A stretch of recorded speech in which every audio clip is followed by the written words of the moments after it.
Nice. See you later, alligator. Nice cock.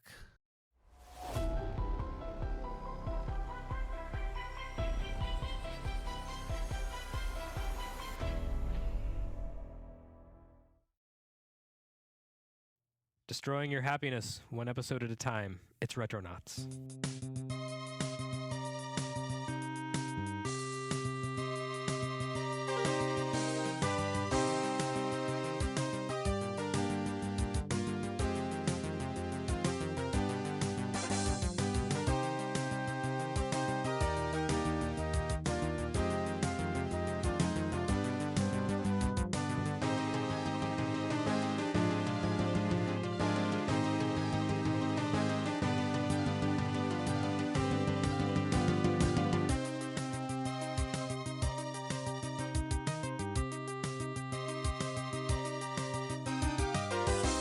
Hi, everyone. Welcome to Retronauts for the week of March 12th, 2009. I'm your host, Jeremy Parrish, and with me here we have... Shivam Bhatt. I write the RPG column for The Grind every Friday, and I used to work here. You were an intern? Mhm. Were you with 1UP or were you... I was a EGM? 1UP intern Okay. long time ago. Yes. And also, returning triumphantly to Retronauts. I don't know about triumphantly, especially with just Raise three up your people. fists in triumph. Triumph, yes. This is a topic close to your heart. It is, yes. Andrew Fitch, former 1UP editor / contributor / whatever / Slash localizer honor- of Suikoden 5. yeah, well, Suikoden. partial localizer. You were a localizer on the game. A localizer. Not the sole localizer. No, there were a few other people. But that, of course, is why you're both here, because this week we're talking about the Suikoden series. Yay. In honor, I guess, of the fact that there's a new Suikoden out next week that has nothing whatsoever to do with any other Suikoden game ever. Mhm. So why not celebrate the reboot by talk about all that came before? Mhm. No, I read a rumor or something a long time ago that said that someone found like a text dump or something hidden in one of the game's files that had a plan for all the Suikoden games that went up to like Suikoden 10, and supposedly you were going to find out that Leknop the Seer was secretly the force behind all the events of the games, That reads like many fanfics I've seen. doesn't it? But Wait, supposedly it was, Uber and Peshmerga had to be involved, right? Well, it has to, dude. Uber and Peshmerga is Suikoden. Because they're so important to the plot. right. That they're really main characters. Have they been in all the games? No, just the first three. Oh, okay. I guess Uber Uber was was in yeah, 4. Yeah, Uber was a little more. Was he in 4? He was, I think. Wasn't he in the past? I don't think he was. I don't know. I I know Peshmerga was. I tried to block. Okay. 4 out of my Anyway, line. let's do a little warm up before we dig too deeply into the fanon of the series. So yeah, it's just the three of us this week. No one else likes Suikoden enough to brave talking about it. And I guess Ray, now that he's been on One of Listen yours. Up, he's just too big he's for a rock star. Yeah, he's too big for a little dinky crap ass show like this. So it's been real, Ray. Thanks for contributing through all these years, and don't forget us when you're famous.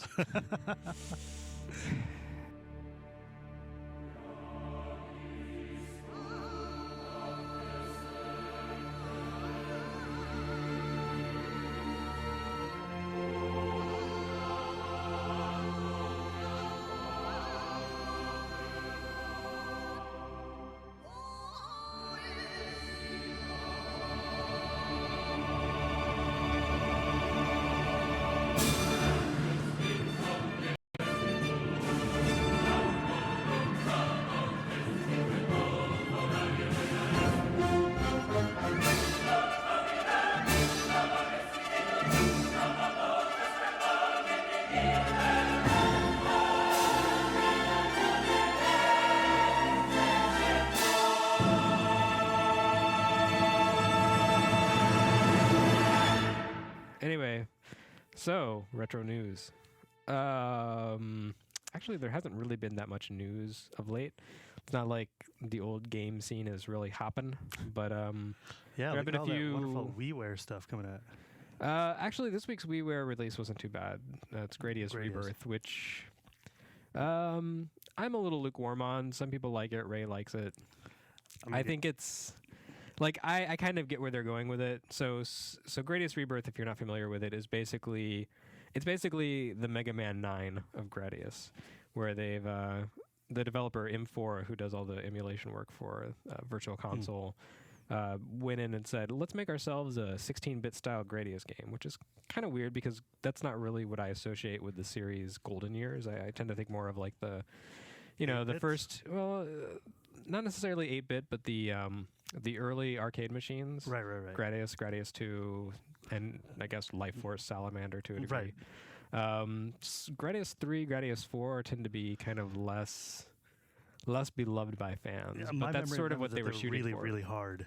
Well, I mean that's just Gradius, Yeah. but Gradius 3 is kind of what this game was shooting for. But it has a lot of elements drawn from like Nemesis on Game Boy Right. and I don't know all kinds of other games. Like I have played most of the Gradius games, but even so, I'm kind of lost by some of the extreme fandom going on in this game. Yeah, I don't But know. at the same time, go ahead. to me, they just tend to all blend in my mind. They as in, like, do. oh, look, it's aliens, and they all. There's kind only of so love many me times you can pink blow and- up a Moai head before. Right, you're like, exactly. okay, I've blown up this Moai head before. I think we've depopulated Easter Island. Now. Yeah, the natives are feeling kind of sad. All that work did nothing. The problem with Gradius Rebirth for me is that I feel like the same thing has already been done in the form of Gradius Gaiden, Right. which was an amazing PlayStation 1 game that never came out in the US until the PlayStation Portable, Gradius Portable. Yeah, didn't it released just a few recently years come ago? out, It was like 2 years ago, 3 years ago. So it's been a while, but it's fairly recent, fairly fresh in our minds, and that did Gradius meta fan service so much better than Gradius Rebirth. It's I need to decide how to pronounce Gradius or Gradius or whatever. I You keep change every toggling between the sentence. two. I don't know what's wrong with me. I think it's just Something wrong with Gradius, my right? brain. Shane Bettenhausen would have you believe it's Gradius. Gradius. Okay, Well, there he's we go. been known to mispronounce things. Once or Yeah. twice. Good old Shane. Yeah, so anyway, I kind of feel like Rebirth is decent for what it is for $10. But It's did the definitely series worth really buying. need a but rebirth? It does, but I don't really feel like this is the rebirth that it needs. I feel like Gradius 5 was actually the rebirth that it needs, and that never That was really pretty went well anywhere. received by Yeah, most it of the did. fans. I mean, I'm not like a huge Gradius fan, but that seemed to be like it. Even though it was like modern, it sort of recaptured the vibe of the previous games. That Right. No, essentially it was also kind of innovative in places too. It did some really cool tricks. Like there was that whole time travel loop thing where you like fight alongside your former self from another stage. Really? Yeah, it's pretty awesome. And that was developed by Treasure, so it was Well, there you go. it automatically had a built-in fan base, but Yeah. it really did it did justice to Gradius while at the same time kind of pushing it in some new directions. So why don't we call Gradius 5 Gradius Rebirth, and this is just like Gradius rehash. Regurgitated? Yeah, nice. Anyway, but again, for $10, it's definitely a good play. I mean, if you need like another shooters, shooter on the Wii, there aren't that many side-scrolling shooters on Virtual Console, and you can always turn your TV. that doesn't work. Have you ever actually tried that? Not my Tate- TV. When you have like a widescreen LCD, that's not a good idea. Yeah, I've got a 46-inch TV at home. I don't think you're going to I Tate tried that once. I almost broke the TV. Yeah. So anyway, I mean, I do feel like there is a dearth of good side-scrolling shooters on Wii, despite the abundance of top-down shooters. So Like the entire TurboGrafx library. right, basically. So this is a nice addition. I mean, compared to something like Dead Moon, I'd much rather play Gradius Rebirth. Last week, I don't remember what was on WiiWare, but Ogre Battle: March of the Black Queen was released on Virtual Console, which is an incredibly difficult strategy RPG. I get Ogre Battle gets a lot of respect from the strategy community. Everybody really likes it. But I think they like it because Tactics Ogre was fantastic and because Final Fantasy Tactics was even better. And Not everything- according to some people. Well, they're wrong. I mean, really, Ogre Battle is hard. It's archaic. It's really old school. And, I mean, aside from historical value, can you really imagine a reason to play it again? I don't know. I think it's an interesting game just because it's so deliberately difficult.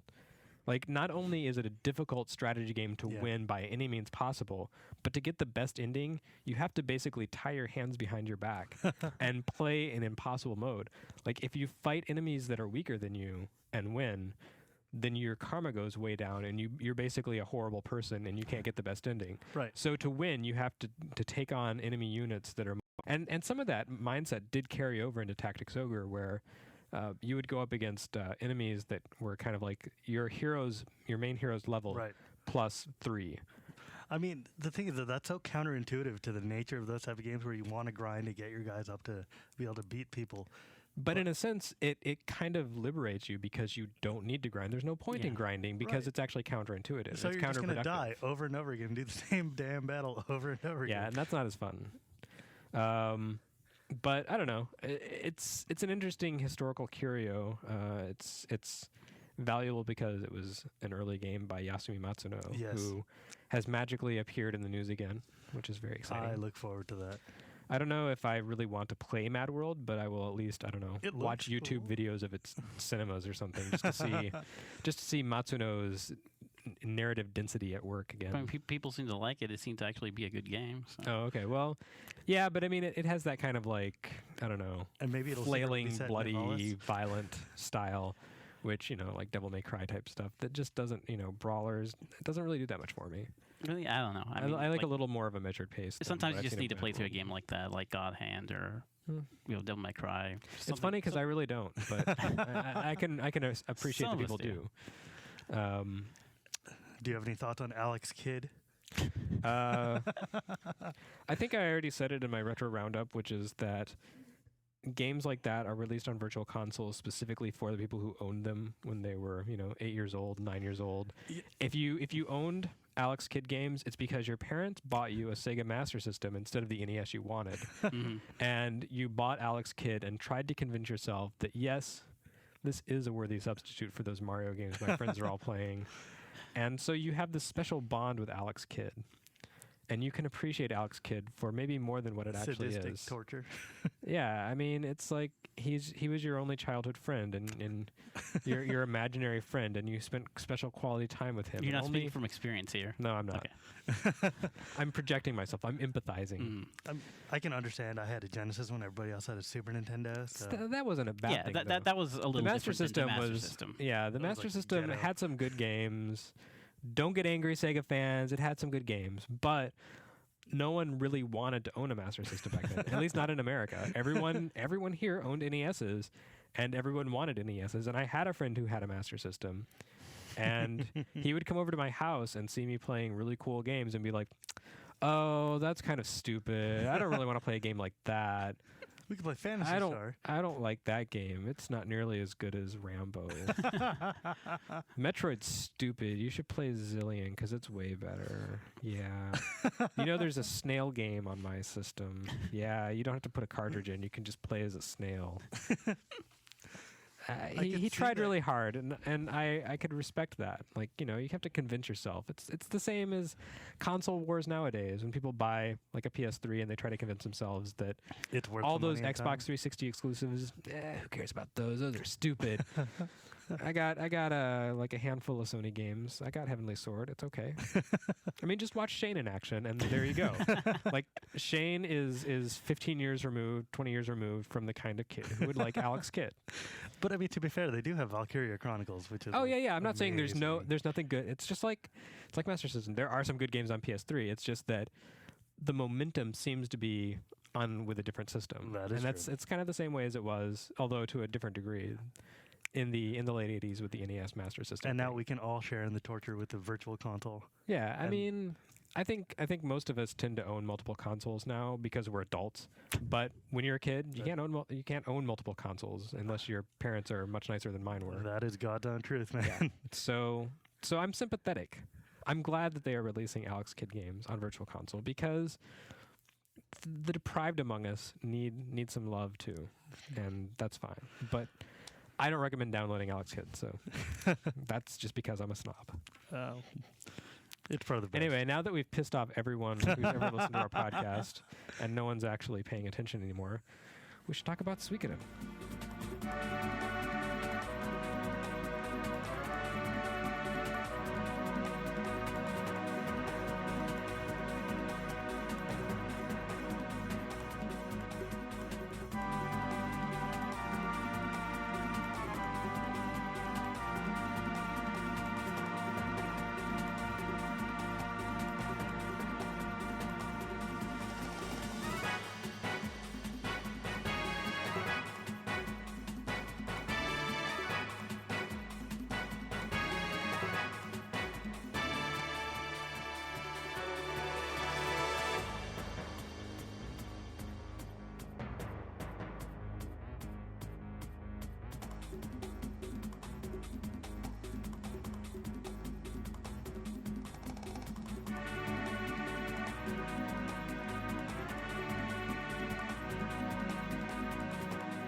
So, Suikoden. The greatest game of all time. You're not going to correct me and say, I'm sorry, it's Genso Suikoden. Oh, Genso Suikoden. I don't know. I mean, you can call it what you want, but really, Suiko 1 and 2 were undiscovered classics on the PS1. And Really? I discovered them. Well, I guess they've all been discovered now by the $300 they cost on eBay. No, I mean, I discovered them back then. When I discovered Suiko 1, I don't think they were. Well, I They mean, just weren't produced in large quantities. yeah, for myself and the people I knew, like coming from RPG fans who played on like the Super Nintendo, and then we got PS1s, and we were waiting for Final Fantasy VII, like Suikoden, Wild Arms, and for some people Persona. Like those were the RPGs that we played while we were waiting for Final Fantasy VII. Right. Oh, don't forget Beyond the Beyond. Oh, exactly. Beyond the we do Beyond. try that. How could I forget? Oh, that? wait, we should forget Beyond the Beyond.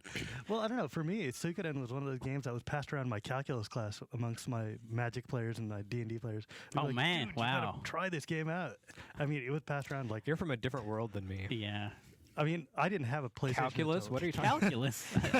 I was a remedial algebra or something like that. That's, I went into art so I wouldn't have to take any math classes. Yeah, well, Anyway, yeah, so the original Suikoden came out for PlayStation really early in the PlayStation's life. yeah, And 96. yeah, toward the end of 96. Yeah. So it had been in the US about a year. But by that point, we still didn't have much in the way of RPGs. Like you said, we had Beyond the Beyond, Mm-hmm. Persona, Vandal Hearts. That was about it. Yeah, Valiant Hearts strategy RPG. Wild Arms didn't come along until Yeah, the next Wild summer. Arms Till, was yeah, until after that. early 97. It was May 97, I think. Yeah. Because it came out at the same time as Symphony of the Night what in about Japan. Alundra? I picked up the two games at the same time. And I was like, Wild Arms or the import of Symphony of the Night. And I never really learned to love Wild Arms. I'm sorry, Wild Arms. Yeah. It's No, had its ups Alundra and didn't downs. come out in the US until like 99. Oh, was it? Yeah, it was much later. Okay. It just looked old. Like Suikoden. Yeah. Yeah, Suikoden, I don't think caught on very well at first because I've heard the game was actually originally designed for Super NES, Super looks like Famicom. it. Yeah, both the first two games, they look like they were designed for the Super Nintendo. Right. And then I don't know if that's true or not. I haven't been able to find any definitive statements to that effect, but I'd believe it because the game does. I mean, the first Suikoden is like 15, 20 hours long. It's a Super NES length RPG. I mean, the only thing the first Suikoden does that would possibly take advantage of the PlayStation 1 is a wiggly effect in the beginning when it's turning on the game. But even then, it really does The look wiggly of like the little graphic of the watery thing that's coming on as you're turning on the game, the logos popping up and stuff. Other than that, it really... Wait, are you talking about like the FMV vid for Yeah. Konami? But that doesn't have anything to do with the system. That's something they would have added in later. Right, exactly. The, The the rest only of the game effect looks that like it it came had off a Super that Nintendo. says this game was retooled for PlayStation at the last minute is the kind of slight panning effect in battle where there's a bit of a 3D field. Like you wouldn't have seen that on Super NES. But several early PlayStation games did have that. Beyond the Beyond also had that. Well, And then- that was its selling point. Right. Both of those games strike me as Super Famicom RPGs that were retooled at the last minute Yeah. to become PlayStation I RPGs. believe that either. And they said, we got to take advantage of this increased hardware, so let's have a slight 3D effect in combat. Maybe that binoculars item you could get in Suikoden 1 that let you change the camera with the player 2. That Yeah, no. PlayStation add-on. But of course, there is one other aspect of Suikoden that couldn't have been done on Super NES, and that was the soundtrack, Yeah. which definitely took advantage of the PlayStation Oh, yes, hardware, it did. streaming audio. It had such a good soundtrack, so much better than anything else on around at that point. The soundtrack to the game is still the best selling point for Suikoden. And even if you go back and listen to it now, like it doesn't really sound dated at all. Like it's still as vibrant as ever, I think. Yeah. I mean, you listen to the intro theme that plays over the kind of opening FMV. Yeah. It's so good, and the finale, the Aventureiros Antes Landsmau or whatever. Yeah, God, I love that song. I don't know Portuguese, but anyway, that's such a beautiful song, and it really was like kind of one of those early PlayStation games where they said we have to have a vocal theme at the end of our song, but if instead they of did it saying right- But instead of Let's like have an a sh- let's have underwater opera, like a Final Fantasy VI. I was thinking let's have instead of saying let's have a crappy pop song like the end of Symphony of the Night, let's make it this beautiful Portuguese orchestra choir piece. Yeah, let's do that. And they did, and it was gorgeous. Yeah. But Oh, and also the sound effects. The sound effects in the first Suikoden especially were really cool. They were like you mean straight out like of the duck effect. no. But like the spell effects, they were like straight out of the D&D cartoon, the Saturday morning cartoon. They were. It was like listening to He-Man or something. It was really, really like not something you expected from an RPG, but it worked really well. It gave this kind of distinct feel that made you Right. say, "Oh yeah, this isn't a Super NES game. This is PlayStation. I don't know, just PlayStation generation has begun." for me, just the fact that each area with its like the European theme and the big castle area and the Asian theme and the small villages, the vaguely Indian theme when you're talking to the gamblers, all of the just different layers of music, the narcissist theme, all of these things. I mean, that's what just kept me driving me through this game as we kept playing it. And that's sort of been like a theme for Suikoden throughout its existence. Like most Japanese RPGs, like fair or unfairly, like they get criticized for like having a cast that appears to be all European or a Japanese interpretation of European stuff. But Suikoden, they really have like every type of people you could think of. Well, and that's by design. Suikoden, I apparently. think actually the Suikoden world really feels like medieval Europe because you have like kind of this core that's Caucasian, Western European. Sure. But then you kind of get to the fringes and you have areas that are sort of like Mediterranean, sort of like Middle Eastern. Like you can kind of see where all the connections fall into place. And if you yeah, go, then you have your obscure Asian Oriental traders or whatever. Right. and if you go into further games like 3, 4, and 5, I think that's expanded on even I think- more. Well, that's what I 3 was. Yeah, I was especially. thinking with 3, like the Grasslands tribe. The and- Definitely. first brown hero in a final in a Japanese RPG. I don't know about that. I have a hero. No, but, Yeah, but Hugo Hugo was was the really first guy that Hugo's didn't really the suck. main protagonist of that game. In the canon, isn't Yeah, he? The frame champion? yeah, he basically is. So. But I mean, should we give some sort of overview of as to what like Suikoden actually is? But or- of course. All right. Well, obviously, it's Suikoden, the core RPG. You collect 108 people who are marked by the stars. Right. according The to certain 108 characters. Stars of Destiny, that ties in with Buddhist lore, doesn't it? The number it's a- 108 has a great deal Yeah, of well, spiritual significance and In Buddhism and Hinduism, yeah. But it's a part of the Chinese story, which was Tales from the Water Margin, Right. which is Yeah. what Suikoden translates to. Yeah, it's one of the four, Right, so you'll four occasionally- great Chinese novels. you'll occasionally find other things called Suikoden. And, Yeah. and it's always a bitter nothing. shock when you discover, say, this doesn't have anything to do with the video games. It's just some crappy generic anime.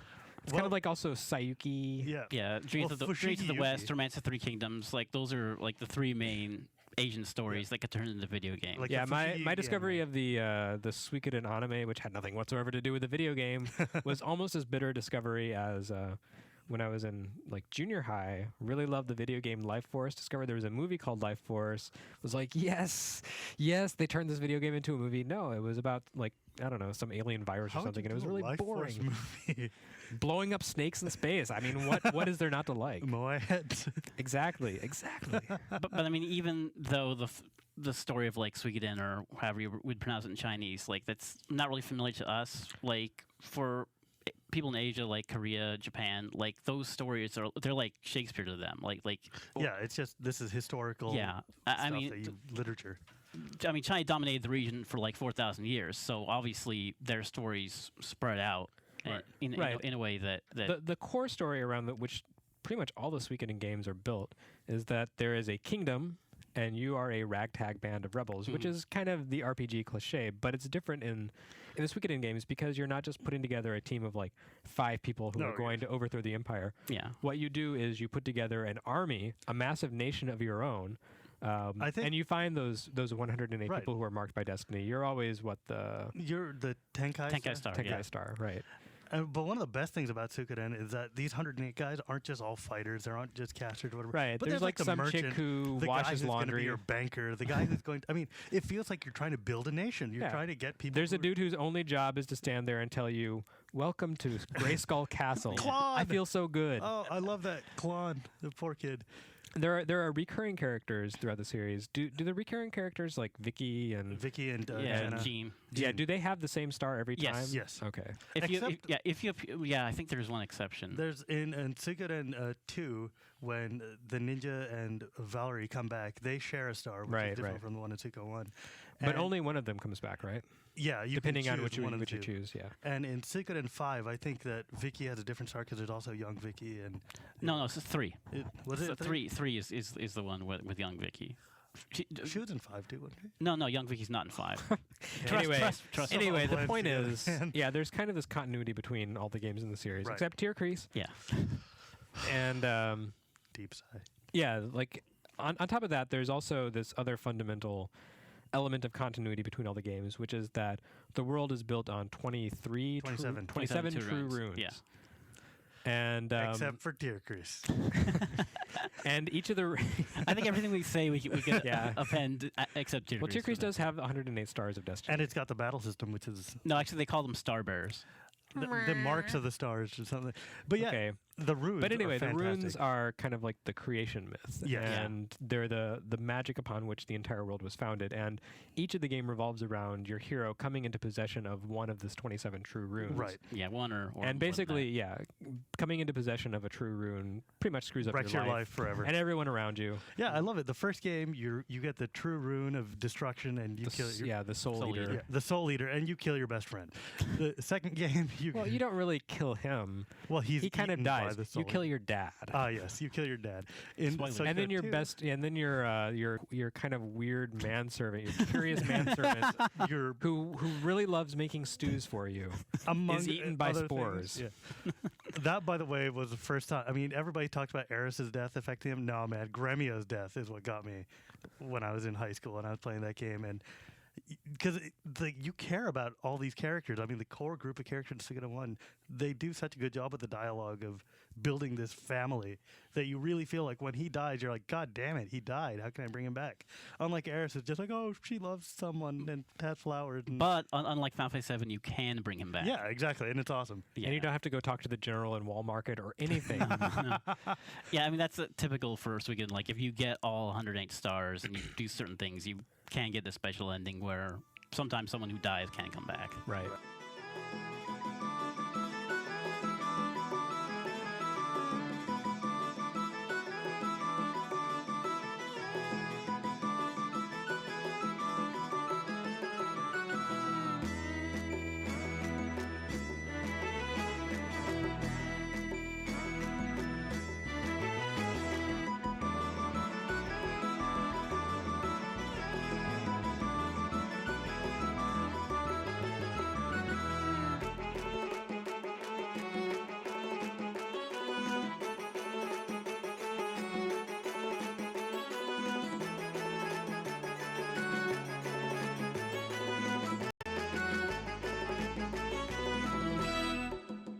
Well, if you get all 108 in Suikoden 2, you can bring the hero from Suikoden 1 into that game, and then he just dominates. Well, if you get 108 in the first Suikoden, Ah, yes. then when you play Suikoden 2, you can recruit That's the other thing about Tyr the and games. The first Gremio. 3 games let you import your save file in, which would let you do things like get bonuses, bonus characters, bonus story elements, and almost always it was totally worth your time to do so.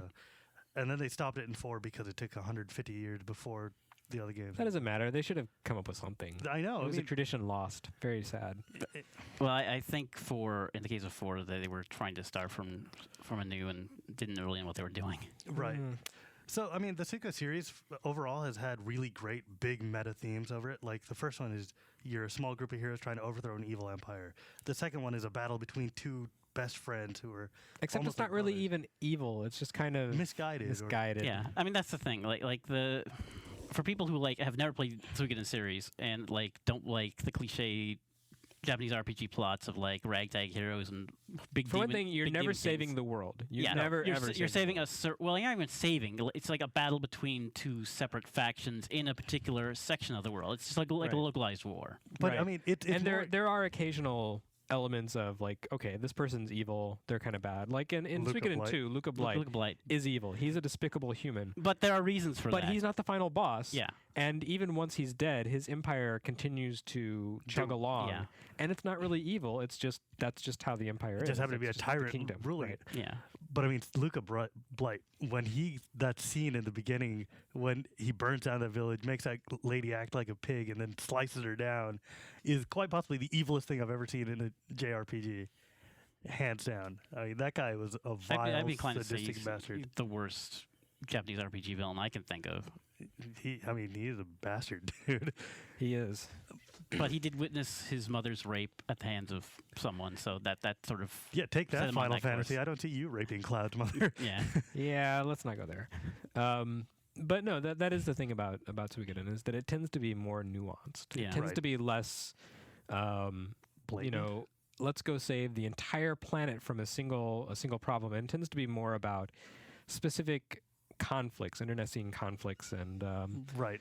you know, sort of taking a side and It might not be the right side either. You're just kind of on this side. You're thrust into this side. Yeah. right. There's always a lot of moral ambiguity, and you kind of have to ask, am I doing the right thing here?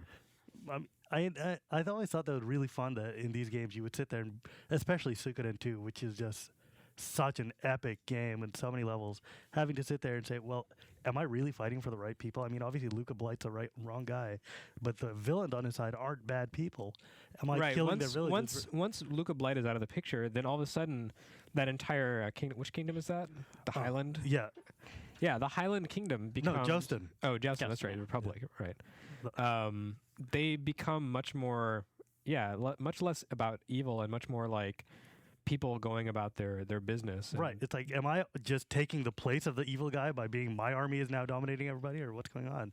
Suikoden 3, though, really puts that up when you're like taking in Suikoden 3, you had 3 main heroes, and each of their viewpoints was a different line of game. But one of the heroes, Chris, was invading the village of the other hero, Hugo. So you would see the same scenes from both sides and be like, well, now the evil imperialist Europeans are coming to dominate my town. And the evil imperialist Europeans are like, we're just trying to pacify these vile elements of the grasslands and keep the world safe for everybody. And you have to decide, well, who do I want to support as a player? And eventually you pick, your... Now, when you played through Suikoden 3 for the first time, like which character did you pick first? Well, I saved right before that and picked them all. Yeah. But no, I definitely picked Hugo first because because you're brown, and you're like power to the brown people. it's a cliche, but yes, because I know you, Shivam. well, I mean, the thing is, though, it's so cliche to have the European imperialist bastard as the hero of the game. I want to see what it would be like to have the tribal little kid whose parent, just from the village, just to feel like Really, because I feel like in a lot of RPGs, Japanese RPGs especially, usually the knight type characters tend to be inverted, and they tend to be kind of the villains. And I think a lot of that has to do with Japanese history and their relationship with the West. oh, maybe my context is different. Maybe. No, but when I played through that the first time, I picked Chris Lightfellow, knight. from Zexen, yeah, and like they were just telling me, okay, invade this village, and I didn't think anything of it. Like I didn't feel like I was doing anything bad. Like, okay, you're telling me to do this, I'll do it. And it wasn't until like I played through Hugo after that I saw, okay, I can see how what she's doing is not that great. I just thought that was such a cool element of the game that really I wish had been picked up on more. And the problem, the Trinity sight system, which is what they Right. call like the 3 viewpoints of the game, it gets criticized by the fans. Well, I mean, okay, No, that's fine. that's You can what play they, as it's a just- dog. that's what they call it in Japanese. But I know Japan their RPGs have to have Yeah, some kind a of system with specific its own ludicrous name. yeah, every Tales game, even though it's like basically the same battle system, it's like Linear motion battle. Yeah, linear motion battle, whatever. But I totally forgot what I was gonna say. The Trinity Sight system gets criticized by fans. Oh yes, it criticized by fans. But I think part of that is because of the world map. Like you have to go back and forth and always do the same thing over and over. I don't know, Like favorite soundtrack, like the Grassland theme is my favorite overall song in Suikoden. oh, it's fine if you're. So I didn't it's mind fine it. to hear, but I mean you don't want to do that when you're walking back and forth all over the place. Right. I mean, but I thought that just the way the game was set up, especially where you could get like the little dog and run around your castle, and the others. I mean, they call it Trinity, but you could really get 6 character viewpoints to play with, and I thought that it was so different from every other RPG I'd played that it was just worth my time. I know a lot of people don't like 3 because Suikoden 2 is the best PlayStation RPG, but Wow, you just said my words for me. Thanks. oh well. I know you have a lot to talk about, but I loved Suikoden 2 and 3, and a lot of people think that I'm too biased against it, but that game is so good. I think 3's problem was that it came after 2. Like, Yeah. I think if 3's problem is that it came after 2 and it was a PS2 game. mhm. And when they went to PS2, the developers said, okay, we need to start making this look like a next-gen game. We need to make it fully 3D. We need to get rid strip of the all charm out. yeah. Yeah. And it's not that I have, a bias against 3D games because there are plenty of 3D games I like. Like, I can't imagine playing Final Fantasy 12 in 2D. That would just be stupid. Wasn't that Revenant Wings? Yeah. But no, that isn't even comparable. But the problem is that so many of the things that I liked about Suikoden 2 had to do with its almost archaic presentation because they put so much detail into the game world. I mean, if you just glanced at it, it looked like it was kind of this brown gray world. But then you really paid attention and you realized that every backdrop had amazing detail. You'd go into like a storeroom in town or something, and every little sack of flour was drawn with meticulous detail, and the sprites were so The expressive. character portraits are so beautiful Well, in that game. not even the character portraits, but the actual in-game sprites. They were so much more animated than just about any other game, except maybe Final Fantasy Tactics. Right. Like they had so many different varied animations. There were so many throwaway animations, like the beginning sequence where you see the Nanami montage. comes runs out. Well, no, the montage where Oh, it's like yes, showing yes. flashbacks of Joey and the Right, hero's right. childhood, and there's all these animations that you only see in that montage. I remember but they're still there. just recently I played through Suikoden 1 and 2 again because we were doing something on a message board I'm on. And I remember seeing at the beginning of Suikoden 2, the hero's sister comes running out and she's waving her arms and doing all this stuff and beating things. And in that one scene, she's got more animation than the entire Suikoden 1 game does. And it's just gorgeous to look at. The first time you see it, I mean, yeah. I think like the character you're referring to is Nanami, and like Yes. even through the horrible translation of the game, like the expressions and just how they managed to get her to get you to care about her, even Right, with a horrible translation. I felt much more empathic toward her than I did toward Gremio. I mean, Oh, Gremio was a definitely, good definitely. character, but at the same time, I was like, That's a you're little a little disturbing. weird and Yeah. obsessive. Yeah. Yeah. But Nanami, that was like your little sister, and when she is killed, that's just like Oh, you have to go God. find all 108 stars because you can't let Nanami die. That's just not thinkable. my Yeah. copy of Suikoden 2 was bugged, and it was one of the first copies that Konami released with all errors in it. And I got to the battle with Joey at the end where you can not kill him and save Nanami and get the right ending, and it wouldn't let me. It wouldn't let me do that choice, and he just kept giving me, but thou must. And for 45 minutes, I tried my best not to kill him because I couldn't do it, because I couldn't. I admire your tenacity. And then I went and burned a copy of the game and did it the right way. Good man. But it wasn't just the animation that I liked about Suikoden 2's 2D nature. Mm. It was also just the speed of the game. I mean, it's, your traditional Japanese RPG, which means that you're fighting invisible enemies every 5 steps. Sure. But the battle system went so quickly. Yes. Yeah, 1 and 2 It loaded up definitely. instantly. You fought through. Your battle was over in the time that it took for a battle in Suikoden 3 to load. And then you had a horrible partner I mean, system it's the there. same. It's the same. It's the Yeah. same problem with something like the difference between Final Fantasy 6 and 7, but it was just so much more pronounced in Suikoden 3. And honestly, I made it an hour into Suikoden 3 and said, "This is not what I want to play." Like just walking around town with Chris was infuriating because it's exactly the same stupid town as you would walk around in Suikoden 2, but it takes 5 times as long to walk around just to talk to your stupid NPCs and get the same stupid information that's spread across 20 different NPCs that could just be given to you in a single, like, here's a Text box. briefing or something. Yeah. But no, you have to walk around and talk to all these stupid people through this big open town, and I just wasn't in the mood for it. Yeah, that's the I biggest wanted problem the with like compactness of Suikoden 2. the later games is My that kingdom for a run button. the whole point is to go around the world and recruit people. But if you have to walk around each town and like go through all these corridors, like it's a lot more difficult in like a 3D world. Well, that's than something that really makes Suikoden 2 amazing is that it's a good 40-50 hour RPG. Right. But it's not padded out like most 40-50 hour 3D RPGs are. You actually have 40 to 50 hours of content in the traditional 2D style, whereas most 2D RPGs tend to be 15-20 hours long. This was just an enormous game, and the story kept going. It was sprawling, but it never got tiresome. And there was always a reason to keep going. There was always a compelling cause to pursue and people to find and people to save. And one of the things that always interested me about 2 was that if you were a speedrunner, you were also rewarded because you could run through Right. with the Clive side quest, which required you to do certain things in like 20 hours time to get to the end to find out this guy's storyline. And that meant that if you played it again and did all the 50 hours worth of stuff and then played it again and did the super fast one, you still had it was worth your time. Mm-hmm.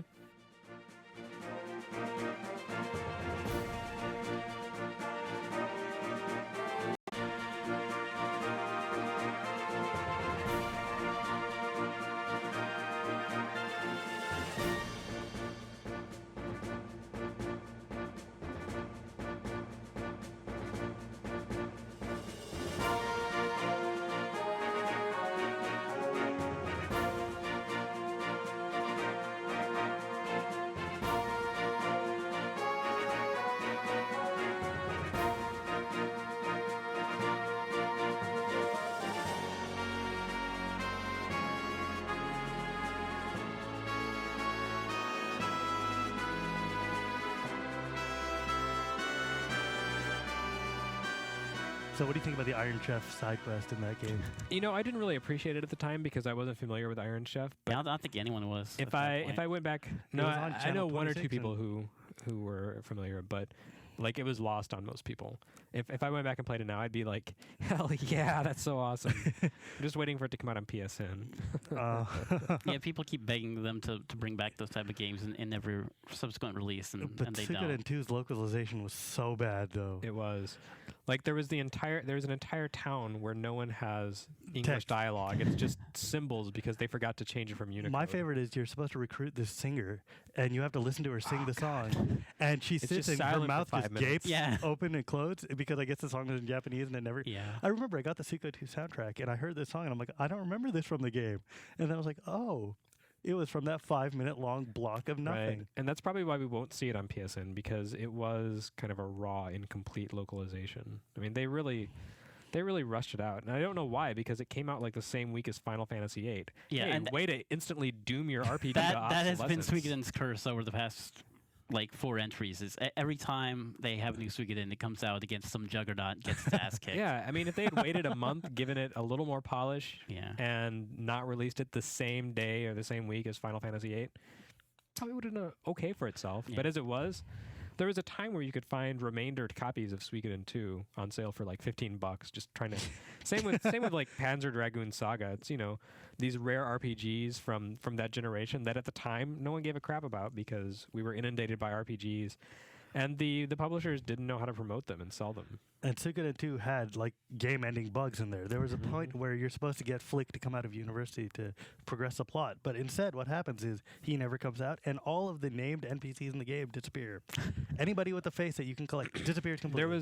There was one bug that I encountered where it was in the town, I think, of South Window, and you're trying to do something with Victor. It's like you're sleeping and people come in and try to kill Sure. you at night or something, or there's a fire or something. I can't remember exactly what, but like you're in the house and you have to like leave, but for some reason it wouldn't leave the house screen, and so somehow I broke out of the layer masks for the for the screen, and I started walking around the overall world map, and I discovered that all the interiors of that town were like one big screen, and they were just like different sections, and I could walk from room to room of disconnected houses That's by walking awesome. around in the exterior area.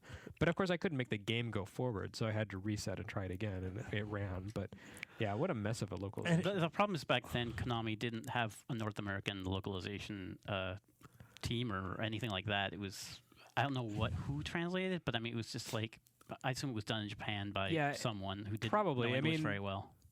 All this makes the localization quality of Metal Gear Solid that much more miraculous, Right. because how did they manage to pull that off when everything else they did was a big pile of And it crap? also makes Suikoden 2's epic success so like hard to believe. Like, how do people love this game when it's so? When they can't understand it. yeah, Well, it's not that you can't understand the game. But there are parts I we mean, can't understand. Like there were Sierra no Moon- parts that I did not understand, but the localization is awfully sloppy. There's like 20 exclamation points every time someone shouts. when I went back and played it in Japanese, I was like, wow, this is what it is. It's infuriating that the PSP re-release of Suikoden 1 and 2 didn't come to Yeah. the US. You hear me, Konami? Bring that crap to America. You have no reason not to. Actually, no. I've heard that wasn't Konami's decision. Well, I think one of them. I'm not sure how much I can say, but I mean, we all know that Sony, especially at the beginning of the PSP's life, they had like a problem with direct PS1 ports, and I know for a fact that they rejected it. So I'm crying on the inside. yeah. But it wasn't a direct port. They added like a music player. Come on. And they made the game widescreen. They did also reconfigure the entire aspect ratio of the game so that it took advantage of the full PSP resolution instead of just shrinking it or rescaling it or whatever. I believe that at some point it was approved by SCA finally, but by that point, like it sold horribly in Japan, and so I think the team had moved on to something else. So I think that they just didn't want to take the investment to, alas. to localize it. So I think Yeah. that was what happened there. But the Why thing is, does Konami Konami of hate Japan. us? Konami of Japan loves Suikoden so much. I mean, they've got Suiko 1 through 5, obviously, Suikoden Tier Crease, 2 Suiko Gaiden text games, Suikoden card stories, and a fully printed CCG, plus about 25 full magazine-sized books of Suikoden lore with all of the runes and the history and the characters and the world map. I mean, seriously, if Not I to was, mention all the soundtracks. and yeah, I've got 15 friggin' Suiko soundtracks at home. I love them. Wow. Yeah, I mean, I've got Leti Oriente, Celtic 1, 2, 3, Asian. I have a lot. But it just the game is so loved by Konami. That's why I wonder why they just wrecked it. I with think the thing is, four tactics, I think tier it's increase. I think it's loved by a certain segment within Konami, but I mean, it doesn't sell great. In fact, like 3, 4, and 5 in both America and Japan, they subsequently sold less and less and less. So I think that there are a lot of people in Konami, Japan, Konami, and America who do care about the series, but when you're trying to justify it, to corporate, if you say, oh, this game only sold like 100,000. That's probably a lot why tier increase has nothing to do with the other 5 then. Yeah. Right, but I don't know if that's the right approach to take either. What they've done is basically created in Tier Crease, the DS game that's coming out next week, a Suikoden game that doesn't really have any connection to the other Suikodens, except that it has the 108 Stars of Destiny. Well, and the battle system. and the battle system is similar. Yeah. Is it a 6-character battle system? It's a 6-character. No, No, it's it's 4 four characters. characters. So it's like 4. So it's okay. But they're arranged in the kind of feel that. Right, the rows. Yeah. Yeah, it feels vaguely like Suikoden 1 and 2, but Well, not I mean, when they quite. attack, they attack at the different times the way Suikoden 1 and 2 did. Yeah. It's kind of staggered. Yeah, and it's got that feel. Like when I played it, I instantly recognized it as So a you have Suikoden like 1. S, M, and L attacks. Yeah. Yes. Okay. And like if an enemy attacks you and you dodge, you can sometimes attack them back the way you could in Suikoden Mhm. 1. You can attack multiple people if you've got a high enough level over Is them. it as fast as the first Yes, two Suikodens? it's I don't think it's quite as fast, but it's definitely faster than 3, 4, 5. yeah. I mean, it's The thing is, as an RPG, it's not bad. As a but as a Suikoden? Suikoden game, especially for like big fans, which are really the audience for Right. it. That's really the only people buying Suikoden games at this point. Yeah. I mean, what it brought to mind was that the DS right now has like Final Fantasy games and Dragon Quest games, which feel like NES and Super NES RPGs brought back. This is like finally feeling like a PlayStation RPG that's been brought back to, despite the Canadian anime voice acting it's got. Horrible. But the soundtrack to it is really good. I mean, I really enjoyed it. I just wish there was more Suikoden about the story, about the. Yeah. There's not even runes in it. How The do you have a Suikoden story- game without runes? Yeah, well, I don't even care about that. As long as it sort of matches, the epic scale of, most of them except for 4. But Epic, but not global. yeah, That's it's kind still, of it the, still that's is, kind of the weird. it still is not a global conflict, but there's just not the characters and the whole plot. It's just this convoluted multiple worlds thing. It's just It's not like sliders. yeah. It's not on the level of even I would say 4. Like it's 4 about story was so bad though. I mean, the Yeah. boss Yeah, of 4 was a tell you giant what. tree. So I love Final Fantasy V. Its final boss was a giant tree. Yeah, but it, I threw coins at it until it trees died. and rune cannons, and I mean Suikoden 4 and Suikoden Tactics. I remember I interviewed them, the Suikoden guys there, and I was like, "Why did you pick this game of all the Suikoden games? You could have made a tactic game from 2, and it would have been epic and beautiful. I mean, the battle system in 2, the big wars, that pretty much was a tactics game, but Suikoden Tactics was an awful, awful strategy game."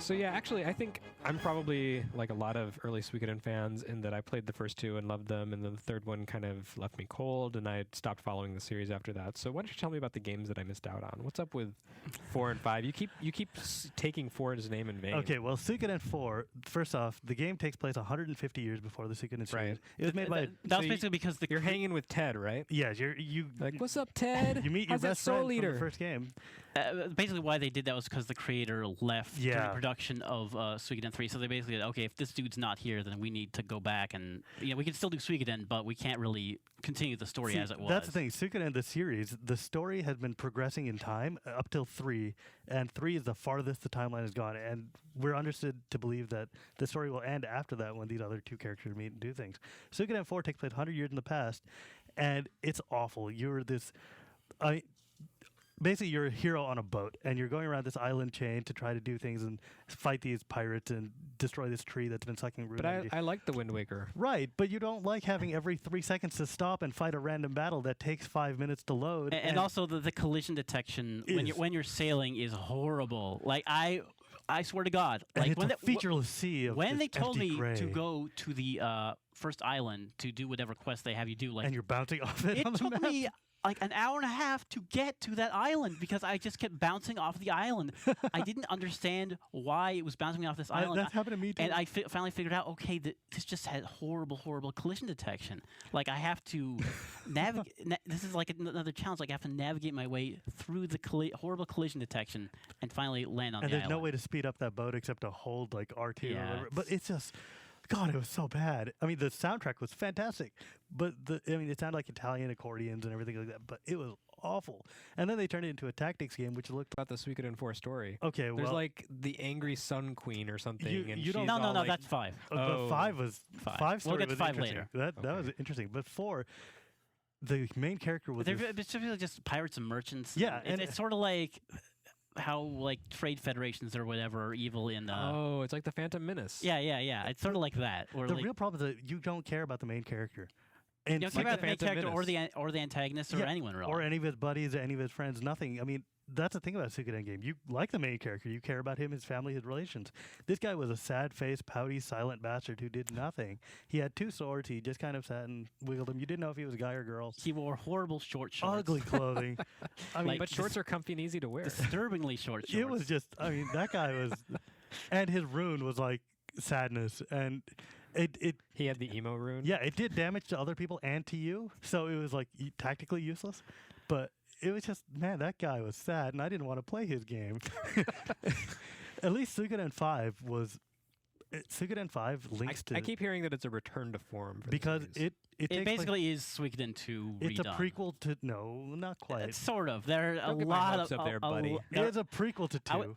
there are a lot of elements of 2 and 5, like a lot of homages. One of the things that really got me about the Suiko series' depth and connection is that the hero of Suikoden 5, or one of the main guys of Suiko 5, he is in the manual for Suikoden 1. George Prime. Yeah, It's like, George yeah. Prime and you realize that holy crap, there's all these epic connections between these games, and they go through the effort of trying to flesh out these characters through the series. So if well, you follow it, one of it's the worth games your let you time. play as Stoltheim Reinbach Yes, the that's, first, right? That's 4. Yeah, Or oh well, forget it then.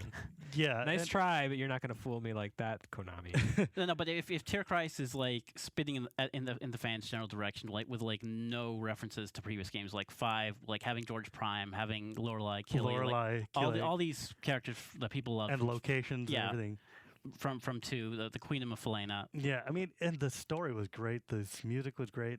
They talked a lot though, and I didn't quite like the voice acting in that game. I had nothing to do with that. Yeah, well, it's not your fault, but man, there was a lot of text in that game.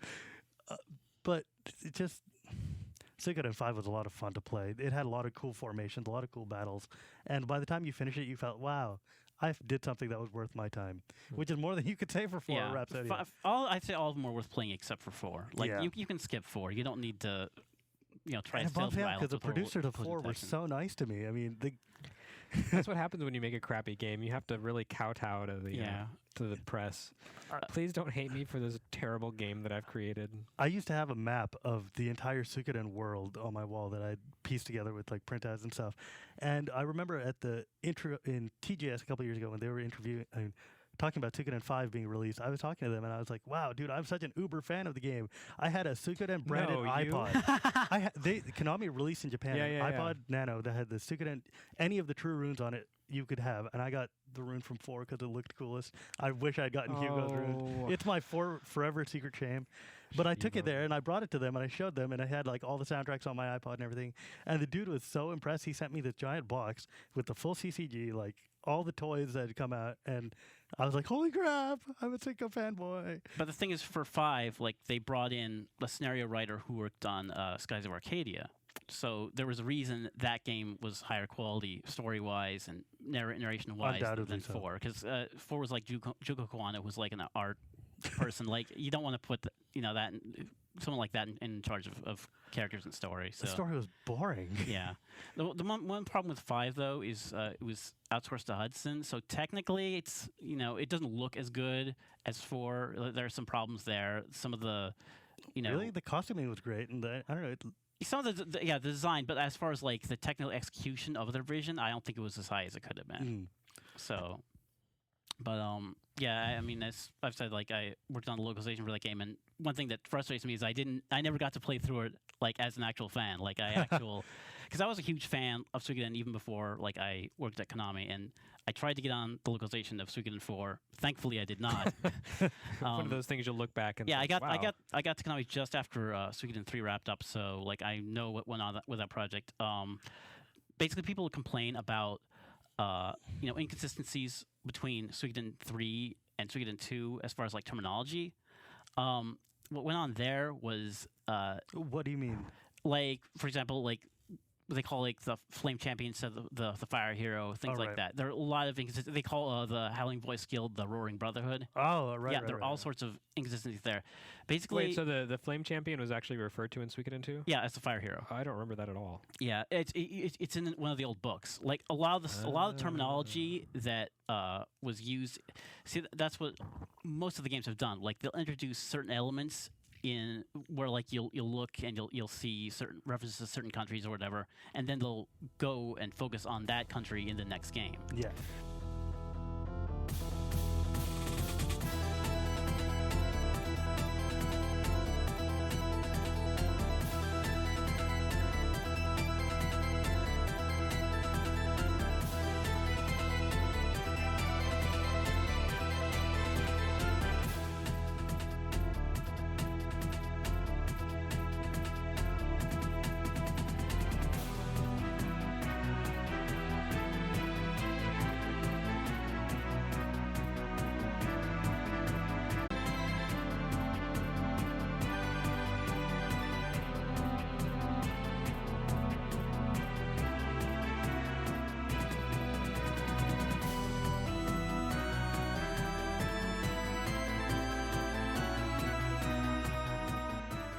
Talking about all this kind of reminds me of the Evilise games that Yeah, Square it is used. very Right. it's very It, similar. it kind of reminds me in the sense that it was really kind of a person's vision. Yeah. Yeah. It seems like, and there were all these ideas for links and connections and this grand overarching mythology. Right. And then that person left, and then Yeah. the company said, "Well, we've still got a viable franchise here. Let's keep it going, even though we have no idea what's supposed to happen." Yeah, that's kind of exactly what it feels like with 3. I don't think we're ever going to see the true end of Suikoden Yeah. again. Okay, so it really was Leknot, and But she's behind everything. But the problem with the inconsistencies was that when you're dealing with like Japanese developers, some of them are like very receptive, and some of them are not. So if you say, "Hey, this should be this in English," some of them will say, "Oh, we trust you." Some of them will say, "Oh no, even though we're Japanese, we know what it should be called."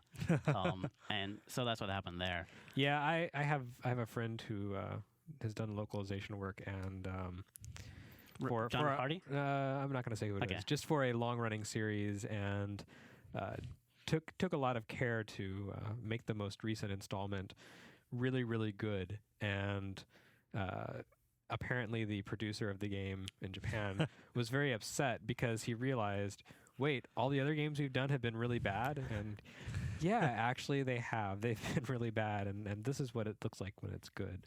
No, They don't really appreciate that. that was one of the things that I really liked working on 5 was even though I wasn't there on 3, like the developers on 5 were very receptive to like anything that we said, okay, this should be this should be that. They didn't say, oh, like, no, this is what it should be in English. The only problem was like there's a character named Belkut. There's certain other characters like that where they're supposed to be named after certain things. He's actually named after like the Russian word for hawk, so it should have been Berkut, but they didn't give us that information until like after we had named the characters, after we had recorded the voices. So just things like that where like people will complain, oh, this should have been this. But Suikoden's full of those. yeah. Yeah, I mean, how are you supposed to know when you look at katakana Yeah. and say, "Oh, clearly this is a Russian word Yeah, that yeah. I've never heard in my That's life"? see, because the onus is on the Japanese developers to provide that context. Right. Because a lot of times, you're lucky if like the person who works on the game is a fan of the series. you're lucky. Well, I mean, the thing is, in like Suikoden 2, you ran into this too, with like character names were long in Japanese because you could fit the kanji in there, but then you in the English you get Freed Y instead of Right. Yeah. Fred Yamamoto or whatever the Yeah. hell his name is supposed to be. Oh man, I want to go back and play Suiko 2 now. It's Yeah, Shiro, the it was a greatest great wolf game. character ever. So our general prognosis on the future of Suikoden is pretty dire. Well, I know. I conducted an interview with like the producer of Tierkreis, or Tierkreis actually. That's the correct German pronunciation. Tierkreis. Yeah, Because we're it all means German too. Zodiac. Oh, it's German. Yeah, I it's didn't know. German for Zodiac. It makes sense if you play the game. It does relate to the plot of the game, sort of.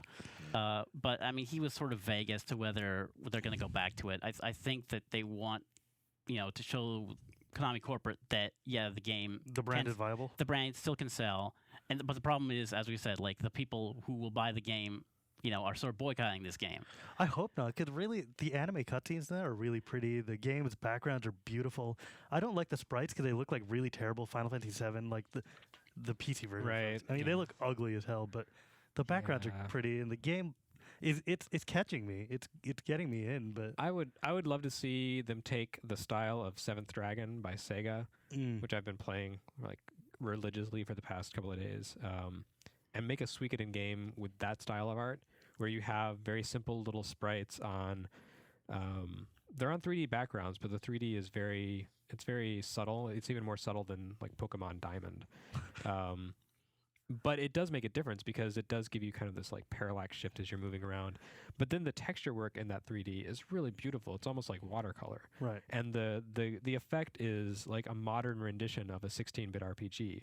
Like it feels contemporary and fresh, but at the same time, it has all the strengths of the classic games, which is that it moves really quickly and there's not a lot of nonsense and a lot of filler. Like if they could make a Suikoden that kind of drew from that approach to portable gaming, I think that's viable on DS. You don't have to make a glorious looking DS game, just as long as it's nice looking and has a consistent, I agree. sensible style. And Konami's concern is that like people are not gonna. People are going to be intimidated by they have this huge world that's been in every game, and newcomers are not going to be able to access it. But like I don't know. any of the games you play, you can get it. I mean, Yeah, But that's a The problem most with- successful Final Fantasy game ever, possibly the most successful RPG ever made, had a 7 at the end. And you know what? People bought it anyway because it looked cool and it was interesting and had a lot of hype to it. You know what the thing is about Suikoden is the lore is so deep and detailed, and there's so much you can do, and so many places you can. I mean, it's like a D&D world. It's like tons of source Oh, material. now I see why you like it. I love it because I could run a campaign in another part of Suiko world and still be consistent with the games. and then in 5 they introduced like 2 very intriguing places that they could have settings for future games. Yeah, and I mean- I'm just worried that they will never And there's see like so many one-off Nagaria characters or you get in. There's so many one-off characters you meet in the various games who are like, "Wow, I'm from this other part of the world, and I've got a turban, and I've got a awesome." And you could totally go there and make a story about this guy, or Sergeant Joe in his Duck Town, or the Ducktown. that was really my main I problem. really with, wanted to like Suikoden 3. When I saw the duck guy, I was like, hey, it's the Mad Mallard from Secret of Mana. That's amazing. I have to play this game, but no, it didn't. that was really my main problem with like Tierkreis's like storytelling is like it was actually at its best when it was doing something different from like the other Suikoden games. But when you say, okay, here are the stand-ins for like the Howling Voice Guild, here are the stand-ins for the Scarlet Moon Empire, those yeah, sort of right, things. right, right. It's like, why couldn't you just make this a Scarlet Moon Empire? Why couldn't you just make this the Howling Voice Guild? There's no reason to have like these I knockoffs. feel that they could have done a real Suikoden game and still rebooted this franchise. Yeah, it's entirely possible to work in a world with a lot of depth and at the same time, retain some consistency, maintain fidelity to the source material, but but not intimidate people. Like make it accessible to Like newcomers. 12 and then Final Fantasy 12 and Final Fantasy. I'm thinking even like the Star Wars movies. Like the prequel movies weren't great, but Sure. but at the same time they had this really rich universe that they inhabited, and That had a lot of potential. it had a lot of potential. Yeah. But I mean, there were still lots of connections. And at the same time, if you went into Star Wars and just watched it for the first time, starting with Phantom Menace, well, you might be a little lost with Phantom Menace. But like you kind of got the idea. I mean, Yeah, I mean, there were lots of kids who Sure. watched Star Wars for the first time with Episode 1 and said, "That's awesome." right. I mean, And that's kind of what they want is something that newcomers can come and enjoy, but old timers can still say, "Oh yeah, this is what I love." It's possible to balance those things and not get really, really obsessive about the old details, but at the same time still be faithful. well, I mean, to you them. can take the heart of the series and make an homage to it, but it's like almost like in Tier Crease, they decided the things that are Suikoden enough to keep the name, or the battles, the music, the multiple character tiers, the weapon type, but not having every character have one weapon, having every character have runes, or like, and the various other things. So it almost feels like they took the flavor out, kept the systems, but not all the systems. And I question why. I mean, I guess it's getting a little RPG wonkery here, but I mean, you see this in tabletop games all the time too, where when a series like Dragonlance is totally based 25 years ago on a system that is 25 years old, and they're trying to bring it to a modern system, what do you keep that's representative of the old series but still fresh and new?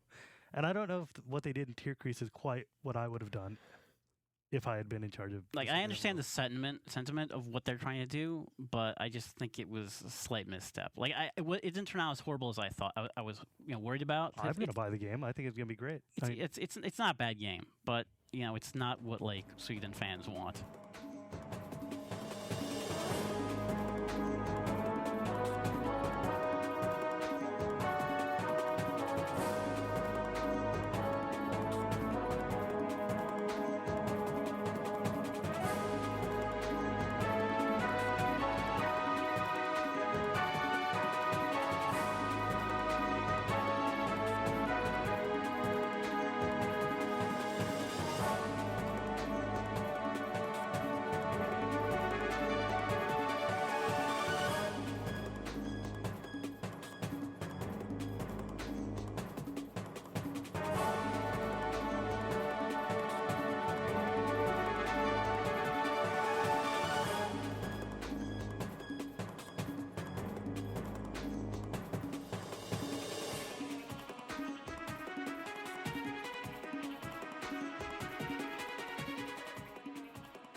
All right, so let's wrap by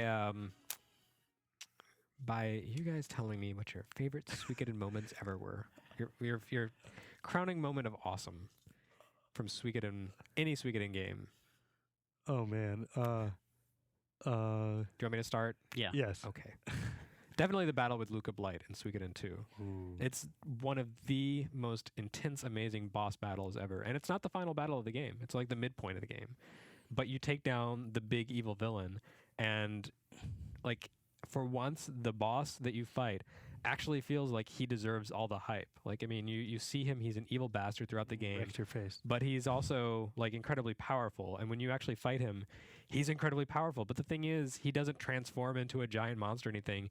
He's just a human possessed by magic who kicks ass. And it takes your entire army, all kinds of ambushes and tactics, several encounters, and finally a one-on-one duel that you could very easily lose Yeah. to take him down. It's like a 30-minute epic battle, and this is in a game where the battles usually take about 30 seconds. It's truly incredible. There's a huge setup for it. You send out, like half of your army to flank him, and then the other half to attack while he's distracted. Oh, we didn't even talk about the castles. Yeah, the castles, the one-on-one combat, but the battle with Luca Blight really is the centerpiece of Suikoden 2, and like I don't know, it's just such an amazing epic battle that it really sticks in my mind even after 10 years. Ooh. I would have to say my favorite moment in Suikoden is definitely the end of the first game, where you're just after you beat the final boss and you're trying to run out of the town and you've still got encounters, the castle is falling, but your two favorite guys, Flick and Victor, sit there and say, you know what, man, go. You got to get out. You got the kingdom to run. We're going to take care of this crap. And the ending thing says, and Flick and Victor were never seen again, because they sit there and they fight the whole army. The castle's falling down around, but the music is epic, and you're like, they're like your brothers. You're just like, don't die. I need you. You're my generals. You're going to be my, second-hand men. But they're like, no, we need you to survive. Our lives aren't worth it. And that to me was like, this is. But then they come back and Suikoden 2. Yeah, but still, though, the first time you see that, it just feels epic. It feels like this is a sacrifice they're making for you. Well, I like how they return in Suikoden 2 because when you first meet them, they don't really like you that much. Yeah, they They're don't like, know who you are. They don't who's this care. little rug rat that we've captured? You go work in the salt mines, or like go work in the And Victor's storeroom and storeroom. logo of a drag bear. flour around for us. No, I'd say, I mean, obviously I'm a little biased, but I think some people have dismissed the later games. My favorite moment is from 5. I'm not going to spoil a lot of the plot, but basically, you go through a lot of the game, wondering what's happened during a specific event in the capital of Falena. And then at one point late in the game, there's a flashback. I think Shiva knows what I'm talking about. And you see what actually happened, and it's really emotional. And that's one part where I think the voice actors did a really good job. I think it captures the feeling of that. And if you haven't played it, and if you want a plot that is emotional that will affect you, definitely play Suikoden 5 because it's the easiest one to find, I think. Okay, It's I guess I'll fun, play man. Suikoden 5. That story really did, though. I mean, it was really good. Yeah. I have to say, Suikoden 5 story really made me Yeah, happy I don't even play want it. to spoil anything. If you think Japanese RPG plots suck, which 90% of them do, just play this game. And It was cool. It you, was cool. I think you'll definitely like the plot. It's definitely a lot more intricate than most Japanese RPGs you'll find. Yeah, it's a lot of fun complexity, a lot of fun plot twists, and trying to figure out who the heroes are and Yeah. what side are you really on, and who. I mean, the villain's your mother, right? So that's My kind mother? of yeah. Well, sort Everybody's of. I mean, mother. yeah. I mean, again, there are those nuances. Is she really evil or is she not? Is she misguided? I mean, I don't know. Yeah. I love that game. I played it when I was in Japan, and it was my only English-speaking friend. Yeah. Suikoden 5.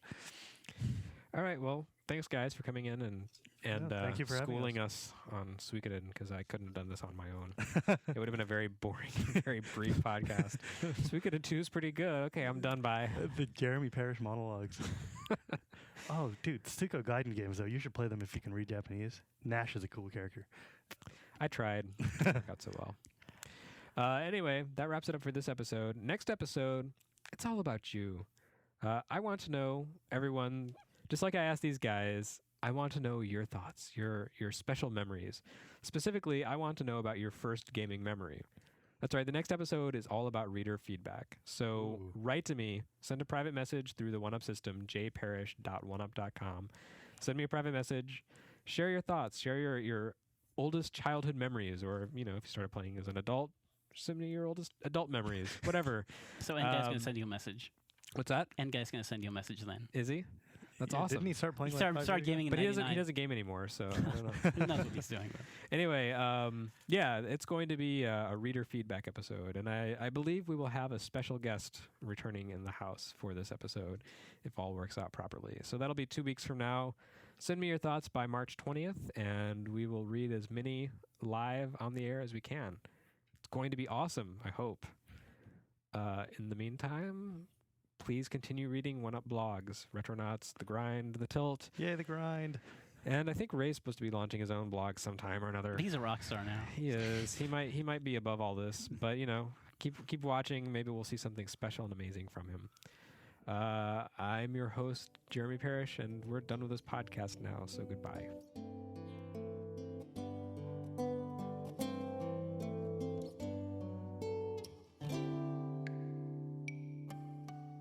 Coronel vento della landa desolata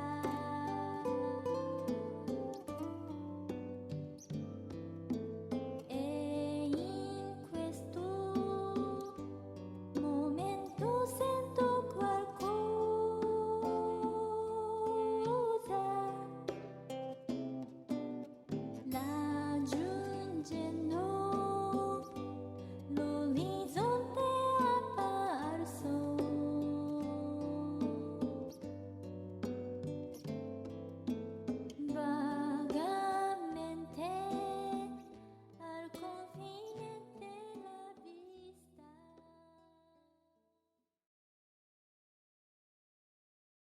Yeah, the game shop where I used to shop in Abilene, Texas.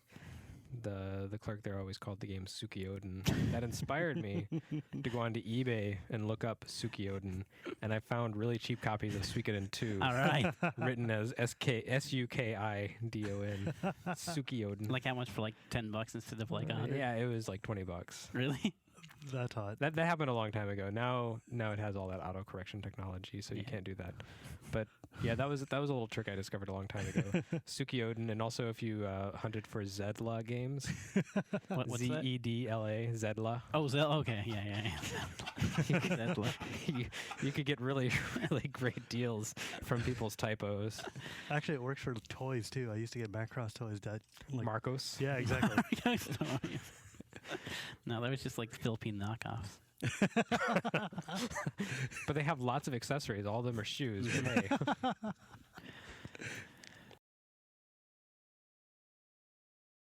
The following episode is sponsored by LegalZoom. They're helping keep the show free. If you go to LegalZoom.com and enter the code EARWOLF, you'll get a discount, and 100% of what you spend there comes directly back to the show. LegalZoom is the best place to help with your legal needs. They're not a law firm, but they provide self-help services at your direction. For more information on how to support this show and the rest of the Earwolf Podcast Network, go to earwolf.com/insider. Bones are crushed, heads are chopped clean off their bodies, people are gouged with scissors, knives, and even chairs, men are exploded by rocket launchers, and not even dolls are safe. One film has all of this. We saw Punisher Warzone, and you know what that means. Now it's time for How Did This Get Made? We're gonna have a good time, celebrate some failure, not just be a hater, cause you know you wonder, how did this get made? Let's wallow in the mediocrity of subpar art. Perhaps we'll find the answer to the question, how did this get made? Hello, people of Earth, and welcome to How Did This Get Made? This is a very special episode. I am Paul Scheer. I'm joined by always June Diane Raphael. How are you, June? Paul, I'm good. How are you? Jason is away this week. We don't have him, but we have two very special guests in studio. We have Patton Oswalt with us today. Hello, Patton. Hi, guys. Patton. Thanks And- for having me on.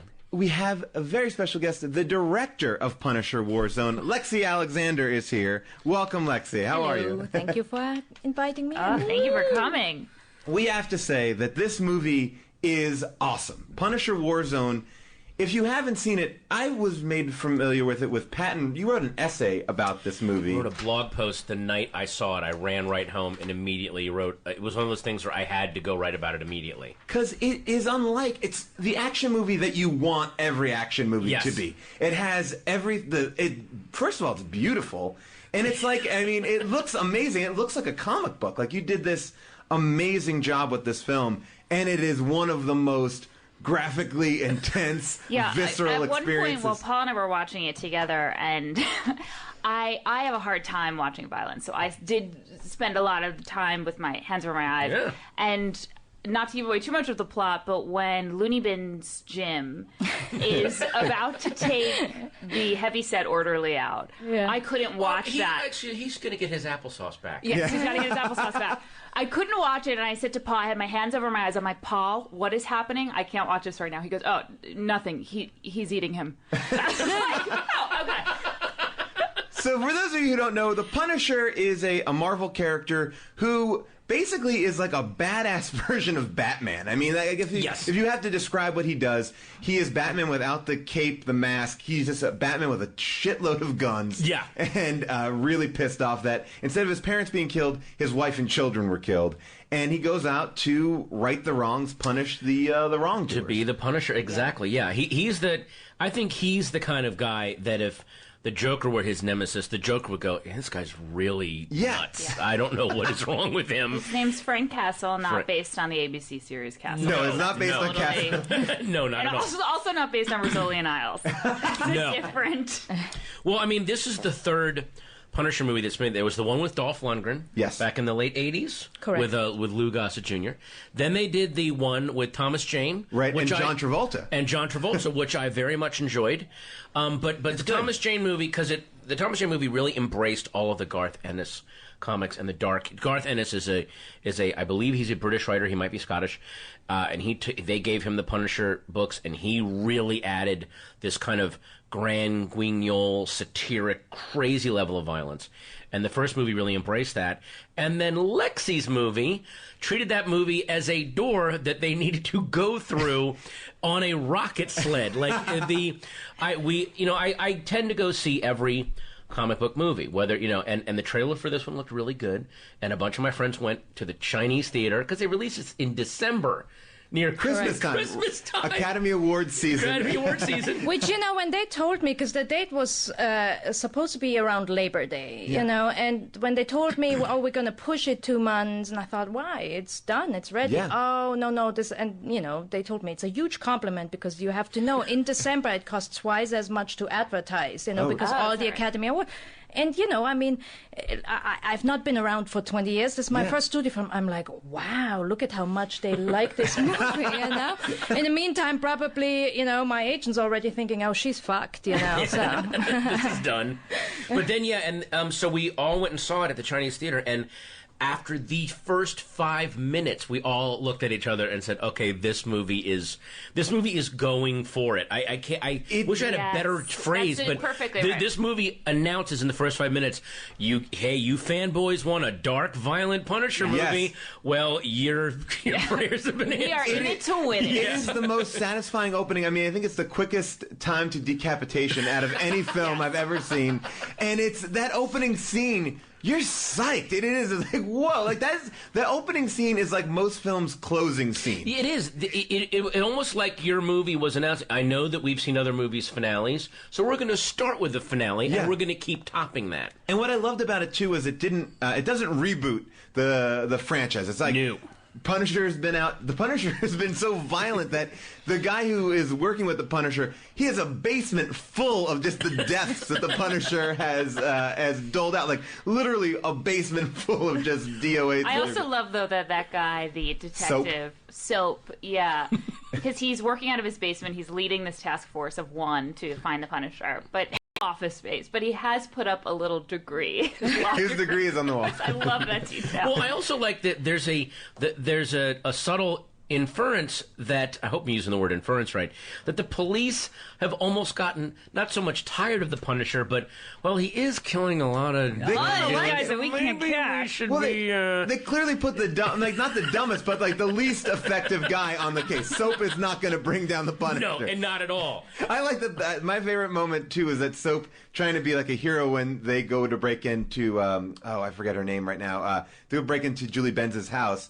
Like he puts on a little hat. He's everyone's all decked out and like look. I like that Soap character a lot, and I just love that he put on his little hat to go and to do backup. Can you take us through, Lexi, your journey? Well, I think the most interesting part about the whole process was probably how I got to do this film, because I always say to my friends, and I have to make sure this comes off right, because I certainly was never of the opinion that I was this great director who should be doing Schindler's List type movies, but the way I broke into the business and got my foot in was I did this short film on Super 35, and it was 40 minutes long, and it was nominated for an Academy Awards. The first thing I did. Wow. And I was sitting there at amazing. I was sitting there at the Oscars, and I always say to people, well, just so you know, while I was sitting at the Oscars, I wasn't thinking, I hope I get offered the third remake of Punisher, okay? So I just don't want people to think I didn't like the whole comic book thing. I kind of was like, here I was, and then I did another kind of independent film called Green Street. That was something I wanted to do, and I thought, okay, now I'm set. I showed everybody I can handle a film on a budget. Green Street Hooligans, by the way, is an amazing film. Super gritty. Oh, yeah. You should go see that. But anyway, sorry. And so then I was kind of considered like, I would say I was in the league of, young directors that could be hot, big directors one day if they get the right studio film. So you go out there and you get these scripts sent, and they nothing like you wish them to be ever, okay? Yeah. So I mean, anything from, I remember seeing one of the first A-Team scripts, Fast and the Furious 8, and the Craft 5, and, you know, I mean, and here's the thing, there's not enough projects for all the great directors, and I'm talking about A-list directors who can't get work, so they come down and do these mediocre things. So finally, after 2 years, my agent said, you have to do something, you know? And so this came, and, you know, I was like, I don't know anything about comic book movies. I know Tintin, that's it, you know, like, and a little European thing called Asterix and Obelix. Oh, of course. You do know that. So that was my comic book. Right. So I remember passing, then they said, just meet with the executive. I met with the executive, and he, I guess, really liked me, and he said, well, tell Lexi to come back and meet everybody and the Marvel people, but tell her to prepare a little bit more. Now, that should have been a clue to them, okay? So had you prepared anything? I was yeah, it sounds great, you know, like I didn't want it, you know. Right, yeah, so then it goes on. Okay, so now I'm set for this big meeting. All the Marvel guys, Galen Hurd, all the Lionsgate guys, and I do prepare just because I didn't want my agent to think I'm not, you know, you kind of have to, it's a relationship. You want to have a good meeting to get other meetings, just so they go, hey, she's great. She's like, correct. Maybe not for this project, but she's smart. Yes. So, Exactly. Yeah. Now, here's an interesting thing that I don't think I've ever told anybody publicly, okay?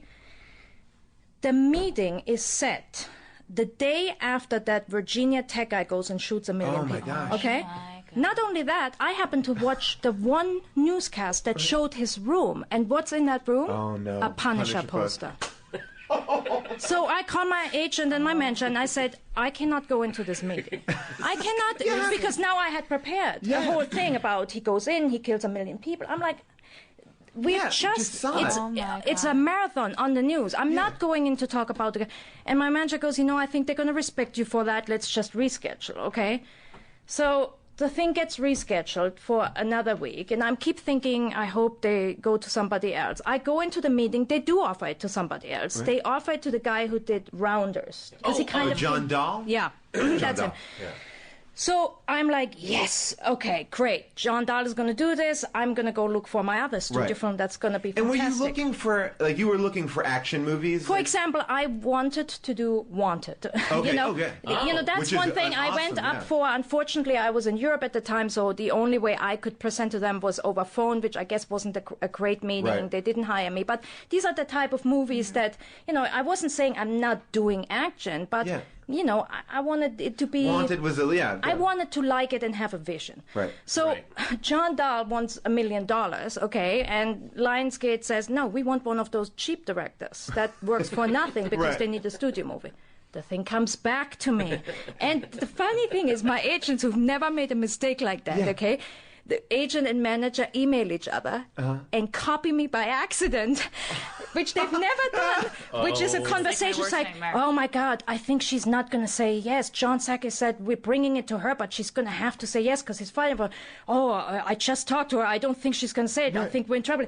And I'm like, guys, I'm on this email. I'm right here, guys. I can hear and so you. they called me and said, okay, sorry, but what do you think? And I'm like, well, and then they did the one line that kind of did me in. They said, look, Lexi, no woman has ever directed an R-rated comedy. You know, you could break through the glass ceiling, and there's a lot of little girls who thank you for it if you finally can get women. And to be honest, you get to me.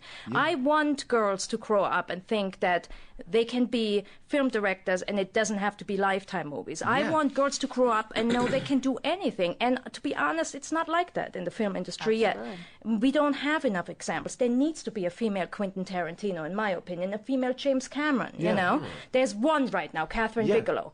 You know, and even she, after K-19, had a tough time coming back. You know? I mean, I also love when people are like, well, there's Catherine Bigelow. It's like, that's one. That's one person. You know? I mean, Point Break was Catherine amazing. Bigelow is like what the dumb people say to show that, I know about female directors. Catherine Bigelow. One person. Okay, you don't know what you're, everyone knows her name. Right. She's great, but there's other people. And and nobody ever asks, like, what has she done? Between, between, like, Hurt Locker and, K-19, it's like, what was it? Did she get offers? Did she not? I kind of have a feeling about it. I think she fought very hard to get the Hurt Locker done. It wasn't like, we were just talking about another director, we're not naming him, but who can bomb 1 million times, he'll still get offers. I don't think same with Catherine Bigelow. No, So- I think you're right. So you to can't me, get up to bat. Yeah. when they pulled that, and they probably had a conference call before and thought we know exactly how to get to like. We'll so get her. when I said, okay, done, we're doing it. And I also thought, to be fair, I kind of bought this whole you have to do one for them so you Right. can do others. I mean, it worked for Zack. You did Zack Snyder, The Dawn of the Dead. There's a lot of, there's a lot of. Oh, yeah. There's a lot of directors who do one and then they do the next bigger They one, can do and whatever the they more, the better they do, the more. And so I thought I have to do that. Okay. Now that also set me into a whole state of mind of, oh shit, I cannot fail. Not a good place to be creative. Right. Okay. Never make decisions out of fear, but at least I worked very hard on saying, okay, now I need to know everything about The Punisher, okay? I need to know everything. I need to know everything about the other two movies, and I need to know everything the fans did not like about the previous one. Yeah. And that was my education. I went to Punisher school. I contacted, the first comic book that I sent they my transcripts. They waitlisted me. I was so It's hurt. a correspondence credits course. didn't I had to go to Blue Beetle University. It's so embarrassing. I took a minor to the tick. Marvel sent me a big box of comic book, Yeah. Punisher comic books. And the first thing I opened, a guy threatens another guy, and he says, if you tell on me, I will feed you your balls in a cup and have you eat them or something like that, okay? And the next thing you see the guy with his balls in his cup and you see the testicles swinging up. Now, this is the first thing I see. And I laugh out loud. Yeah. I'm like, okay, this is like ridiculous, right? It's ridiculous, violent. It's like, it'll never happen in real life. Yeah. And between the Virginia Tech guy, it kind of like, it's okay. It's not shoot 'em up, okay? Right. It's ridiculous violence. Yeah. And I contacted these guys on the online called the Global Punisher Army. Okay, they had a website, and then I said, "Hi, I'm doing the next Punisher movie. I know I'm a girl, but just stick with me here for a second, okay?" And they were so educated and so polite. Their heads must have exploded. I know that Getting they that finally email. got to weigh in on it. Oh my God. This- every Come fan true. wants that. Well, you know what though? They surprised me. They were very. I mean, they from Heart of America, very polite. I think the head guy was from Oklahoma, and I mean, they kind of helped me. So I asked them. That all lines up. I asked them questions, and I asked them questions, and I asked them questions. I came back to Marvel and Lionsgate, and I said, we're doing this. We're like embracing the B-movie ridiculousness, right? We're not doing PG-13. We're going all out, right? Yeah. Now, just to kill the rumors, nobody ever had a problem with the violence and with the rating. Okay. Ever. Oh. I was gonna ask you about that. Yeah. Never. They So never. it's always going to be a hard R. That kills the theory that I had, because this movie to me had the feeling of, they said we want the darkest, edgiest thing, and you went, okay, and they saw it and went, oh my God, Yeah. what did she do? So they wanted that from the get-go. Yeah. They never said anything about the violence. I ran everything by them, as you have Right. to, as a first time. So, actually, to be honest, not a lot of in the entire film, those violent scenes, they're not from me. They're from the comic book. Yeah. The only thing I came up with is those parkour guys getting shot. That is one of my favorite scenes in the entire movie. Because for those of you who have not seen this film, they're McGinty and the Urban Free Flow Gang. That's right. And they are constantly on a meth high, and they just do parkour to transport themselves everywhere. Like they don't. They're never not doing it. Yeah, they're never not doing it. They like leave through the roof. They're never on the sidewalk, I think. They're like those monkeys that live in the rainforest and they never actually touch the ground. They jump into frame and they jump out of frame. Hoppa! Hey! And they're like this real crazy gang, and there's a scene in the movie where the Punisher, in the middle of one of their parkour routines, just shoots a grenade at him. The guy just blows up in midair. It looked like a heat-seeking rocket because the rocket just turned. seeks him out in midair and blows him up. That went at the screening I went to. That got a standing ovation. Oh, that's an amazing scene. The way that came about is I had a friend who said, we were talking about what I'm doing at Punisher and the rewrites, and the studio wanted to hire another 6 writers, and I'm like, oh my God, I can't. And they're like, look, just promise me one thing. Don't you fucking dare cast any parkour guys and put parkour guys in, because everybody's doing that. And there were like 3 movies, Right. I think Hulk and diehard and That's right. There's a big parkour like thing. and then there going on. was a reverse reaction. And then I heard it again from somebody, just don't put any parkour guys in there. I'm like, what's with this reverse reaction to them? I'm kind of liking that. Yeah. What can we do? And I thought, let's just blow them up, you know? If people hate them so much, I kind of figured, you know. It was an amazing thing because it's gratifying on two levels because it's like, oh, it's cool parkour, but then you get that scene that you want. Just, shoot And it it's out also, of the sky. it was like the movie's way of saying other movies, they introduce the parkour guys, and as a movie, you go, okay, this will be the final battle. Exactly. And they just go, no, they're dead. Yeah. Screw that. Not only are they dead, but they've been blown in. But they don't exist. Their bodies are no longer. Well, there is also an Nothing to amazing bury. scene. There's an amazing scene because the Punisher shoots one of them in both kneecaps. And he falls down, and he gives the Punisher the information about where the rest of the gang is going. And you think, oh, he's not going to kill this guy. And then, like, the next cut to, he's been dropped from a roof and impaled. It's like, it's so great. The Punisher does not go soft. He is never, no one's escaping the Now, wrath. I don't know if you read the Punisher comic I books, read it when I but was a that was kid. taken out completely. Like, that scene of him being impaled was shot by shot, and we did a lot of that. Like the one you love where the guy shoots, having the kid on the shoulder, and then he shoots the guy, and the other cop goes, no! That's an amazing scene. It's taken directly out of the comic book. We did that a lot. You know? And the guy, I just love that the cop isn't shocked and horrified. He's annoyed. Annoyed. Like, he literally is going, he reacts as if, all right, I figured you would do this. Right. I was just hoping just once you wouldn't do Because that. I think That's how he reacts. we should because I think it's such a fun, great scene. He's like, oh god damn it, Castle! Like it's like man. it's really This again? Yeah, again. Now? Yeah. Now that one you were talking about the writers. I read online that Kurt Sutter, the guy who wrote Sons of Anarchy, did he have a draft of this at one point? Yes, that was another, it's so funny sometimes. It really is like high school, because there's so many parties and then they get kind of against each other. I'm a Kurt Sutter fan. Right, yeah. I like his show. I like his writing. When I was up for this movie, I only got one script, which is the Nick Santoro script. Okay. Now, I never knew Nick, but I read the script and I thought, okay, he kind of, again, he was the first one to really embrace this ridiculousness. He came up with Looney Bin Jim, and that's Looney Bin really the Jim. only. We'll get to him in a minute. See, Yeah. I think he was a great character. I didn't want to have any characters that were in the comic book, but he was so written so great that Yeah. I thought we have to keep him.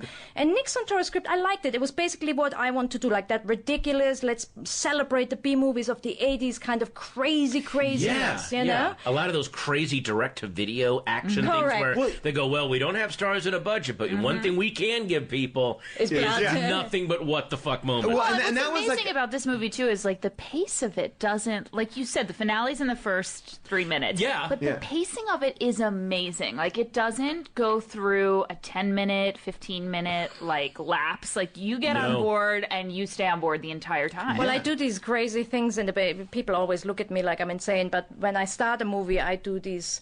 Literally, like I have a pacing schematic on, how long What? until. Yeah, I have It actually impressed the president of Marvel, Kevin Feige. Was like, shit, she has a schematic. He's impressed with just a graph. Damn. I have a thing where I like, figure out how long the movie goes without any action happening. Because if Right. you're making an action film, you better not have 20 minutes without any action. Exactly, which is Yeah. a mistake that most of these movies make, where you Right. sit in this like exposition and dialogue. And for a movie like this, you want to see nonstop action. I think that the way I felt watching this movie was the way I felt when I saw Shoot 'Em Up, that movie with Clive Owen. Yeah. Which was like that same, like just that, and it's like that fun. We will get exposition in action. People Yeah. will be moving and explaining what's going on very quickly because this maniac is coming after them. I feel like the Punisher himself only had like a page of dialogue. He did, which he embraced. He liked it, But to come back to the Yeah. He was scripts, wonderful. Kurt Sutter's version that he wanted to do was a more like reality-based Punisher. Okay. And I think that kind of gets to the point why, when you go on Amazon and you see, like, I always think, wow, this movie has so many great reviews. But then it also has a lot of, I hate this. This was the worst movie I've ever picked up. Right. It is either the greatest comic book movie ever done or the worst piece of shit on the planet. Well, I okay? think that the difference is like the wrong people are watching it. Like I think like people who are like, a lot of the reviews I read were like, I wasn't expecting this to be so violent. It's like, well, the movie is called The Punisher, Yeah, man. and I guarantee you the person that wrote that was like, this Punisher movie is going to be so badass. And then they actually were given what they wanted. Yeah. Like, I don't know if I want it to be this. Yeah, because you do. It's like, I was saying that there's almost a... You just don't know what or who or when people are going to get killed. So you're in a constant state of like, who's going to get stabbed? Who's going to get... There's no solid ground for you to... Anyone can be killed at any moment. Any moment. Yeah. And what you did so well, too, is the way that people die is amazing. And I think you're right talking about like the reality-based script. I think that would be less fun because you can do stuff like punch a hole through somebody's face. Well, I don't know. To be honest, I kind of wish they would do another one and do Kurt Sutter's version, and because it could work, because there was a lot of people who wanted the Punisher more reality-based. Now, I will never be able to understand it. I would never be able to direct something like this because, to me, a guy running around with a skull on the front, based in reality, I needed it to be fantasy. Yeah. I also, to be honest, don't want a Virginia Tech guy running around thinking he's the Punisher. I wanted it to be, and the look was great for it too, because I wanted it to be the most brutal Alice in Wonderland type kind of thing, Well, that's why you don't see him before he's a Punisher at all. I mean, we see him in flashbacks a little bit, but we're not taking on this journey for how he got there. We don't have any relationship to this family. Right. We're just there. And the humor in this movie is amazing. The character Jigsaw, played by Dominic West, who you may know from The Wire. He gets into a fight with the Punisher, falls into a glass recycling machine. Well, that's where gangs have their shootouts at big glass recycling plants. They're very green. They're always recycling that glass. Yeah. And his face is put back together by his doctor in record time. When he falls into the glass grinding machine, never screams, "Help me" or "Oh no," just "Fuck you, Castle, fuck you," just as he's being ground up, never once. Never regrets it. Again, just angry at Castle. Oh, great, now I gotta go through a glass grinding machine, you asshole. Well, the same thing when he's revealed, when his face is finally revealed. He's been put back together in roughly in a quick amount of time. And, next day. Next day. And he's so mad at the results. But they described him, the doctor's like, look, your face was ripped off. There is nothing. There is no bone. There is no tissue. It's like, who gives a fuck? Let me see it. And so he has his face, and then he proceeds to stab that guy in the head with a pair of scissors. And then one of his underlings, as he's walking away, the younger guy makes a comment or throws up when he reveals his face for the first time.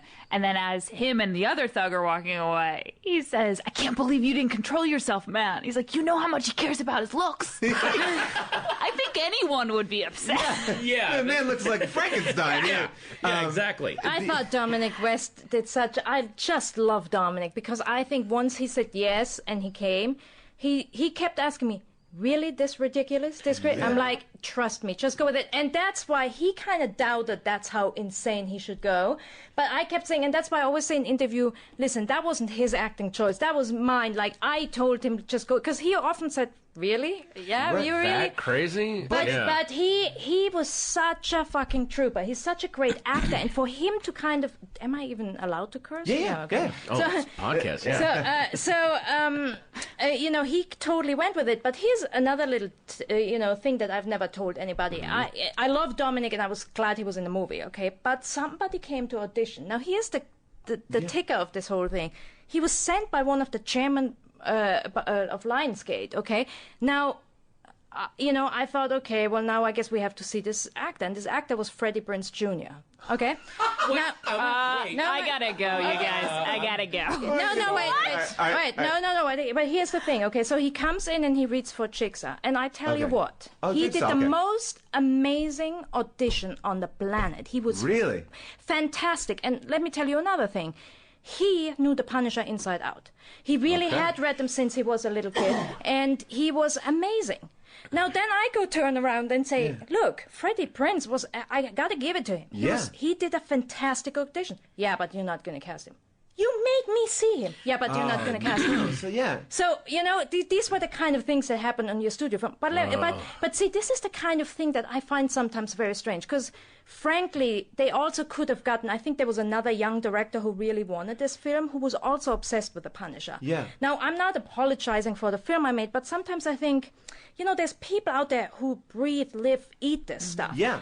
Get them. Don't try to get John Dahl and then, he wanted too much money, let's get the But cheap it's a lot one of who's hot, perception, right? It's like, because you're an Academy Award nominated person, and so they don't want to pay John Dahl $1 million, so they want to get the prestige of having you have this these this great critically films. acclaimed movie beforehand, Yeah, and you're hot, and all of which was killed in the moment of Punisher.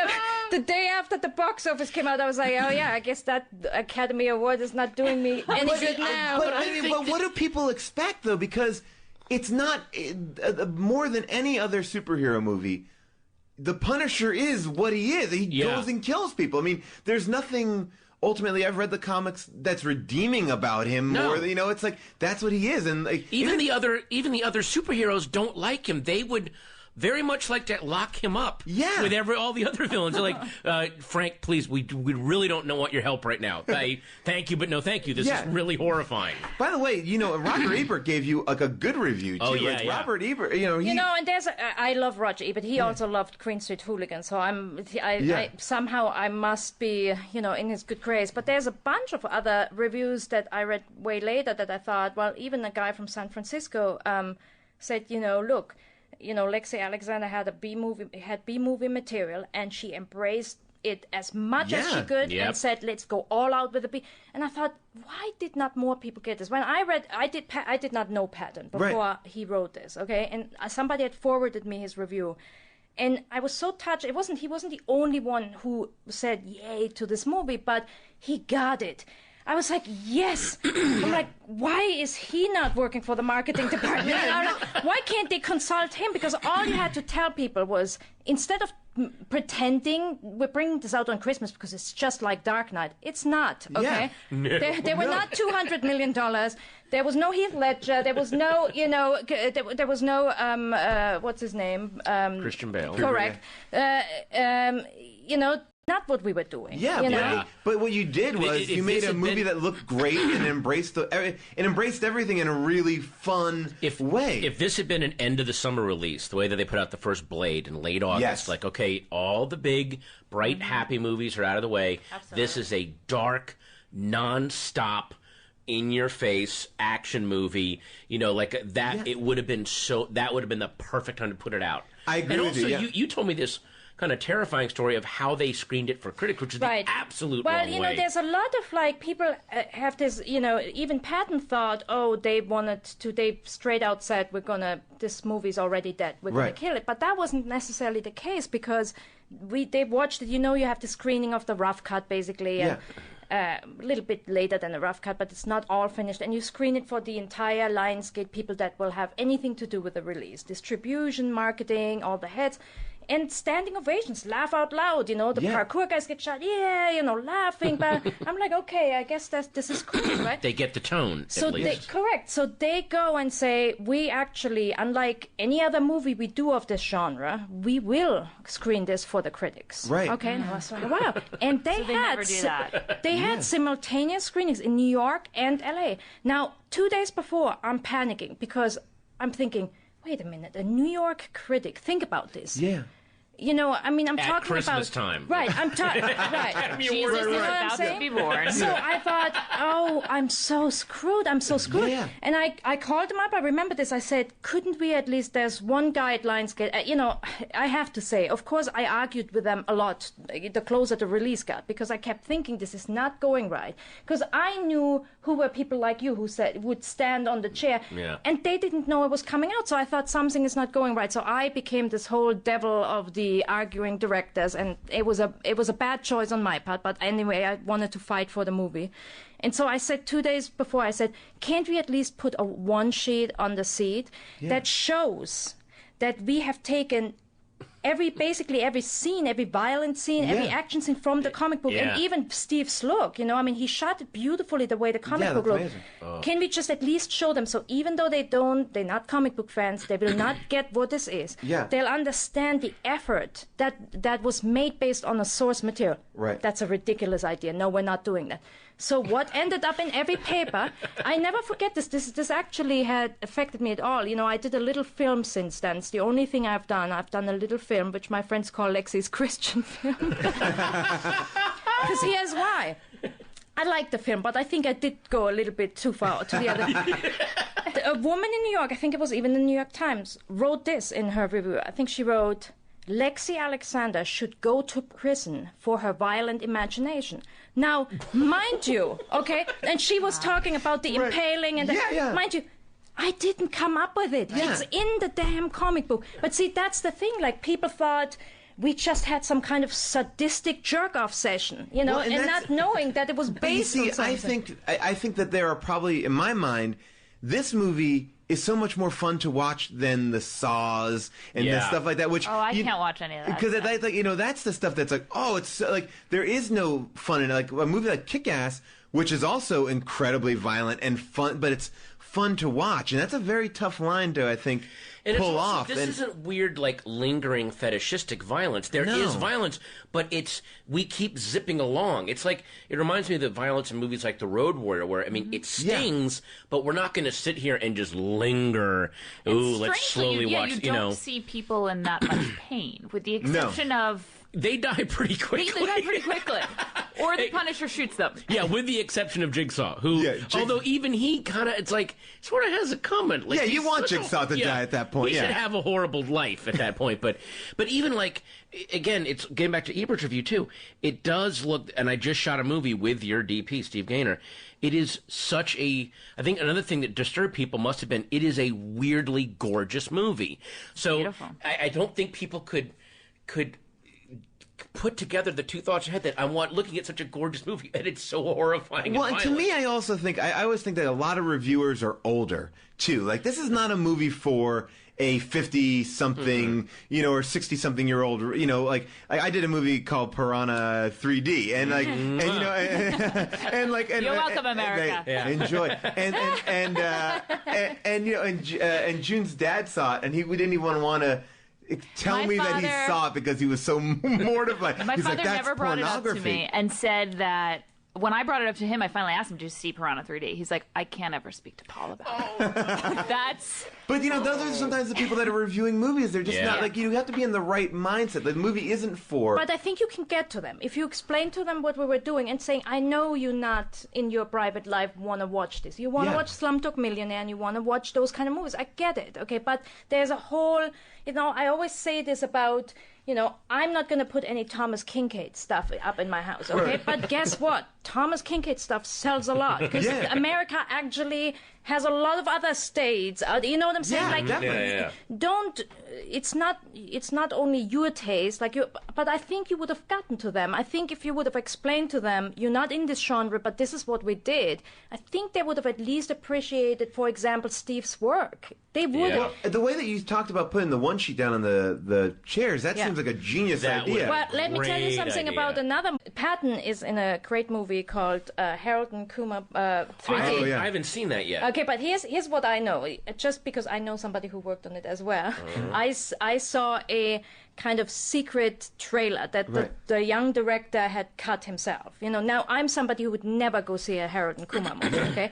I saw this trailer and I said, I would go and see this film just because this was so genius. It was so kind of self-deprecating, very, very funny. I'm in on the joke. It's ridiculous to have Harold and Kumar in 3D, like, you know, all of this stuff. It was just like pure talent.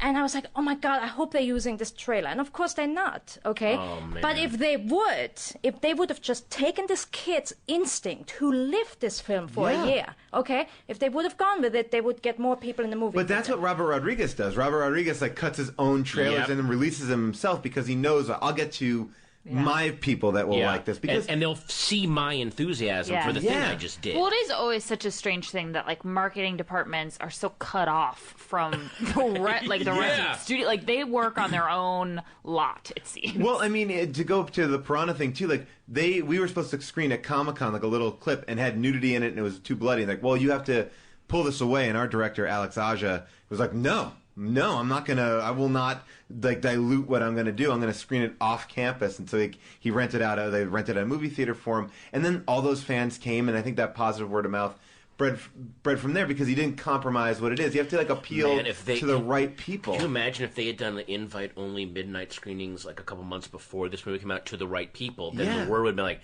"Hey, dude, I just saw this thing.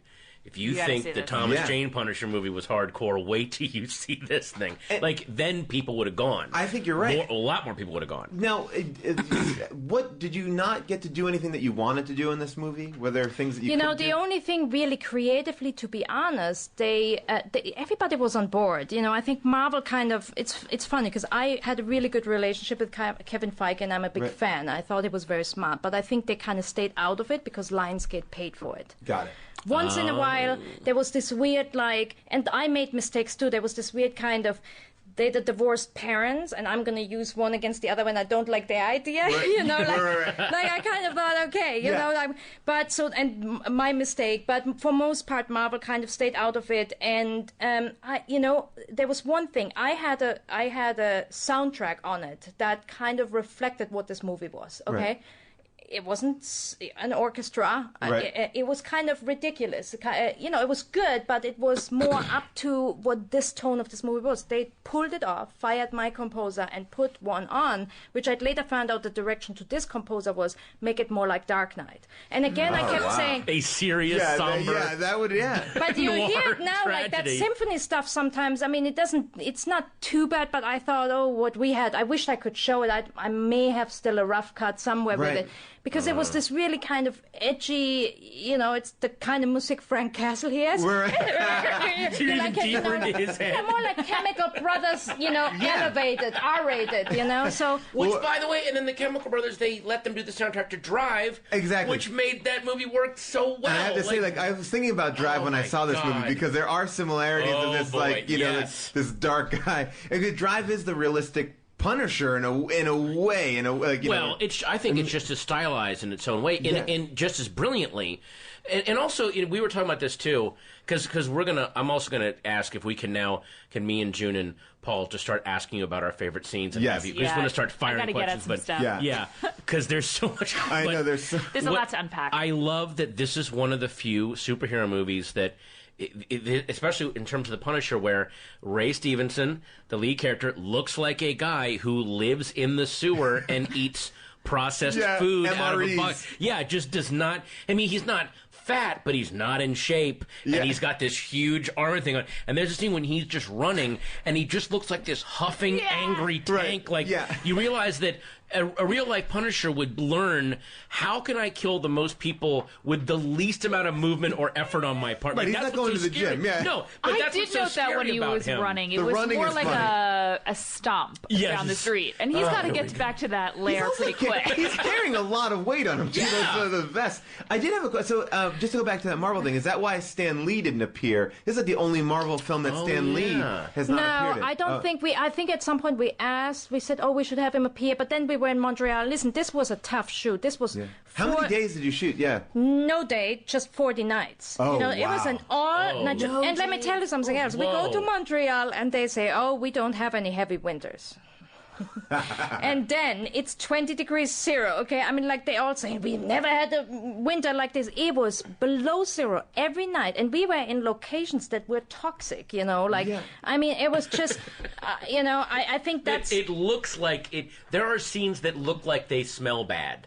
And I'm meaning that as a compliment. You're just like, wow, I hope they have face masks on. That last scene we had to wear back, that basically, when you start, like you said, when you start with a scene where somebody's head gets cut off so quickly. And an old lady's head gets twisted around. Does he kill her just because she's having dinner with people he doesn't like? No, I know. What because she the scene scene before, she was sent out of the room along with that other woman. Yeah. So it seemed like they weren't doing any business. They were just having dinner. They were just having dinner, and they were killed. But I also feel bad for the Alzheimer's grandmother too, whose head is. Kills everything. Yeah. And it looked like a quick death. Yeah, Paul. Everyone sorry. listening, Sorry. that was Looney Bin Right, Jim. yes, that was- She calm was down. watching her Punisher. cooking shows. Totally justified. Well, yeah, no, that last when I just said, okay, we've killed so many people. How do you now have a finale? That's not Yeah. anticlimactic. Okay? Yeah. How many people did you kill? Okay, and by the way, so can I just say this is my favorite scene in this movie? Yeah. Okay, it'll surprise you, but I basically had to come up with this finale, and I thought, okay, now he has to kill 1 million people. Okay, so how do I get them? And I thought, oh, there's all these gangs in the comic books. Let's do that.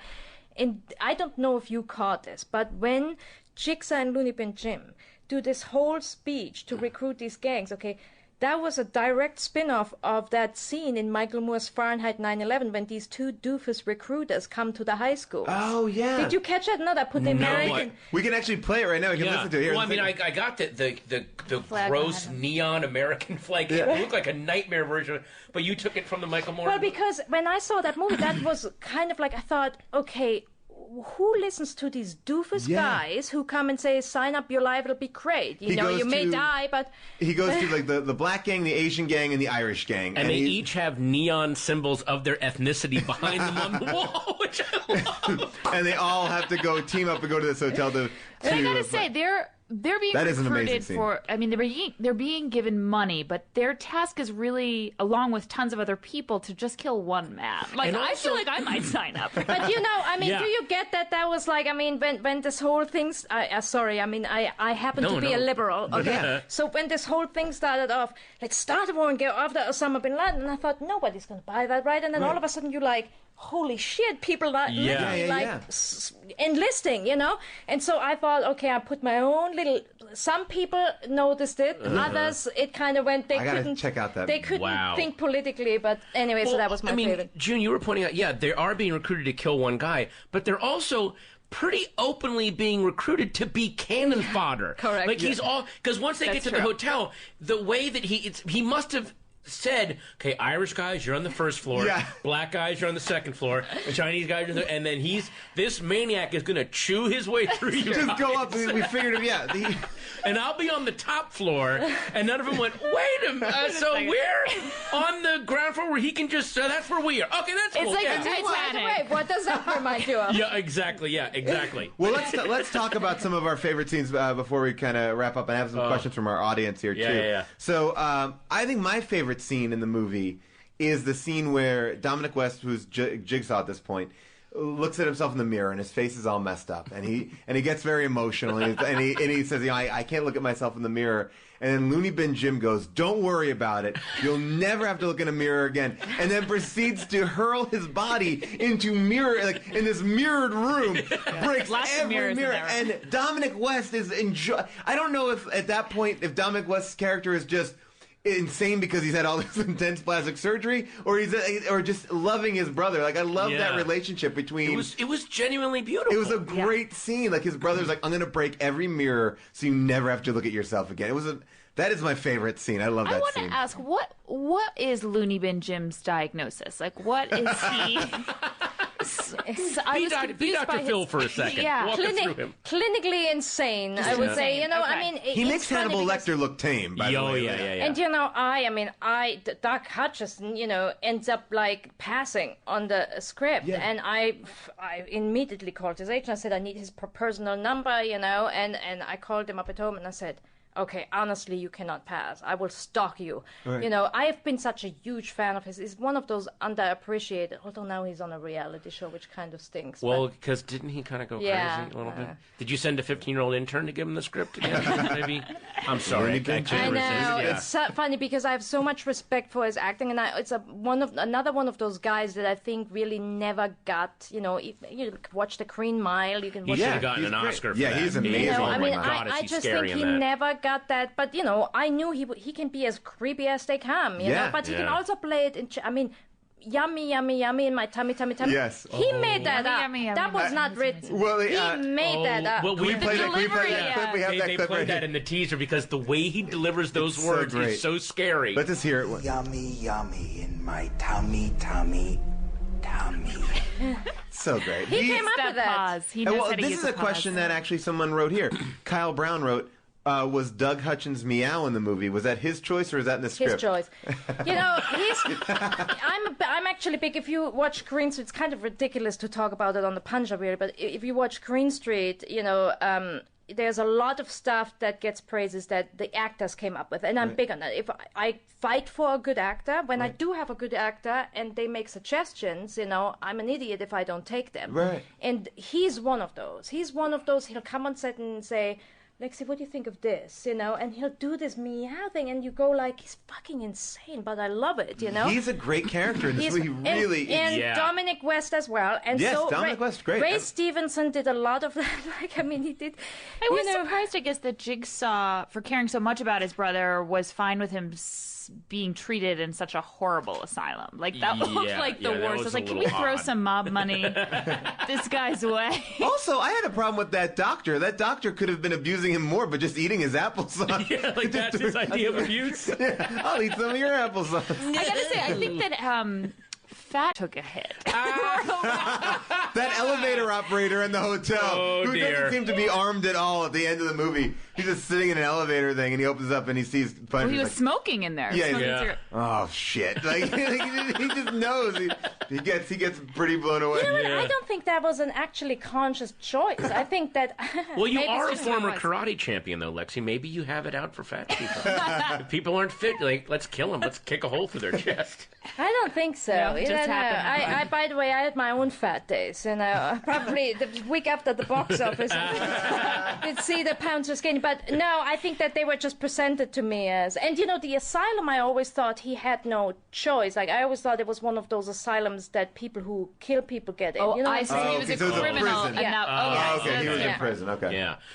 My favorite scene. This is how when you talk about the pacing.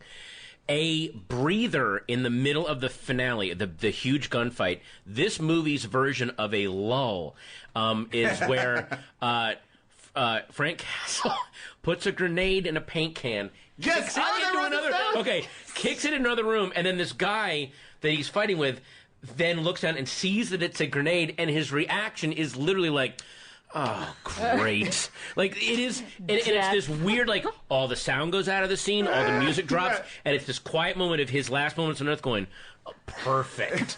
And then and then we're right back into it. It is, I hate to use this word, it's symphonic. It's amazing. It is the way that little, that was such, who, was that in the script? Were you, as you were mapping it out, like, I think it, you know, I don't want to take away anything from anybody. There's a lot of great choreographers. You know, my choreographer that I always work with, Pat Johnson, was there. There was a guy named Shaw Fanette who's famous. So everybody did their thing. I believe I wrote this. You know, I tried to come up with these moments like the parkour thing and the crate and the kind of like how do you was take amazing. violence and make it so ridiculous that it's not, you know, some crazy kid doesn't. I didn't want a crazy kid to go, oh, that's who I want to be. I wanted it to be the kind of violence that makes you laugh. I'm, by the way, you would be very surprised, but I'm very, how do you say, squeamish.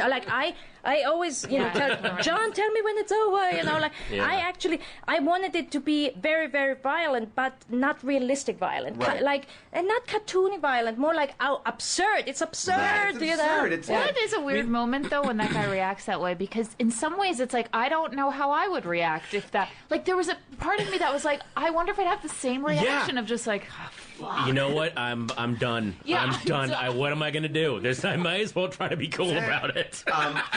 Lexi, I don't know if you know this, but I have planned something here because a lot of people have asked about sequels and will there be another sequel. Did you know that Ray Stevenson reprised his role of the Punisher in a children's cartoon? I did, actually. Wait, what? You have to hear it. We have the No. clip of it. It's on what's the name of the Cyrus? What's the name of the cartoon? Do you know? It's a kids cartoon on Cartoon Network. It's like it's a Marvel cartoon. You'll hear it. It's What? Yeah, you got to hear this. It's pretty amazing. Thanks, Punisher. We really appreciate this. We're nothing but white blood cells, hunting the infection called crime, a sickness that sneaks in through the cracks, the way that Brussels sprouts sneak onto a plate of delicious macaroni and cheese. Sure, the city looks safe, Just push the Brussels sprouts to one side, right? Raw. No matter where you put them, their vile vegetable juices corrupt the whole plate. Oh. I'm out here to keep those stinking sprouts off the mac and cheese. Keep them from leaving the store in the first place. Then his van starts shooting all this stuff. Blows everybody up, and then he drops the Hulk off. Here, you'll see it. The van is just shooting bullets randomly. This is a kid's cartoon. They're all screaming. All right, here we go. Your van smelled like dirty laundry anyway. Hulk want mac and cheese. All right, there you go. What? Just wait. Wow. Wow. Oh By the way, more lines than he had in the movie. Yeah, way more lines. Brussels sprouts. That is called the Superhero Squad. Oh my God. That's... But in a weird way, it's like they got your movie because it's that same level of satire. You know, it's a funny thing. You know, a lot of people in the aftermath got the movie, which kind of like, you know, I always say to my friends, I wished I would have done a real like stinker. You know, like kind of like George Clooney embraces Batman and Robin and just goes on every talk show and apologizes for killing the franchise almost and for being shit in the film. And with this film. You know, I've tried to do this. I've tried to kind of like, when I was shooting this little film, Lifted in Alabama, a kid was apparently waiting for me for 12 hours. Oh, wow. To talk to me, okay? Yeah. And he came and said, Miss Alexander, may I talk to you in a southern accent? And he said, I'm a huge Punisher fan. I saw it 20 times. And I said, and now you want your money back, right? So I was just making a joke. And he almost cried. And, and little did I understand, he's a huge fan. He just came back from Afghanistan, okay? That was like his thing. They were all talking about it there. And you kind of like, I thought to myself, you know, there's people who like this film. I can't just slap them in the face. And so it's a weird thing because you don't know. I don't know if I should apologize or if I should be mad that it didn't happen. You need to wait a decade, and this thing will be like Office Space and Big Lebowski. I'm telling you, that's what I think. I always collect a bunch of like the positive reviews of the movies here, and it's a second opinion.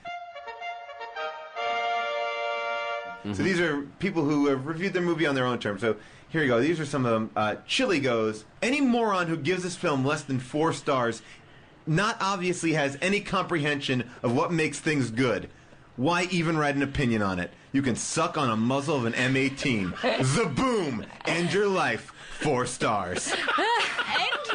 End your life. The Jester writes... Signed, Pauline Kael's Ghost.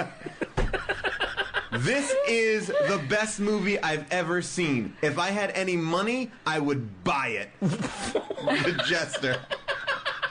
Does he mean buy it on DVD or buy the actual print and everything that was? That's crazy. I think he just wants to buy, maybe just buy a DVD. Yeah. Oh man, and then this guy just writes, this is my favorite review from Kool-Aid. He goes, "This is a really nice movie to watch." That was his review. It's a really nice movie to watch on a rainy Saturday. You know, put it on by the fire. Do you know how many kills were in the movie? I saw a stat online, but do you have? I don't. 81 confirmed kills by just the Punisher. That's what. Oh my God! That is what someone calculated on Wikipedia. 81. Just the Punisher. And those are confirmed. Those aren't people who may be named. That's why I did that little Christian movie. What do you have? What do you have coming up? Are you working on anything right now? Or I was just telling Patton I'm being very masochistic because I'm not, my career is not enough in the cellar yet. So I decided to pass on everything because there's actually fans of this movie, and so I do get scripts sent, but. Every script now has 50 people dying on page 1 with machetes, and so I kind of made a decision. As much as I'm tempted, I'm not going to do it, I'm going to, I look back at Queen Street and Johnny Flinton, and I think what people liked about it was, yes, they were violent, and there was some violence in it, but it had heart. And so now I'm kind of waiting. Either something like this comes, and what I really do is I'm focusing on TV, which... If you know anything about TV, they hate feature people, let alone feature people who had box office bombs. So it's really masochistic because funny, one of the executives I worked the most with in TV, first meeting I had with him, and I was surprised he took a meeting with me. He's pretty big, But then he says, okay, hold on a second. I have to put you on speakerphone. Well, I had to get on the speakerphone with his son, who's in Santa Barbara College, and all of his dorm mates, because they're the biggest Punisher fans. So see what happens? Like, they were all like, oh my God, you know. And so, you know, I'm working my way through TV and hoping that people will forget this happened, you know. I know you say you're trying to get away from the violence. If you should direct Sons of Anarchy episodes. That would be amazing.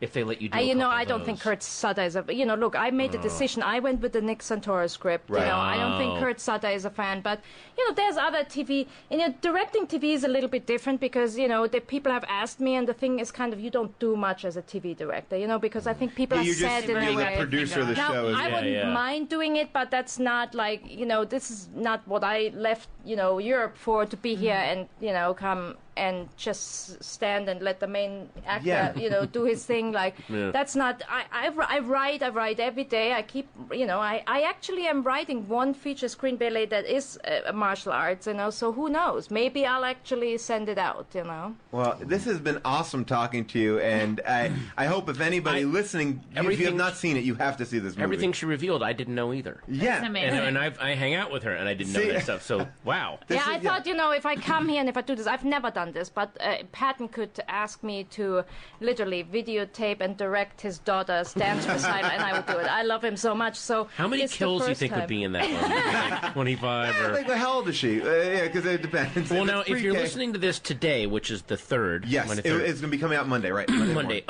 Tomorrow night at the New Beverly, me and Lexi and the cinematographer, Steve Gaynor, will be there doing a Q&A afterwards. Steve Gaynor, who's the guy who shot this movie. It looks like Black Narcissus. It looks like a Michael Powell film. It's so gorgeous. It's beautiful. It's just disturbingly beautiful. Yeah. Yeah. And I'm so bummed that I will not be in LA to be a part of that, because I feel like seeing this movie in a theater would be the way to see it. Like, watching this with other people around you and hearing people go, did that just fucking happen? It's a movie that you have to look at something and go, what the Paul and I probably watched it under the worst circumstances at like 7:30 a.m. because we both were trying to schedule it. I already watched it, and then I watched it again. I was drinking coffee. Like, the shades were down. It's just not the time you want to ever see any type of movie. And we had a blast. So it's such a fun movie. Lexi, thank you so much for coming. Get yourself to New Beverly if you're in LA. I think you would be an idiot to miss it. You'd be like Looney Bin Jim. You'd be just plain crazy. Thank you guys. You'd be a dummy in your tummy. Tummy. See what I did? Sorry. But before we go, let me also remind you to check out earwolf.com, your home for all your earwolf needs. We have shirts here on the show. They're called Ridiculous Cage shirts. We talk about them all the time. Picture of Nick Cage screaming. Look great on anybody that has a human torso. So if you have a human torso, get yourself a Nick Cage shirt and an iPhone app. That's right, Earwolf has an iPhone app. It's really good. I think out of all the podcast apps, this is my favorite. And I'm not saying that because I work at Earwolf. You can also follow myself on Twitter. I am at Paul Scheer. At Miss June Diane. And, of course, Patton is at Patton. And check out this week's season premiere of The League on FX and the season finale of NTSF SD SUV on Adult Swim at 12:15. So, a premiere and a finale. Those are my plugs. Thank you guys so much, and we'll see you next time on How Did This Get Made?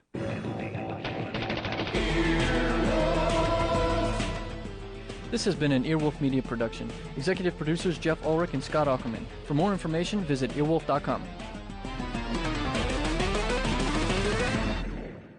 EarwolfRadio.com.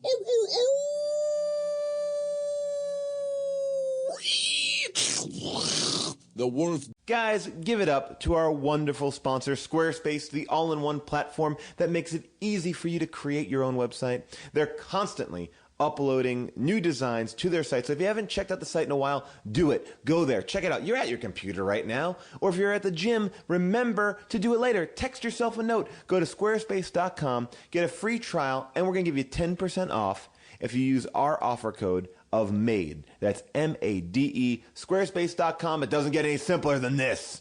Hey everybody, before we start the show officially, I just wanted to let you all know this is a live show. So sometimes we talk about things that are on the screen that the audience can see that you can't see. And this is where I'm going to ask you to use your imagination. Think about it. And then if you don't want to use your imagination, just move to a city in which we are doing a live show. We have another live show in LA coming up in August, so get your bags packed. Come out to August. That's not announced yet, though. Okay, so enjoy the show. Sit back, relax. Use that thing up in your head called a brain. Picture it. It's like old TV. Here you go. In the future, we're all pussies. Thank goodness Sylvester Stallone and Wesley Snipes are going to blow shit up and fuck their future women. We saw Demolition Man, so you know what that means.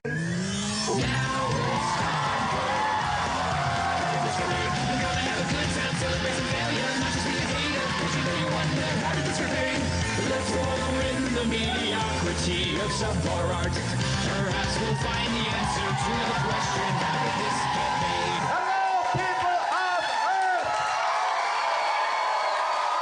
Whoa, holy cow! Hello, New York! We are live at Subculture. We're in a beautiful space here on Bleecker Street.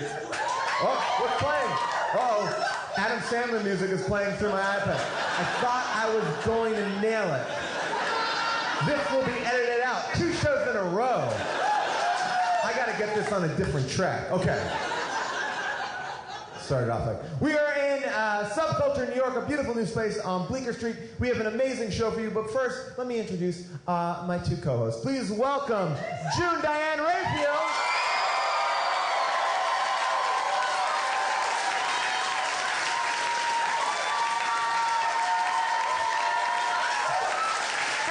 Jason Mantzoukas.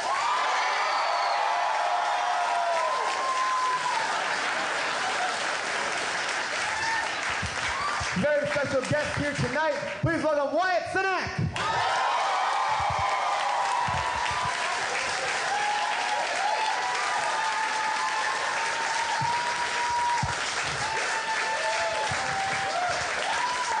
Welcome, everybody.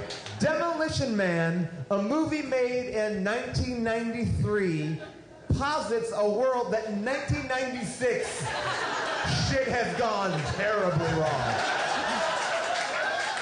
The opening of this movie, and this is like a weird cliche that bugs me, it's like the Hollywood sign is just on fire. Oh, yeah. Like, and it feels to me like the filmmaker's like, oh, yeah, it's always on fire. It's not like... Yeah, because there wasn't like a fire in the hills. No. Like nothing else around it was on fire. Like just the letters. Lighter fluid. Yeah. Well, I feel like every year, at least when I lived in LA, there was always... This is the year that the Hollywood sign is going to be torn down, and people would fight to save it. Yeah. And it's like, if you watch all these movies, nobody wants it. No. Nobody wants it. Let her go. Yeah, these politicians are like, no, I've seen Demolition Man in like 800 other movies where the sign gets burned down. You guys don't want it. We get the message. We hear you. Also, why are our politicians watching Demolition Man? Most of the best politics that happened in the 80s, most of Clinton's administration was made off of Sylvester Stallone, Joe Silver. Almost all of Antonio Villaraigosa's campaign promises were from Demolition Man. Prop 8 was Demolition Prop Man. 8. Yeah. Guys, Prop 8 is dead. Yeah. Right? And you know why? Because the Demolition Man came in and destroyed it. Lit it on fire. I thought that DOMA was like Demolition Man. Like it was I don't know what the O stand for, but the D and the M was Demolition Man. Yep, absolutely. So in 1996, things are bad. So bad that one of the airline, one of the helicopter police pilots goes like, "Hey, remember when they used to let commercial airlines land in Los Angeles? Like that? What about when the city was on fire? That's the one thing he's regretting. Like, oh man. Remember that? When commercial airlines would land here. Like, that's a weird thing. All right. I thought that was weird.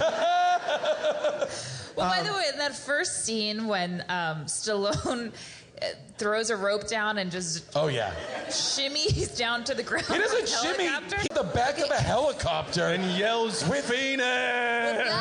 First he says his name. Just he first says, send a maniac to catch one. Then he jumps out screaming, Phoenix!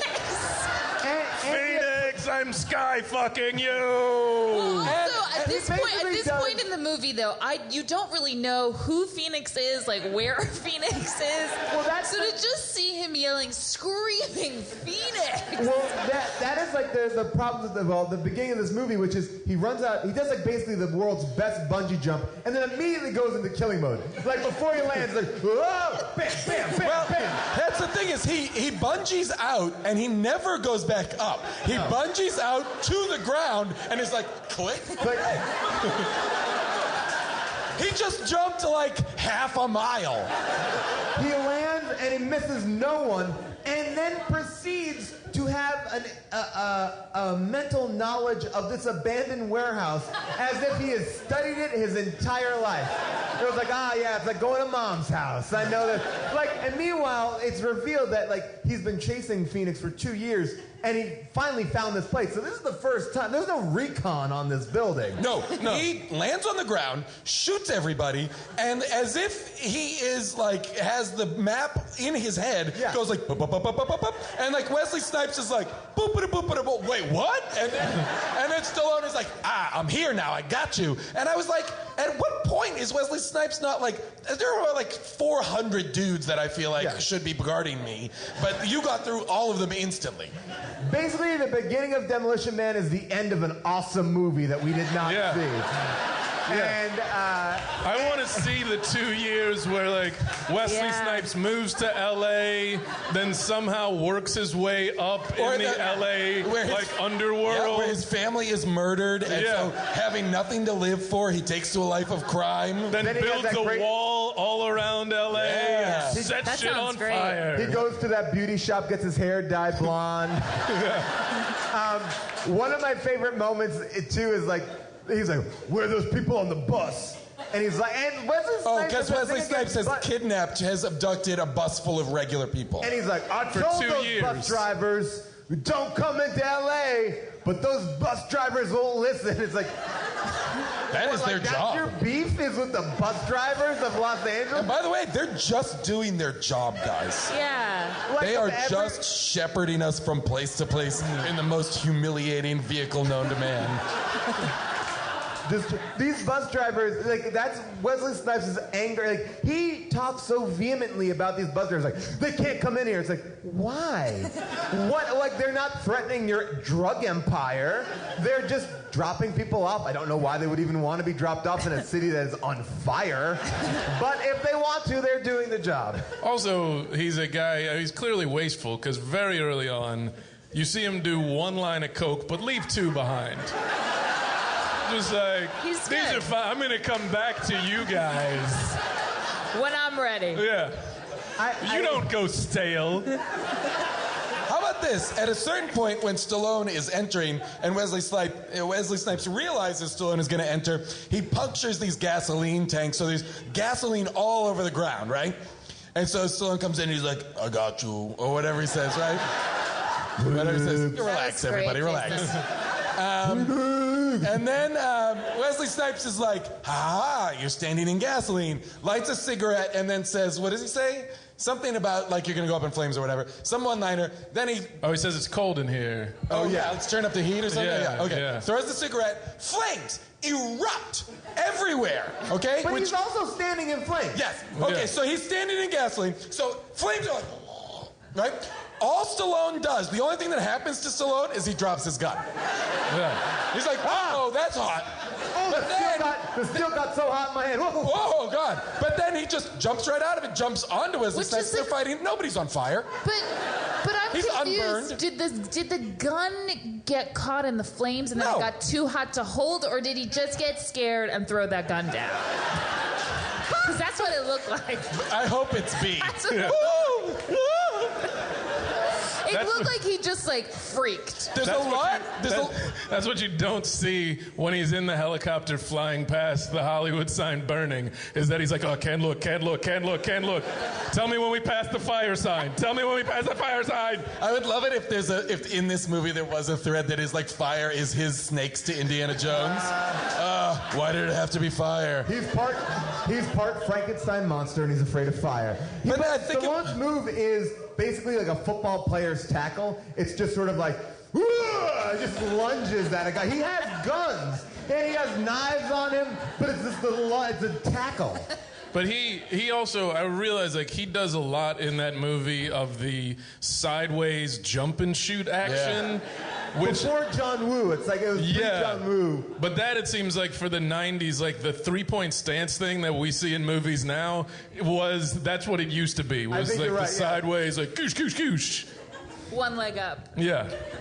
The one thing I remember about this movie most clearly, and it's not even about the actual movie, is I used to go to Planet Hollywood all the time under the guise.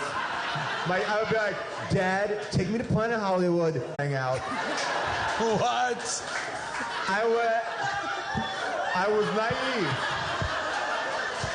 but I also met Anthony Michael Hall, so I was also right. Oh, nice. Jokes on us. Jokes on us. Nice. I thought you said celebrities. It was pre-Dead Yeah, Zone that's TV right. show. I'm starting to beef with Anthony Michael Hall. And I remember always wanting to eat under the naked Stallone Demolition Man, because he gets frozen in this movie, and it's like a block of ice, but it's like kind of just naked Stallone. Really, and I just thought that was so cool. It's like, whoa, it's like he's in there. Wait, and that was at Planet Hollywood? Yes, a big, like, giant, like, you guys okay? like 6 by 8 foot circle with like a Stallone dummy inside. Oh, and you know what they should have done is they should have had a table that was that. Oh, that's You should have been able to use that as a table. And then when you would eat your fries, you could see his junk. Like, oh, Yeah. I got it. There it is. Yeah. I have a feeling that there is someone who has that now, and it is a table. Oh, yeah. It is. That would be the best table of all time. Guys, let's all chip in and get one of those. Well, because once Planet Hollywood shut down, all that shit had to go somewhere. Yeah, someone had to buy Axel Foley's jacket. Yeah, I'm sure that they weren't like, hey, so Planet Hollywood shutting down. Smithsonian, you guys want Stallone in ice? You guys want a bunch of garbage? Yeah. I mean, we're loading it up on the truck and driving it down to you guys. We were just giving you a heads up to move the Millennium Falcon. There's a great line at the beginning of the movie said by the police chief in Lethal Weapon, who after he captures Phoenix, and he was like, "Hey, enough of this Demolition Man shit." Like, that's Stallone's MO, that he just demolishes stuff? Well, very weak. Keep this in mind, okay? In the opening of this movie, upon capturing Phoenix, the entire building both explodes and crumbles to the ground.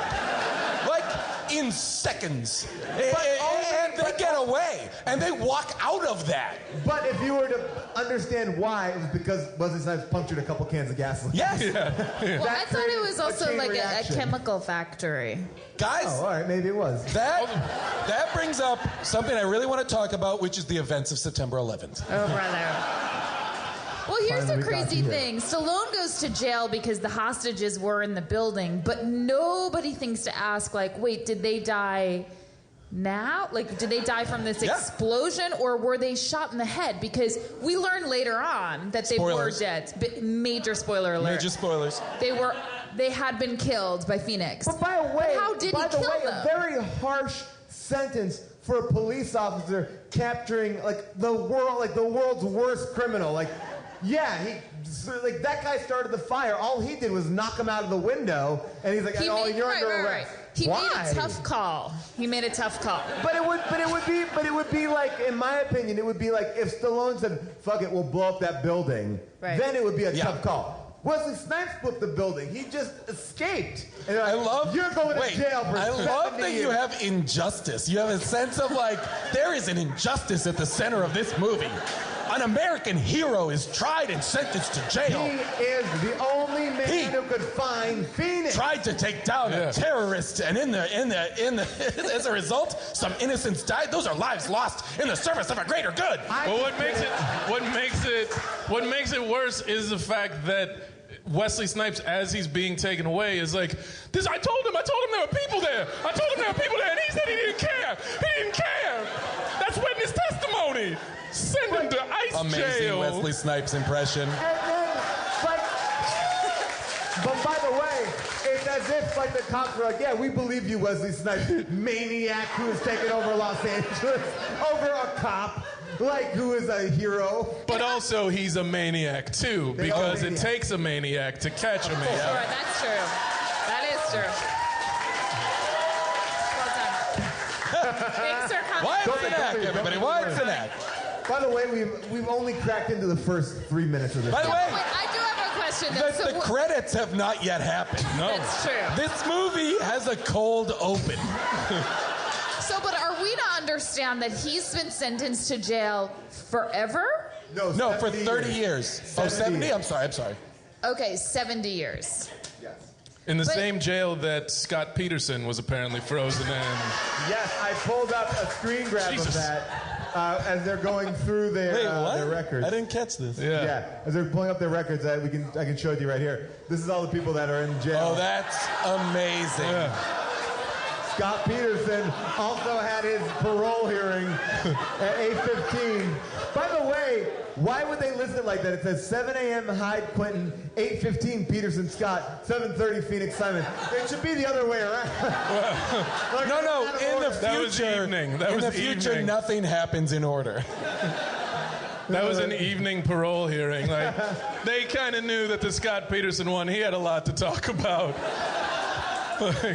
So they both get frozen, and this is before I think people even understood what cryogenics were, because they basically put Stallone, Han Solo, like in a cube, and then fill it full of water. He seems to be choking. Oh, it is very alarming. disturbing sequence. He's like spitting It's a very up. disturbing. He's also naked. No need to be naked. There's no like real sign of like life signs. Like he's drowned. Yeah. In what we're to believe like oxygen goo. Like I don't like. He's drowning. There's no way that he's. Oh, his drowning. lungs are filling with some sort of gloopy liquid, and then they drop like a freezer thing in, and it all freezes, and he's like. I mean, it looks like a terrible way to get frozen. Oh, That's yeah. for sure. Han Solo the had fact it that easier. they didn't say, so here's the thing, just lay down and put your hands on top of your thighs. Yeah, they were like, no, we're going to put you in a weird hot tub thing and do whatever you want. Just make a face. Do one of those guys. Whatever you want. However you want to be frozen. That's your last choice. Like, that's the last thing. It's very, like, because he is swimming around in there. Like, he's like, because there's a point when the goop is filling up. He's like, whoa, hey, whoa. Slip inside. It's so, He also It's seems upsetting. okay with it. The thing that really bothered me was that he wasn't like, hey, No. this isn't cool. And, well, I'm also, a hero. Yeah, and when someone I don't remember if it's Smithers. There's an officer named Yep. Smithers. Right, yeah. When someone's telling him like what he's going to jail for and listing off like all of the charges, he's just he refuses to hear it and keeps on saying skip it. Yeah, Skip. Yeah. Just skip it. Yeah. But But yes, like you're we right. all said in 1983, skip it. But the 93. vibe 93? though, Sorry. the vibe though is like he's been down this road a million times. But by the Like way, he how- knows what's gonna happen. And even the parole officer was like, hey, man, real bummer. I hate to do this to you. I hate to freeze you for 70, but it's my job. Yeah. Like, he does say something like, I'm And a fan. apparently that's like cool. Yeah. Like no biggie. And by the way, oh gosh, again, the first 5 minutes we are cracking into. I feel like Wesley Snipes is like, I'm not getting naked and you're not filling up a confined space with me. Although he's in that trailer you played, there is Wesley Snipes in Ice, which we never see in the Never movie, see him in the right? movie, yeah. Maybe his trial was quick. Guys, crack that code. So when you're frozen though, like hair doesn't grow on your body and your body doesn't age at all. What's this now? Well, he suffers from like below the ears alopecia. That's either below the ears alopecia or like he went to a barber shop and had 2 different people working on him. Because he's got half of a box that's like, there's a fade that's not finished. And then he's like, you know what, never mind, dye it, just dye it blonde. I gotta get out of here. Yeah. I gotta get out of here. I gotta commit heinous acts of terrorism. Yeah. He can't spend all day at the salon. We cut to 2032. Life has changed. It is good. Guys, Big time. apparently we all dress like Nazis. Yes. Nazis are extras in... The police Nazis do. are bad extras in Star Trek Next Generation. Yeah. It's like everyone's dressed like Guinan. Like big, flowy dresses and like plate Yeah, or hats. geishas. Welcome to Obama's America. They don't say phone, they call it fiber optic. I'll fiber optic you back. Which is odd. Yeah. Because that doesn't even seem like. No, okay. they've just added because they've got no violence. They've we got time to kill, so let's just throw extra words. Oh yeah, homicide. No, it's a murder death kill. Yeah. Is this a car I'm driving? No, it's a conveyance. Yeah. My conveyance is we're getting in the conveyance. And murder, death, kill. I've thought about that a lot. Me too. Murder, death, kill. It's redundant. Murder, there's never a murder that doesn't end in death. So you can just rip the death out of there. Killing is also murder. Yes. So you can just say kill, because that would imply death and murder. You could just say murder, which implies kill and death. But you don't need to say murder, death, kill. Yeah. Okay, Paul. Murder, death, kill. Sylvester Stallone, Jean-Claude Van Damme, Arnold Schwarzenegger. Go. I'm gonna murder Stallone. I'm gonna kill Schwarzenegger, and I'm gonna death Wesley. When we cut to 2032, we're with Sandy Bullock. Sandy Bullock. And she is like a Huxley. Uniformed police officer. Her name is Huxley, Brave New World. Nice reference. This movie is deep and it's smart. There's so many references in this. Did anybody else notice in the first thing, Stallone punches a guy who's dressed like the Terminator? Did anybody else notice that? Right? There is a guy who's dressed like, there's this too. Oh, yeah. There's a Schwarzenegger reference later on. There is. Wait, do you think that Wesley Snipes dyed his hair because Joe Pesci had done it in Lethal Weapon? Oh my God, that's amazing. I did want to talk about this. Wait, do you think that's Joel Silver being like, Joe Pesci's blonde hair worked, we're going to do blonde hair in this? Blonde hair is cool. Yeah. Basically, just so you know, people at home, that Sandra Bullock is a big 20th century fan. So that's why her office has a Lethal Weapon 3 poster. Not even the best, one of the worst of the Lethal Weapons. Whoa. Hang on, bro. Yeah. Like, it's so weird. Red Hot Chili Peppers, because they've definitely lasted. The Chili Peppers carried over to 2032. 2032. And there's a little Joker. She's just obsessed with the 90s. Like, there's nothing wrong. She keeps on saying she's obsessed with the 20th. And what about this one? The great, they're like, oh yeah, Chili Peppers, Lethal Weapon, and a poster for the band Bomb. Hate, Fed Love. What? I feel like that was Joel Silver's kid. Yeah. And he was like, we gotta get into a little bit. If we put just a poster in the movie, we'll move some units. But she is a uniformed police officer in 2032, just driving her her police car around, and calls the prison warden. She calls the prison warden to say, hey warden, how come there's no crime? I'm bored. She's a police officer, just a regular. It is crazy. She's looking for action. Little does she know she's gonna get it. Here, I will say what they did predict was they did predict the iPad, because the warden has an iPad, but it's just got a shiny silver frame. Steve Jobs, a lot of people think Steve Jobs got the inspiration for the iPad from this movie. He got. By the way, whenever True story. Before he died, he said that. Yeah.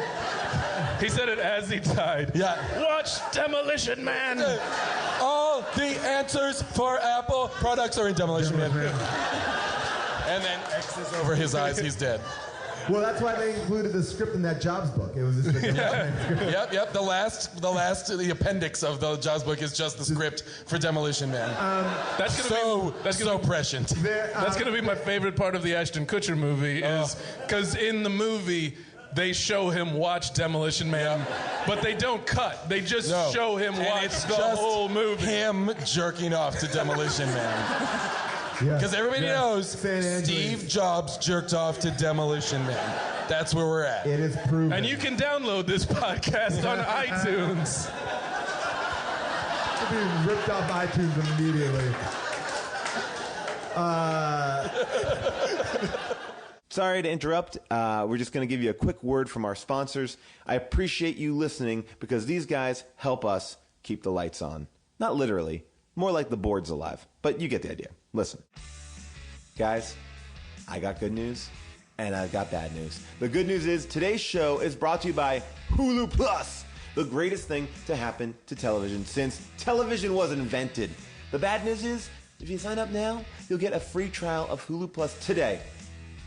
Oh, that's not bad news. I tricked you, motherfucker. All right, that's right. I pulled one over on you. It's both good news. This is phenomenal.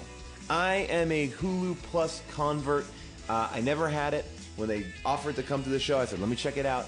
This thing is amazing. I use it on my Apple TV. I love it. Catch up on my episodes of Star Trek Voyager. Watch Kate Mulgrew, who's from my show, NTSF SDSUV. Check her out as a vibrant starship captain, just rocking the D quadrant, the C quadrant, one of those quadrants. They got amazing shows. I mean, Buffy, Firefly. They got like British shows on there, the Mitchell and Webb look. Like, it's pretty amazing. If you're into anime, they got that too. Naruto, I think that's a thing. I'm not familiar with it, but I've seen it up there. Plus, you can always catch up on your favorite show, which is now my new favorite show, Who Done It? Have you watched this show? It's so good. Oh, man. I'm enjoying Hulu Plus.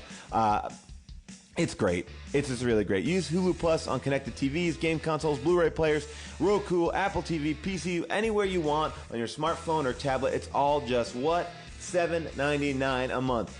Bam! That's less than $8 for you to have so much entertainment you can never finish it. And they're offering you an extended free trial. So what do you have to do? What do you have to lose? Get an extended free trial. Try it. And if you do the trial, this is what you're going to do. To get this trial, you got to go huluplus.com/how. That's H-O-W. That's huluplus.com/how. They're helping you, and they're helping us. Thank you, Hulu Plus. So anyway, oddly, Wesley Snipes has a parole hearing for a mass murderer. Seems odd. Seems odd that he's getting a parole hearing. Wasn't he sentenced Stallone to eternity? Yes. Wasn't he sentenced to eternity? Yeah. But yet they still run parole hearings just in case. Like Stallone accidentally killed 20 people. He still has 30. 40 years before a parole hearing. Snipes gets one. He gets out immediately. No explanation how. Because he breaks out of cuffs. He doesn't do anything. He's like, I didn't know. Oh, no. That's because they programmed him. Yeah. Yeah, but The bad guy programmed him. He would have to be sentient to a computer to unlatch it. Like, he didn't do like, ba-ba-ba-ba. No, he knew the code No, he word. The said guy word. says, how'd you know the code word? Oh, code word. Yeah, he or said whatever. Like, He says, yeah. He said like Diddy pants, and then it was something that fucking it was nonsense. silly. It was like diddly pants, and then the handcuffs opened up. And then they say, how did you know the password? And he goes, I don't know. And that's why he's able to use all the... Like, he goes up to an ATM and is like... Like, as Do if... do you mean a self-esteem machine? Yes, exactly. Okay, yeah. Wesley Snipes escapes very quickly. By the way, I feel like I would like to look at the script because I feel like Wesley Snipes improvised Every line. Every line. I feel like he was like, yeah, I'll be in this movie if I don't have to say any of your dumb words. There's a scene where he's just speaking in Spanish, and I happened to watch a DVD last night, and the audio director's commentary was on. He's like, yeah, Wesley just started doing the scene in Spanish, and we thought it was funny, so we just let him do it.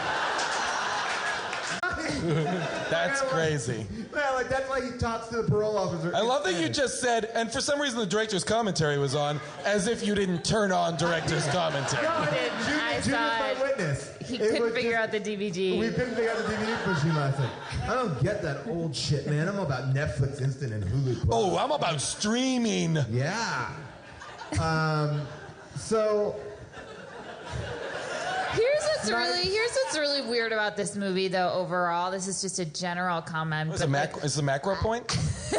Yeah, I'm going to take it macro for a second because it's so like you don't know exactly what you're rooting for.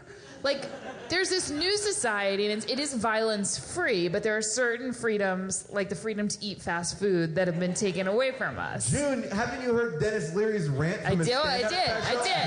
There are a lot of problems. So, but you're put in a position, though. You're put in a position where it's like, as an audience member, you're hearkening back to the better times of 1996, which was like full of mass violence. Yeah. Hey, it's like, but what don't are we wishing for here?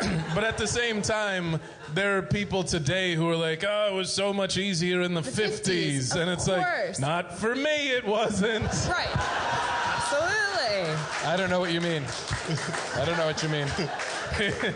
If you are unclear about why people are upset, here is Dennis Leary's rant, which this is at the height of Dennis Leary being a stand-up, and I feel like they're like, do your thing, man. Just have fun. And Dennis Leary, just so you know, Dennis Leary is like a society has been is rid of violence and everything's great and glossy and funny. And Dennis Leary is like the leader of the bad people that live underground, like in a kind of Matrix Revolutions kind of scenario. They're and bad, so he's but like they're not that bad, really. a Robin They Hood do type graffiti. figure. Yeah. And by the way, their graffiti is amazing. Is unbelievable. And what they write in one of the first scenes in the movie is just simply life is hell. Yeah. Life is hell. And By the way, they have an anti-graffiti machine, which they show how it works, but it's just like poles that shoot out of concrete. So I don't understand how the graffiti disappears. It just seems like you wouldn't get it, man. But meanwhile, Wesley Snipes uses it to beat up people. So we'll jack up the volume a little bit because these clips are a little bit low, but here you go. This is Dennis Leary's rant. See, according to Cocteau's plan, I'm the enemy. Because I like to think. I like to read. I'm into freedom of speech and freedom of choice. I'm the kind of guy who likes to sit with a greasy spoon and wonder, gee, should I have the T-bone steak or the jumbo rack of barbecue ribs with the side order of gravy fries? I want high cholesterol. I want to eat bacon and butter and buckets of cheese, okay? I want to smoke a Cuban cigar the size of Cincinnati in the non-smoking section. I want to run through the streets naked with green jello all over my body reading Playboy magazine. Why? Because I suddenly might feel the need to, okay, pal? I've seen the future. You know what it is? It's a 47-year-old virgin sitting around in his beige pajamas drinking a banana broccoli shake singing, I'm an Oscar Mayer wiener. You live up top, you live Cocteau's way. What he wants, when he wants, how he wants. Your other choice? Come down here, maybe starve to death.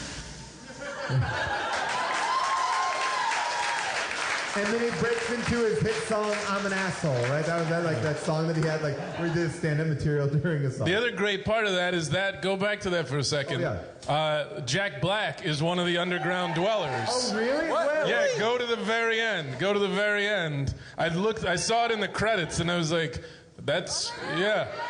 Wow. Oh, amazing. That is awesome. Pre-Bob Roberts. Oh, wow, that's awesome. So that's the villain of the movie. So basically... Wait, that's the villain of the movie? Well, I mean, he is, because basically Cocteau, the new guy... Oh, Paul, Cocteau is the villain. Well, but I'm saying Cocteau says he's the villain, so he... Hey, Paul, why are you listening to Cocteau? Yeah. The guy created a great San Angeles, guys. Hey, man, I'm starting to think you're part of Cocteau's plan. Whatever. I like wiping my ass with 3 seashells. No big deal. That's another, weird thing. Why would you Flintstones it? Why would you go from toilet paper to seashells? Because according to Stallone, he asked the director, and is quoted as saying, it was explained to me the seashells, you hold 2 of them like chopsticks, and then you pull gently and scrape what's left behind with the 3rd. What? So you are it seems way more painful to have a shit in the future. But how is it cleaned? So you're going chopstick style, and as you are getting the middle of the log of crap, you're pulling that out, and then you're taking the 3rd shell, and you're so wait a second. Get that on camera. We're talking like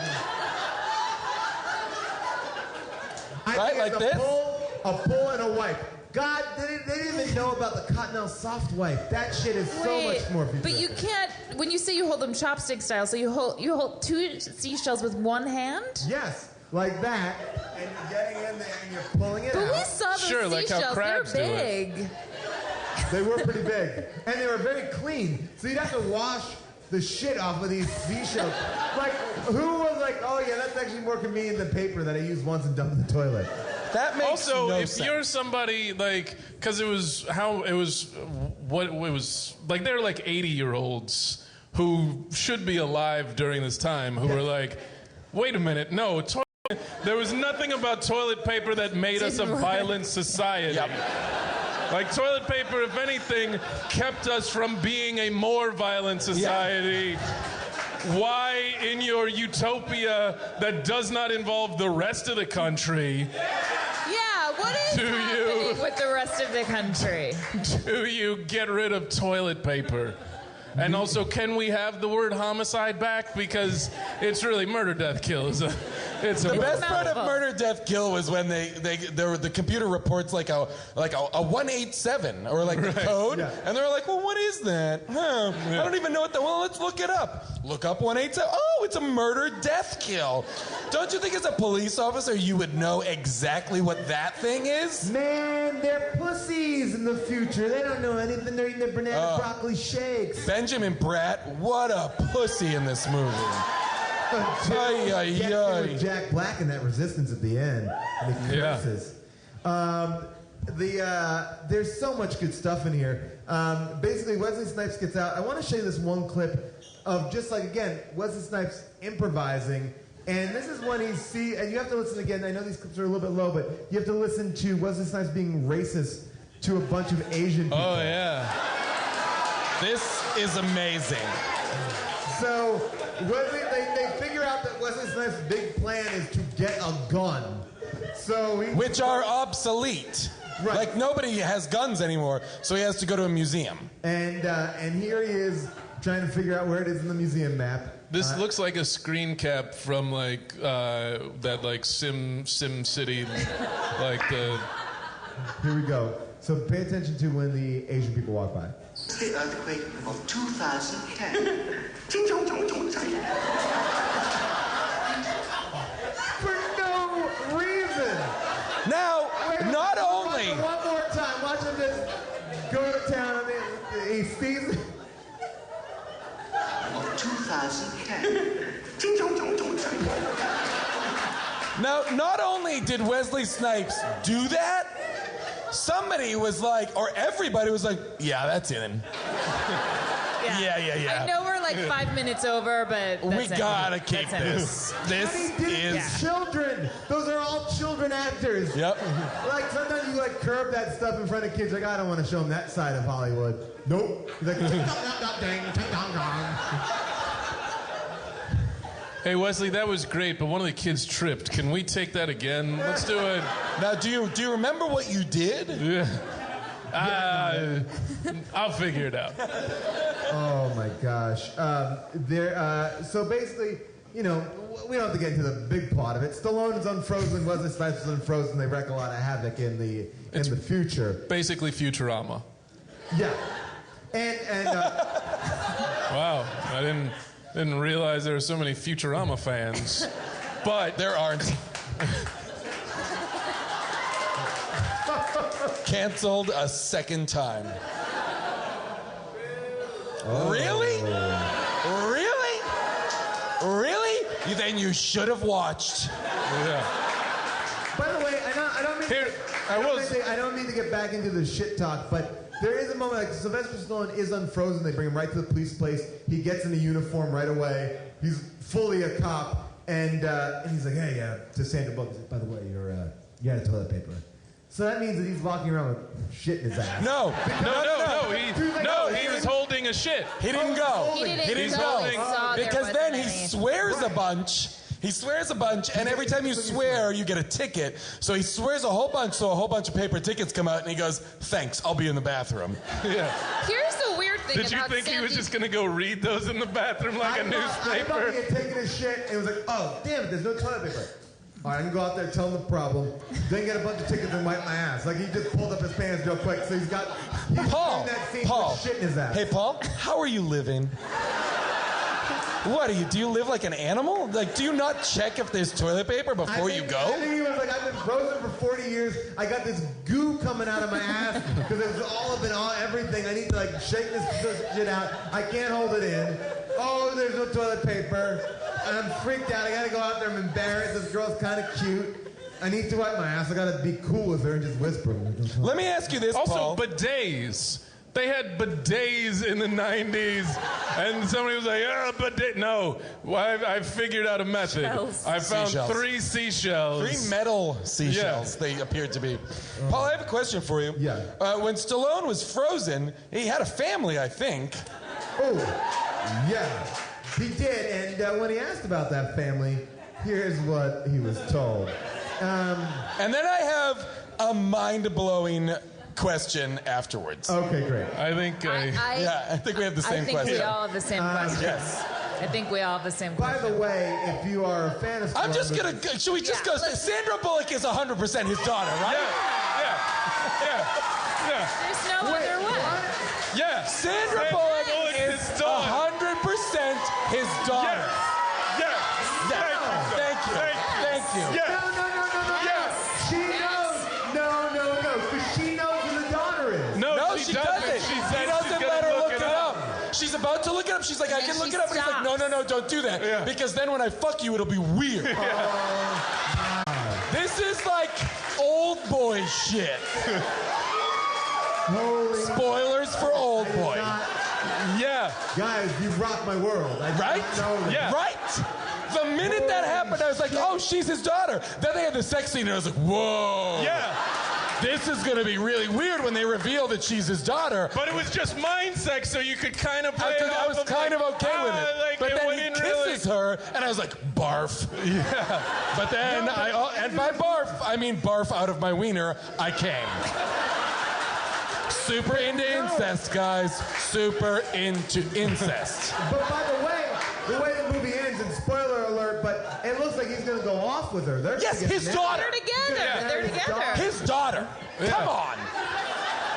This is a Guys, dystopian future. By the way, there's no other explanation that's offered. I am wrong. There's no other explanation Because they that's spend offered. so It's much the only time. one. They spend so much time with where's the daughter? Is there a daughter? The wife is dead. We know that. Yeah. But there's a daughter and blah blah blah. And I don't want to see the daughter because she won't like me because I've been in ICE jail. But I want to fuck you, baby. I should make sure you're not my daughter. Oh fuck it. Who cares? Yeah. But all right, First thing I do. One hole in this theory. He was married. His last name was Huxley, or his last name was Spartan. She's Huxley. How did she change her name? Who knows? She I'm not may worried be, about that. She may Not be for a remarried. She may be remarried. Like maybe. Oh knows? yeah. His Yeah. wife remarried. His wife And by the way, it's like it's a new society. Who the fuck knows what happened? Thank you. We are 100% on the same page. Yeah. He's fucking his daughter. Yeah.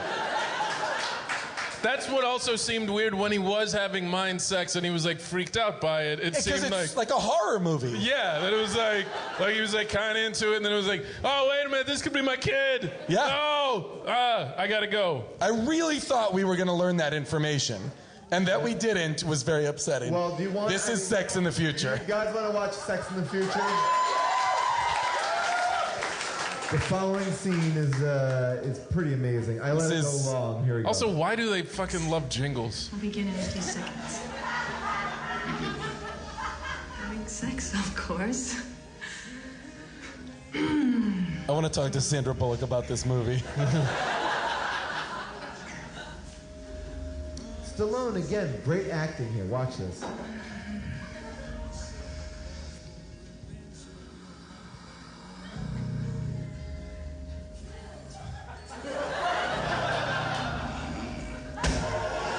What? Not cool. Oh shit! By the way, it's filmed like This a is my horror daughter. sequence. It's a horror It's a movie. horror sequence. Yeah. Is this my daughter? Wait a minute. Oh yeah. We both have clefts in our chin. What? What? What?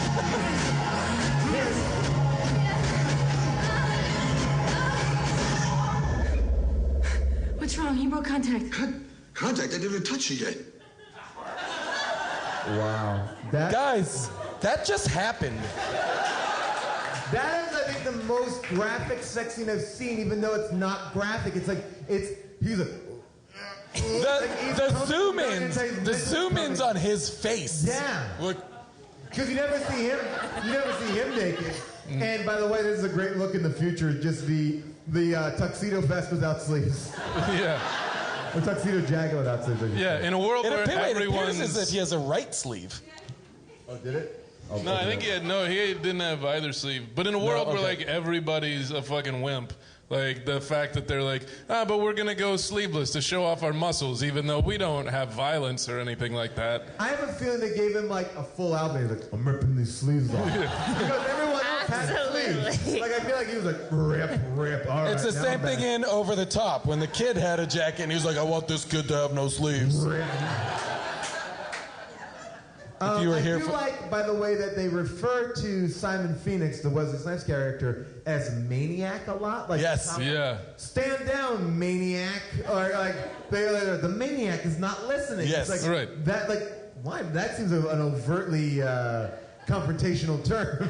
Yeah. Criminal. Maniac just seems heightened. Or even just, hey, suspect. Yes. Like, Yeah, you it know, will literally be why like- did they go in this future? They like went 0 to George Zimmerman. Just like, I don't know if you're the person I'm supposed to be stopping, but get on the ground, Maniac! Get on the ground, Maniac. Oh my I think we all know what Maniac is code for, guys.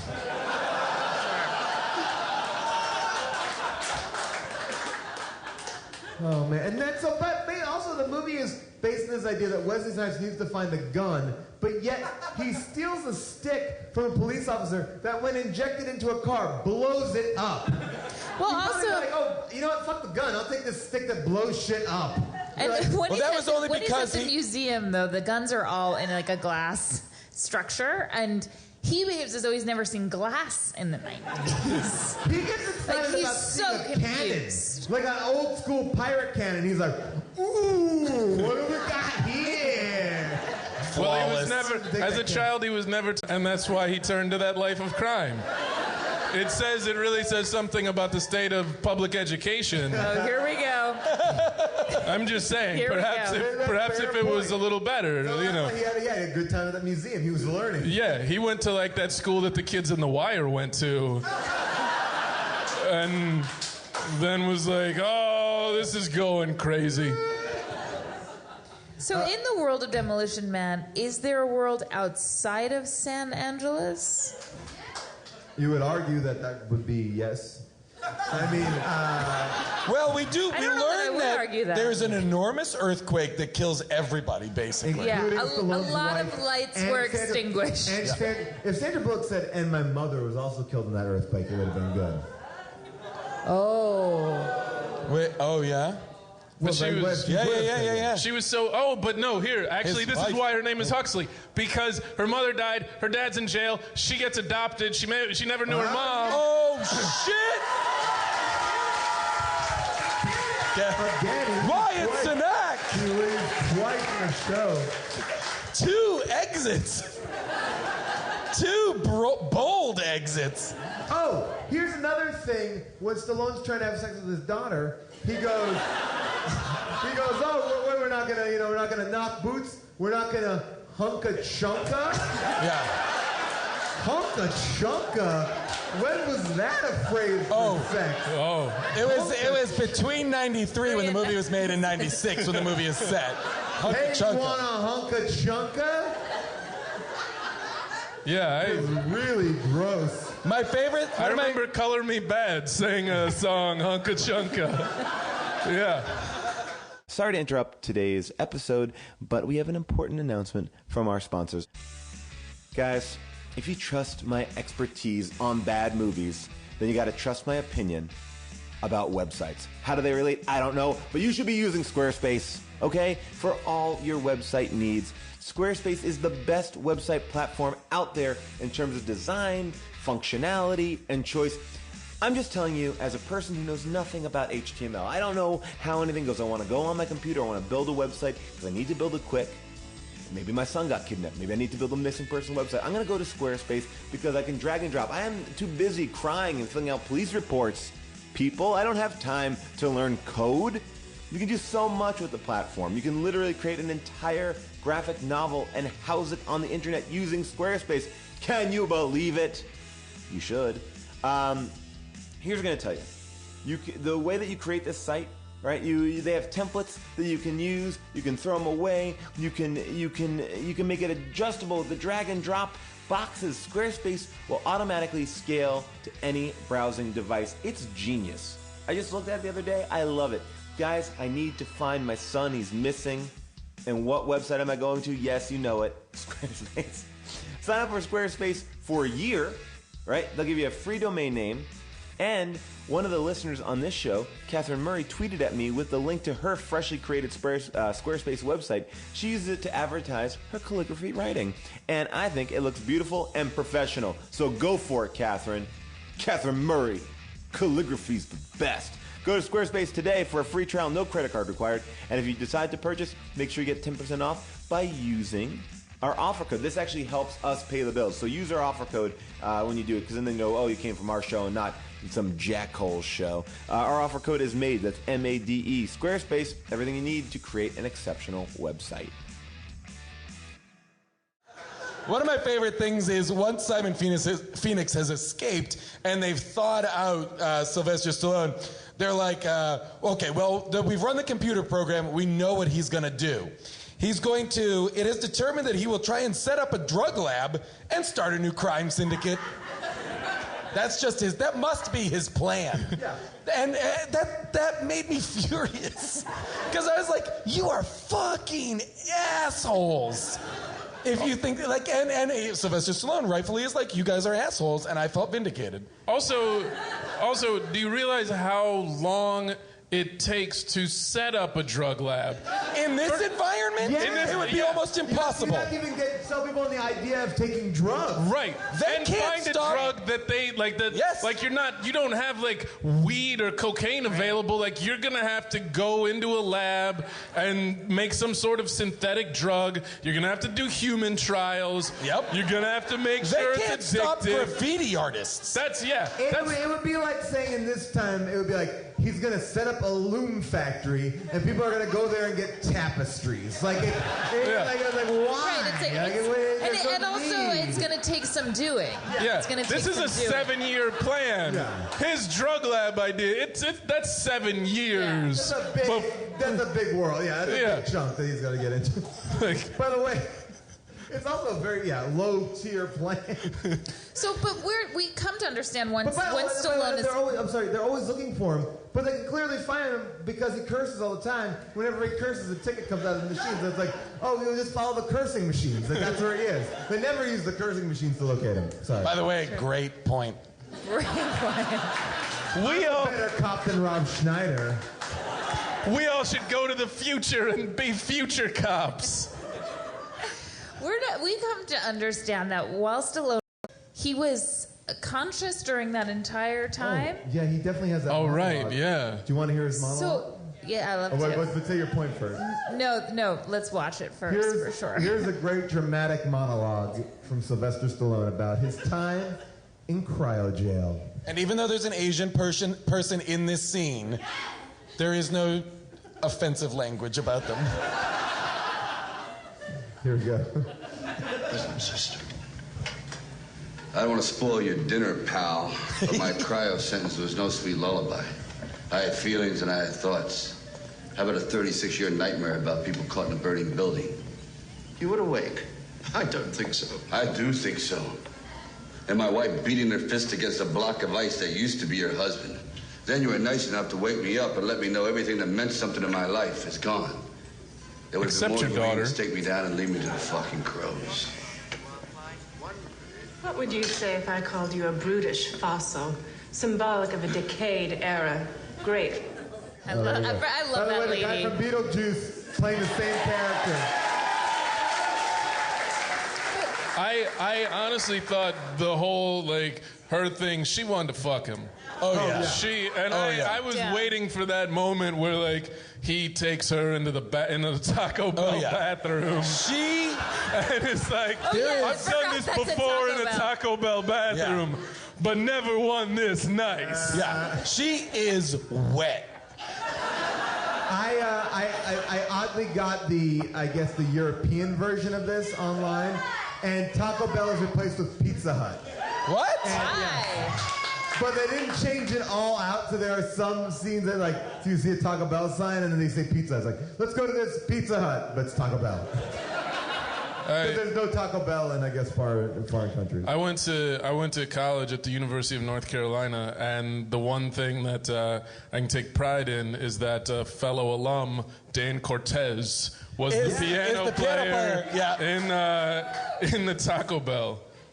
Combination Pizza Hut Taco Bell. Oh, whoa! I like that. Yeah, I like that. Yeah, Cortez is playing on the piano, like Jolly Green Giant. It's a great scene. Jesse the Body Ventura is in this movie. Yep. As one Where? He's one of the thought-out thugs that Simon Phoenix asks to be thought out. And by the way, a huge question mark on that one, only because, like, Simon Phoenix is like, yeah, if you want me to kill Dennis Leary, I gotta get, like, a bunch of my guys out. And they're like, oh, yeah, sure, we'll release more crazy people in this world. And then, at the end of the movie, those guys are not captured. They're probably forming that drug lab. Oh, yeah. Yes. But a few of them were talking about it, like, hey, we could really make a killing with a drug lab. Yeah. Also, do you know, did he ever thaw out Jeffrey Dahmer? Because he was so excited about getting to meet Jeffrey Dahmer. Great news. John Hein is tweeting about the show. John Hein from the Howard Stern Show. He was just here. I do know that the police don't seem too worried about Simon Phoenix being out, because at one point Benjamin Bratt says, it'll just be a matter of TikToks until we find him. Again, overcomplicating the word time. Because in the future, we use longer and more words to say short things.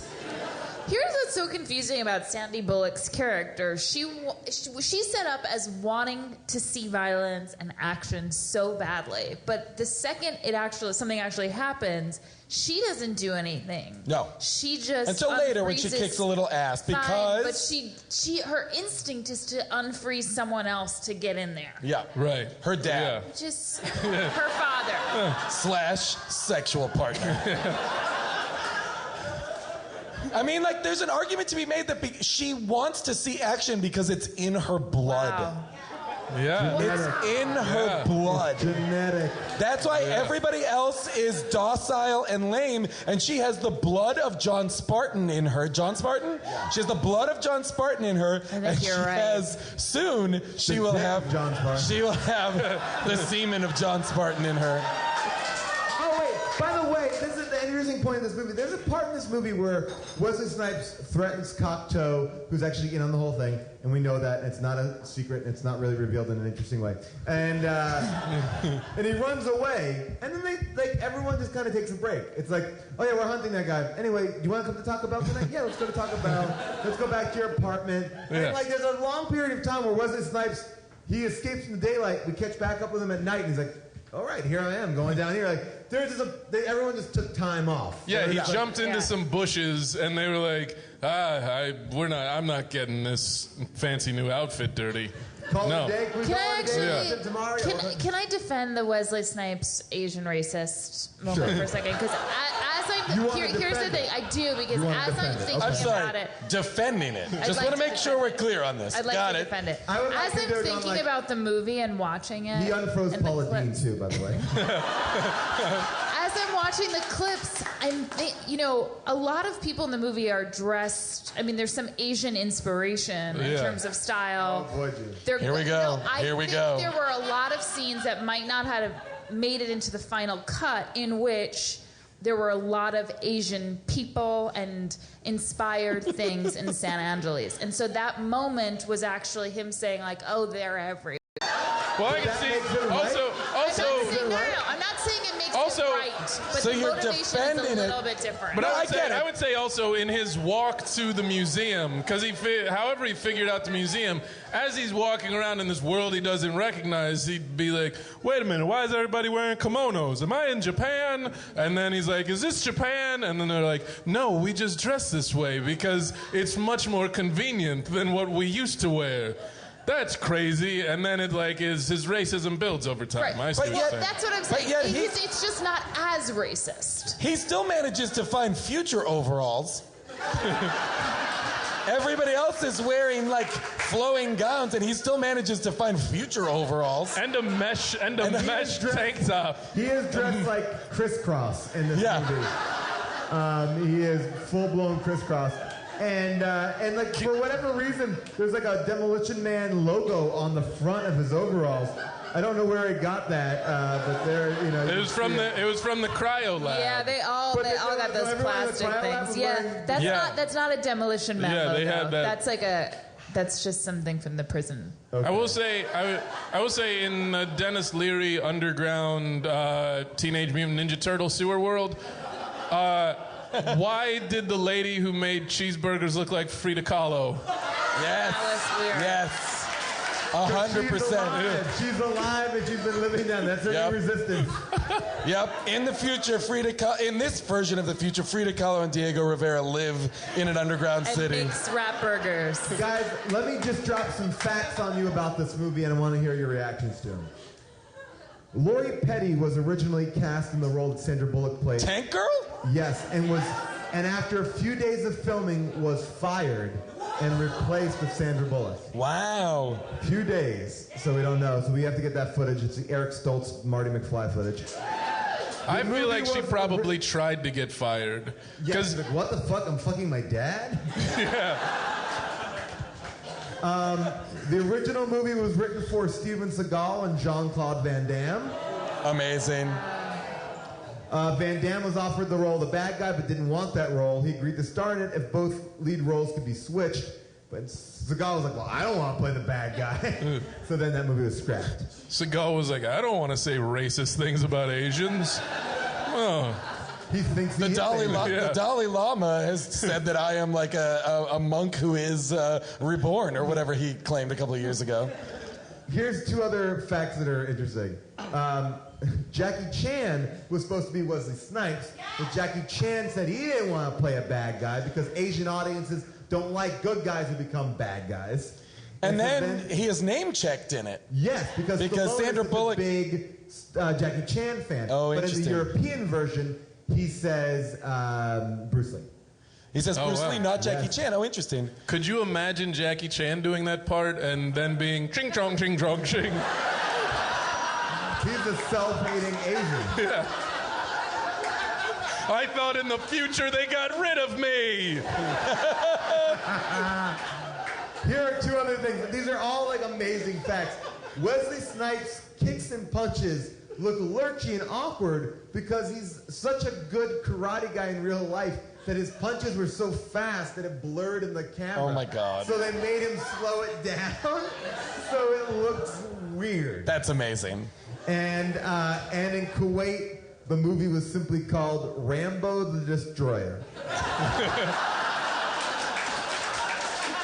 Rambo also name-checked in this movie. Yes. Wesley Snipes gets guns and is like, thanks, Rambo, or something like that. And then Luke Skywalker is also name-checked in this movie. There's a lot of pop culture references from the 1980s in 2032. Also, I am wondering if in the Expendables movies, Sylvester Stallone wears a beret.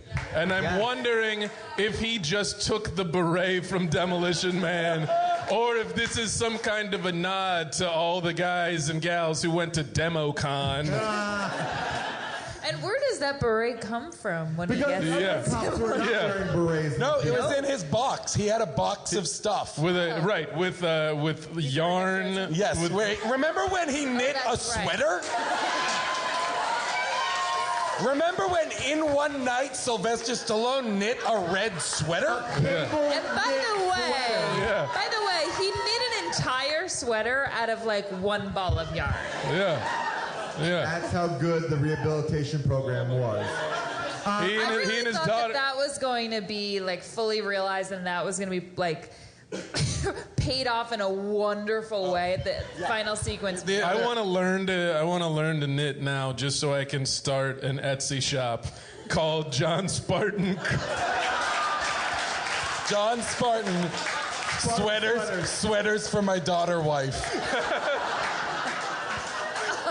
I wanted, before we go out to the audience, because I'm sure you guys have some things that we might have missed, I do want to play a scene that Jason, which said that we should definitely play, and I agree with it. I'm going to pee while we do this because it's too sexy for me to deal with. So, obviously Wesley Snipes, from the way he's dressed, is pretty hip-hop. So they must score the fight scene with a little bit of hip hop here. Let's have some record. So listen to the record scratches fight scene. Here we go.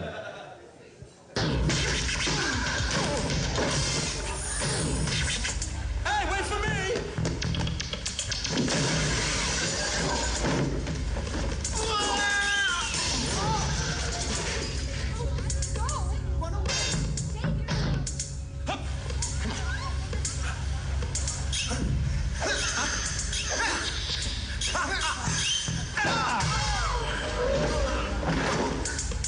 Stupid.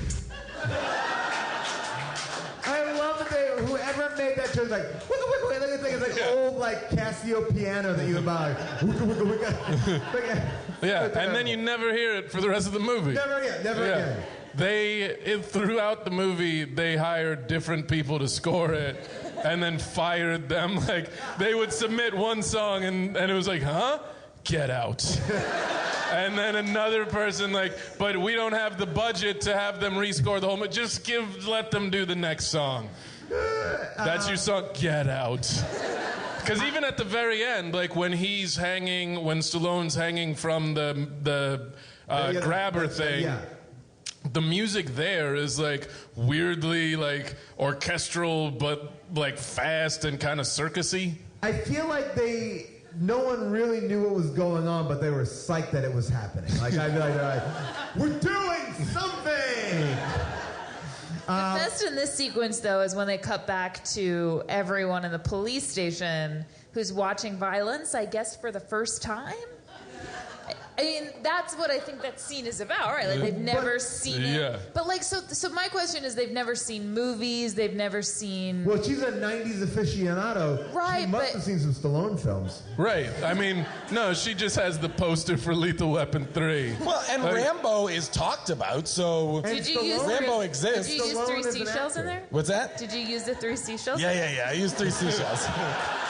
But that brings up a good point. There's a moment where, when the warden is killed, and they're like, bring him up on screen. They show him dying, and they're all just like, huh, look at that. That's a shame. Yeah, it's a bummer. They didn't call for help, back up. They're like, oh, let's just watch him bleed out. Okay. Also, in 2036, I just have to say, 2036, I think there's only 2 women on the police force. Yeah. Really, there's Benjamin Bratt, too, and he's kind of a lady. They really built it. Dennis Leary are gay. At the end of the movie, they're together and they're side by side. And he's like, "Fuck it," and Dennis Leary's like, "High five." And then there's a moment between the two of them. Yeah, because he gets dressed. They change his clothes. They give him a makeover and rip the sleeves off his outfit and put a vest on him. No sleeves. Yeah. They put a vest. Good. Yeah, you're one of us now. Wear this vest. There are obviously some things that we missed, and that's why we go out to you, the audience. If you have questions, things that we might have missed, things you want to inform us about. Oh my gosh, this guy's a question up. All right, your name, your favorite scene of the movie, and your question. Oh, he wrote it down on his iPad. Here we go. You mean on his fiber op? Yeah. Read your fiber op. My name is Chris. I think you thought way too long. I know. Well, and he was reading he was reading as he said it. My name is Chris. What I was actually thinking about is my favorite scene in the movie because there's so many great ones. I think it's the Blood Sugar Sex Magic Lethal Weapon 3 framing of Sandra Bullock's office. I just wanted to bring up that the director of this movie, which I had to look up because I was like, where did this come from? I just want to read the first line of his Wikipedia bio. Marco Bembrilla is a New York-based video collage and installation artist known for his elaborate recontextualizations of popular and found imagery, which Vanity Fair praises as critiques and masterpieces of visual overload. Well, that lines up. That lines up. Sounds like the guy that I want directing Demolition Man. And by the way, this movie is not poorly directed. Are you sure about that? Well, yeah. I agree with you. But I mean, in the scheme, in the grand scheme of The Room. Are you sure about that? I mean, in that. Did you see that sex scene? Yeah, you're right. That's a pretty great video installation. Yeah. All right. Your name, your favorite thing that Simon Phoenix did in your question. Here we go. My name is Tom. Favorite thing that Simon Phoenix did was actually the opening fight sequence when he just goes crazy to hip-hop music. And my question is, it's more of an explanation, Hope, but... Nice reference. This guy gets it. This guy gets it. I was wondering, the entire building does get blown up in the opening scene, right? So how did they find 20 bodies in a matter of seconds? Very good point. Very good point. I guess they were left out to the front, maybe. They were in the front of the building. maybe the explosion. I think Phoenix must, here's what I think. I think Phoenix must have killed them by lighting them on fire or something. Because otherwise... Put them in a dumpster and they were going through the dumpster. No, he froze. He said he froze them so that way, because Stallone early on is like, I did a thermo scan and there was only 8 people in that giant building. And he says they're in because they were dead already. But he froze them. He froze them so that they wouldn't show up on a thermo scan. The cops in Los Angeles thought that Stallone froze these people to death? No. That's what Simon Phoenix did. They thought the explosion. They thought that he was a cowboy and went in and just, with reckless abandon, caused the death of these 20 hostages. And what they didn't know is that Simon Phoenix had already killed and frozen the hostages to frame John. Oh, I'm dying. I'm fucking dying. This is our lives. We try and make sense of this for you.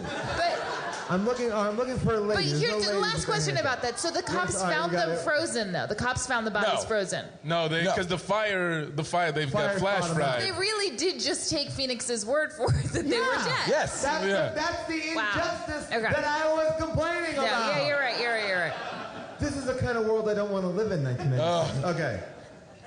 Your name, what you would say to Simon Phoenix at his trial, and your question. I don't know. All right, forget it. You're not going to answer the question. All right, this guy. Your name, what you'd say to Simon Phoenix at his trial, and your question. You're a maniac. Good. Your name. Is your name? Okay, now what would you say to Simon Phoenix at his trial? Two questions. Number one, if they're trying to underplay the sexuality so much in this society, why did that girl nude dial Stallone? Yeah, that's it. That was strange. And who did she think she was dialing? What was that? The other quick question was, doesn't the liquid styrofoam for a crash car seem so much more inefficient and slower than airbags when that's... I thought that safety foam... I thought that foam was a great idea, though, because the foam protects the entire car. To me, there's no way if you have a car that produces that foam that you could ever die in a car crash. Whereas... June. What?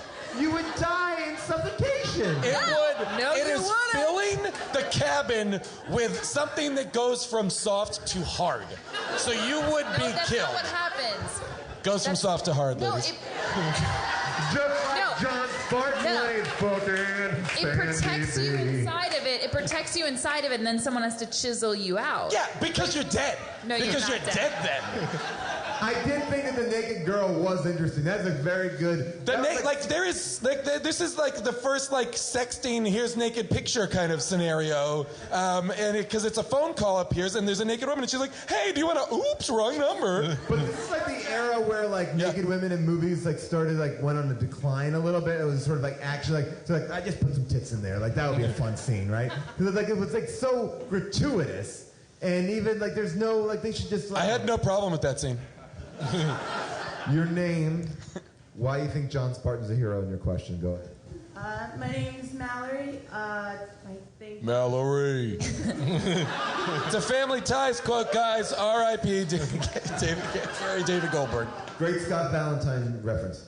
Thank you. I think John Spartan was a hero because he didn't let anybody stop him. Great.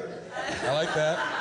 And I guess my question is that scene where he's in the museum and he's kicking the glass And then I guess the museum guard sees him, and I guess I'm wondering, how socially stunted are they that they can't, like, he's breaking into the thing, and he's like, oh, do you need help? And then he's like, oh, how much do you weigh? And just chucks him. And this movie posits that 30 years in the future we would forget 30 years ago. So that would be we have no recollection of, what would that be? Like the 77. Yeah. So we'd be like, I don't know what happened in the 70s. I don't know. Like, unless that earthquake killed most people. I don't think it did. And then lobotomized everybody else. And just, information's leaving my brain. It's one thing to be like, we don't have crime. It's another thing to be like, what is crime? Yeah. You know? Like, that's a tough sell. Especially for people that are in their 20s. Yeah. Which means that they were born 10 years after this. So it's not like... Well, like his cop friend who was flying the helicopter at the beginning of the movie, like nobody ever thought to be like, hey man, you lived through this. You were a cop then. This, like, you don't remember what a 187 is? Yeah, why can't he be like, oh no, that's a murder. Right. Death, kill. As you guys know it now. And then they'd be like, shut up, man. Just keep working on your little miniatures. That's my third wire. Lester Freeman? That's my third wire. Lester Freeman? Yes, yeah. By the way, Wyatt and I were talking about this. I love that guy because in the young version of him was Agent Johnson from Die Hard, which is just, hey, look, I like that. And I like that he's flying helicopters in both movies. Yeah. He has a niche. The problem is the actor who's the older version of him is like 1.5 feet taller than the actor playing the younger version of him. After the earthquake, we all grew. Oh, everybody gets longer. Yeah. Oh, yeah. Your question, your name, what favorite piece of future tech, and your question. Mike, my favorite piece of future tech has to be Taco Bell being every restaurant ever. And my question, or my point is, you guys left out the part of the movie that actually made me have the pause to come back, and that is the way people greet each other in the future. Be well. Right. Oh, right. They put their hands close and they do a little circle. Yeah. They go like that. And then, someone's face, but not. It's very weird. It's very Karate Kid, wax on, wax off. Although, you know what? If we all did that, we'd put that damn Purell family out of business. Well, that's the thing is they also don't high five. They come close to high five. They are like, yeah. Yeah. Yeah. Well, they really don't make any physical contact with each other. No. Sex is outlawed because of the swapping of fluids. Yeah. Yeah, but come which on. we all understand to be disgusting. Who has a good question? Double hand raise if you have a good question. All right, this guy. Holy shit! What is going on? Why does everyone's raising their hands? Here we go. Your name. You okay? Okay. Your name, what you would call the first movie that leads into Demolition Man, and your question. All right, the movie leading into Demolition Man is probably White Man Can't Jump. All right, I like that theory. Well, it's a trilogy, and then after that it's Major League, and then Major League 2 is pretty much happening at the same time as... Wait, so you're saying White Man Can't Jump goes into Major League 1, Major League 2, and then Demolition Man? Major League 2 is happening while Demolition Man's going on, and then... All right, we're off the track. Here we go, question. So, Mike, well, it's more of a point leading in... Okay, so at the start, there's the fire going on, and then Wesley Snipes says, is it me, or is it hot in here? And then, or it's getting cold in here, and then he throws the thing on, the gas. But at the end, it's like all frozen and cold, and then someone says, is it me, or is it cold in here? And then that just pisses off Wesley Snipes. So it's kind of like they're just going first, like full circle, and like... Well, there is scene is a parallel of the last scene. There's another parallel about that because Wesley Snipes says something in the beginning about taking my head off. Like he's like like something if you take my head off, and Stallone's like oh, keep that in mind. And then in the end he takes his head off. He kept it in mind for 37 years or whatever. He had a lot of time to think while he was alive in that block of ice. I mean, people go insane in solitary confinement. People go insane. Yeah, for 37 years, he's been awake and comes out and is like, let's get to work. And at one point, asked to be put in a moment of frustration, says, put me back in the fridge. Yeah. All right, here we go. Not even the freezer, just the fridge. The fridge. He wants a lesser sentence. Okay. Question, comment, name. Here you go. My name is Merlenis, and I'm not very good with names of cars, but there was one scene where they're underground, and they had this like awesome red car. Like, how is these like poor people have this awesome car, and how they got it down there, and then how they got... How did they get it down there? And it's like, I don't know, but that's my question. Like, It's an amazing question. That basically the mole people had an elevator underneath the Chevy dealership that just in case they needed to Yeah, escape because at one point. we see them go down there a number of times, and the only way it seems to get down, they seem to be able to get down, is through like a Manhole sewer covers. manhole Right. cover. But also with that, like Wesley Snipes runs away, and Stallone, rather than give chase, is like, wait, hold on a second. Can you start that elevator up? Because I really want to drive that GTO right now. Like, I know I need to stop this terrorist that's like trying to kill me and everybody, but I want to give this thing a test drive. Is that cool, Dennis Leary? I know I'm supposed to be protecting you, but is it all right if I know I'm going to catch him. He's on foot. There's no way. I'm just let me put the car in the elevator. Hey, move Paz de la Huerta. Move your fucking burger shop so I can drive in there. I wish that part was played by Paz de la Huerta, like totally naked, just like insane, crazier than crazy. Did anybody else think it was weird that the Dennis Leary people, the underground dwellers, their way of checking in on the real world is to have like a periscope that pops out of the ground? Yeah. And that twice Sylvester Stallone sees it randomly and is like, hey, what is that thing? And everybody else is like, what are you talking about? And he's like, oh, I guess it was nothing. He's a groundhog. In 1996, he was a great groundhog hunter. And I was going to say, this is my favorite part. And when he goes underground for the first time, Sylvester Stallone lifts up the sewer grate and goes, smells like biscuits and gravy. Yep. No, it doesn't. It shouldn't. No, it doesn't. If it does, then that's a beautiful place to live, but did not seem like it matched. Especially because then he manages to find a hamburger, which he's been craving forever. Uh-oh. Nick Kroll just Which, got yeah! Y'all done with show? Where at? Everybody text Nick Kroll, no, we're not done with the show, asshole. Very close, but not yet. He eats a hamburger, turns out it's made of rat meat. But you know what? It's still pretty good. He doesn't mind it. Here we go. This is your final question. A lot of pressure on you to bring it home. No! We've got to get to Nick Kroll. Guys!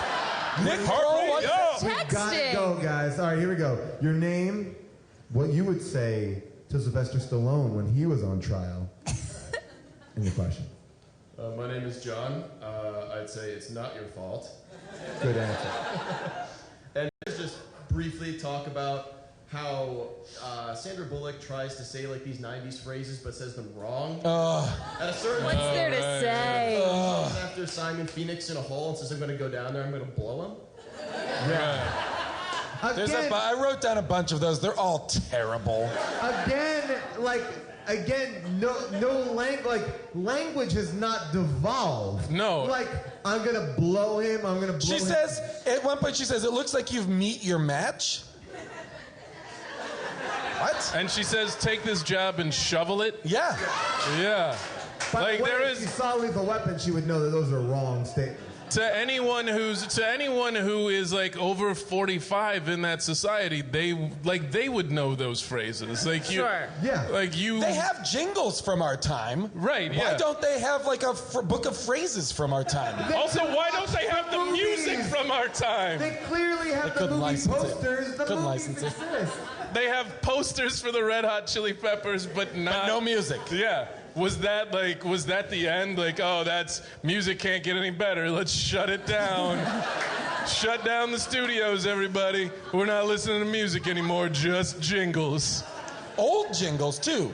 Like Yeah. jingles from like the 40s jingles. Yeah, not jingles from our time. No, like oldies is for them from the 40s. Right. But just jingles. Yeah. Not songs. But not and not like the good ones like by Menon. Yeah. Like that's great, solid. And if you want to watch some deleted scenes of Dan Cortez singing by Menon, you can see it. Obviously, we had opinions about this movie, but they're not shared by everyone. Now it is time for a second opinion.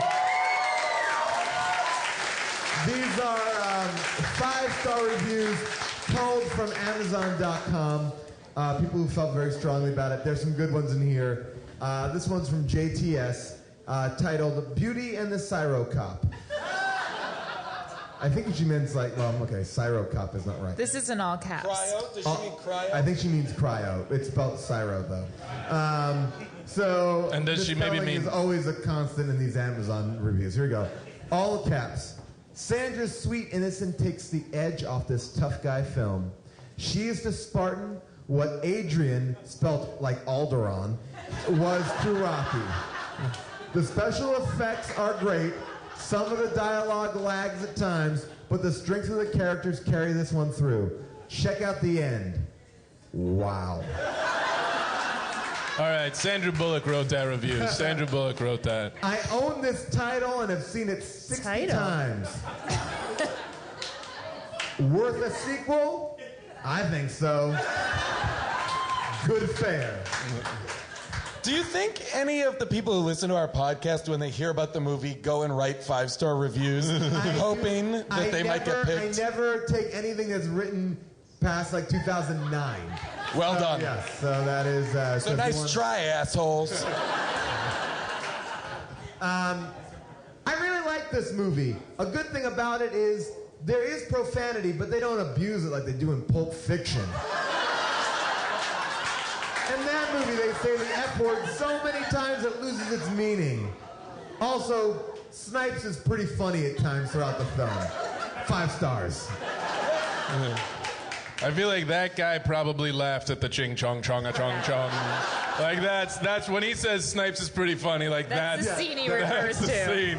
Like that's a scene where he just stopped the movie and Grandma, come in here. Rewind.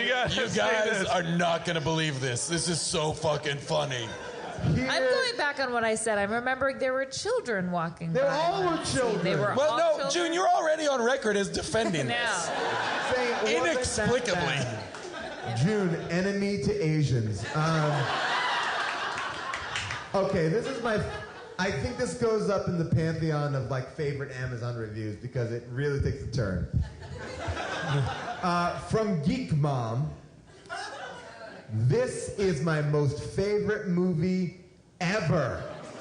There are so many quotes in this movie that are relevant to today's society. It's a great action flick with some of my most favorite actors, and the crazy humor makes it, and the crazy humor in it makes looking at what we're going through today almost laughable. I wish more people had seen it, and then they'll understand what's wrong with today's Congress, and why they need to stop voting for progressives ASAP. This is the kind of world we'd be forced to live in if the progressives continued to thrive. Nothing would be legal and government would monitor and pay for everything you do. Truly frightening. 5 stars.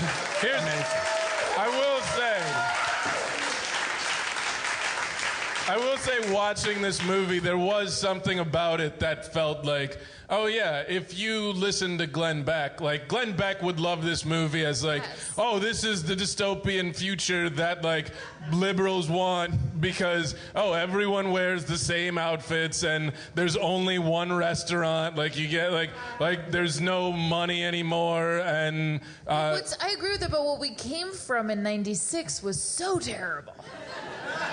Right, and in 96, that was Clinton. Right. That was oh, Clinton caused Hollywood to catch fire, and then... No planes to land in LAX anymore, no commercial airliners. Yeah, they were all, everything about the movie complaint. It sucks now that Clinton's president, everything's on fire, and then it only gets worse. Guys, we can't curse no more. This movie asked a lot of questions and did not do a lot of answers. I feel like we got to the bottom. Would you recommend seeing it? I know I would. I feel like it's pretty good. It's a great movie. a lot of people like defend this movie online. Like, it's still funny. I don't agree with that. I think it's funny for certain reasons. I don't think it was. I don't think it was ever funny. Those guys are leaving. They're so pissed. Oh, we're so sorry. So sorry. We are so sorry. That was a group of Asian people that were like, fucking. You know what? Now that those fucking assholes are gone, we can really get into this movie. We just play that Wesley Snipes Asian clip over and over again for an hour. Recommend it? Yes, recommend. Yeah. Strong recommend. Yeah. I mean, if the choice is that or like Winter's Bone. Because Demolition Man. Even though Sandra Bullock's gonna get a winter bone, right? Yeah. With that John Spartan ice dick. By that we mean her father's penis in her body. Also, Sting did the theme song. Oh my God, you're right. Yes. How about that? And I wonder if Sting asked, like, they were like, "Hey, Sting, Sandra Bullock's character is like into '90s things. We were thinking about putting up a poster of you." No, that's all right. Don't do it. Don't fucking. We don't. really want to prominently feature 10 Sumner's Tales. Nope, that's fine. That's cool. I gotta keep it away. Yeah. Hey, here's a Red Hot Chili You Peppers sure? poster. Soul Cages? You don't want us to put Soul Cages up? I'm fine. I'm gonna continue having tantric sex with my wife. You cannot put any of my movies. Really? You sure? No Soul Cages? Absolutely not. Yeah. No. I saw that tour, guys. Saw that tour. Just saying. Do you think he does the theme song in concert? Like I kind of. encores with. No, wait a second. Can somebody settle something? Did he write it for this, or was that a Police song? It is a Police song that was appropriated for this. All right. Even worse. Sting, you did it. You did it the best way you could. Well, thank you guys so much for coming. Give it up for everybody. The Wyatt Pack.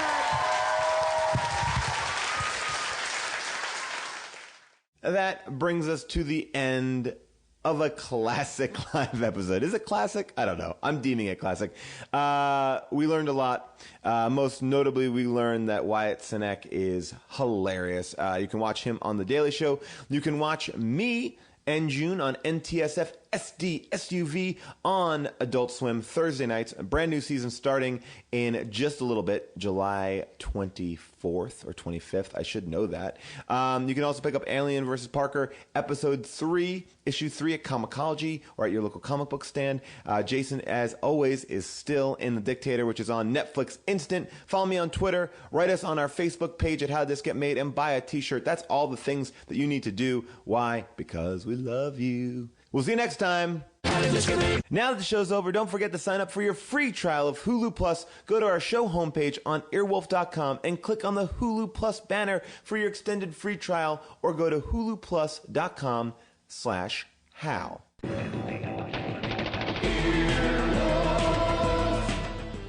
This has been an Earwolf Media production. Executive producers Jeff Ulrich and Scott Ackerman. For more information, visit earwolf.com. EarwolfRadio.com.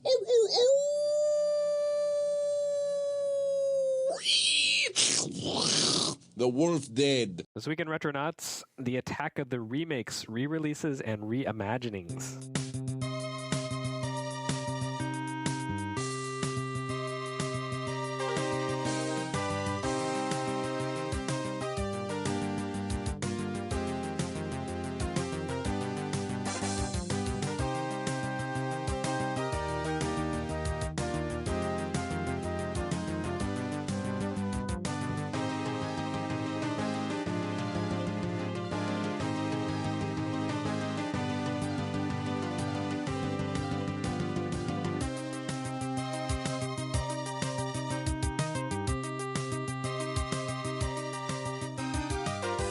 That's a lot of R's. Yep.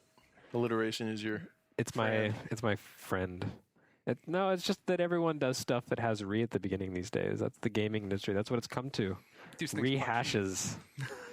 We're going to talk about them on this episode of Retronauts for May 7th, 2009. I'm the host, Jeremy Parrish, and with me this week, James Milkey.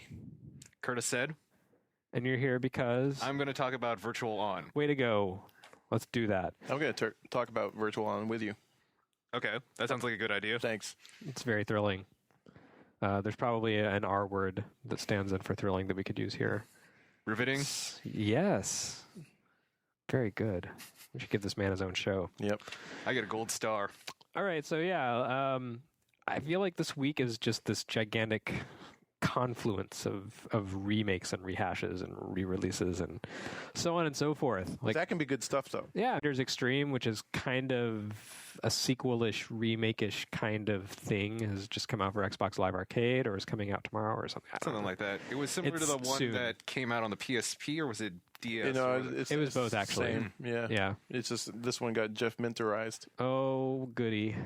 So it's Lamatron. Yeah, it's Lamatron. Well, I still have my DS version, so I don't have to sear my eyes. The Space Invaders in the Xbox Live one are pixel perfect, though. They were not in the DS and PSP one because of the dimensions of the screen, so they had to be adjusted. So for purists who actually notice that kind of stuff. And the UFO that comes across the screen, is it actually... Pixel perfect. Is it a marsupial, though, or like a llama, maybe? No, I think it was some kind of furry animal. I think it's still a UFO. Oh. Yeah. No flying monkeys. So what's Jeff Minter's influence here? The backgrounds. Oh, okay. Like the orgasmic visuals in the backgrounds are by Jeff Minter. But there are no farm animals, no alpacas throbbing in the background. Space Invaders featuring Jeff Minter backgrounds. Oh. Yeah, I was watching, that sounds tolerable. I was watching Ray Barnhold play a couple of minutes ago, and it's trippy as hell. Mm-hmm. I wasn't excited about it until I actually saw it being played. And you were like, this is going to save me so much on acid tabs. Yeah. I can just play the game and I'm there. That game actually has a lot more depth and technique than I originally gave it credit for. Oh, yeah. It's really fantastic. Yeah. It's a great, great sequel. I mean, it's really basically Space Invaders gets the Pac-Man CE edition. Yeah. But I feel like Taito's had more faith in the game than Namco did in Pac-Man CE, because that was great, and then it just kind of fell off the face of the earth. And then they hired like Sonic the Hedgehog's character designer to create the grand re-envisioning of Pac-Man for the next Pac-Man game. Like, I don't want Pac-Man to be a mascot with attitude. He's already done that. Mm-hmm. That was what Pac-Man 2 was about in the 16-bit era. No, let's not do that. It was a second perspective game. You didn't even control Pac-Man, right, which was pretty fun. I mean, that's fine, but that's not what I want when I play a Pac-Man. Like, Pac-Man 2 suggested, hey, this game is the grand follow-up to Pac-Man that everyone's been waiting for, and it was actually a graphical adventure, which was... Yeah, it was fun playing as a slingshot. It was Gumshoe with Pac-Man. Kind of strange. Yeah. Anyway, but that's not really the point. The point is that, there's Space Invaders Extreme, there's Banjo-Kazooie or Banjo-Tooie on Xbox Live Arcade, Virtual On, Oratorio Tangram, Voot. Everyone get on your Voot suit. Capcom just announced Marvel vs. Capcom 2 re-release for Xbox Live and PSN. There's a release of Klonoa for Wii, complete remake from the ground up of the original game. Yeah. Like it's all happening right here, I guess, before E3 hits, and it's a good week for people who like games who have been around to appreciate these things. When Marvel vs. Capcom 2 first came out, that was like almost 10 years ago, something like that.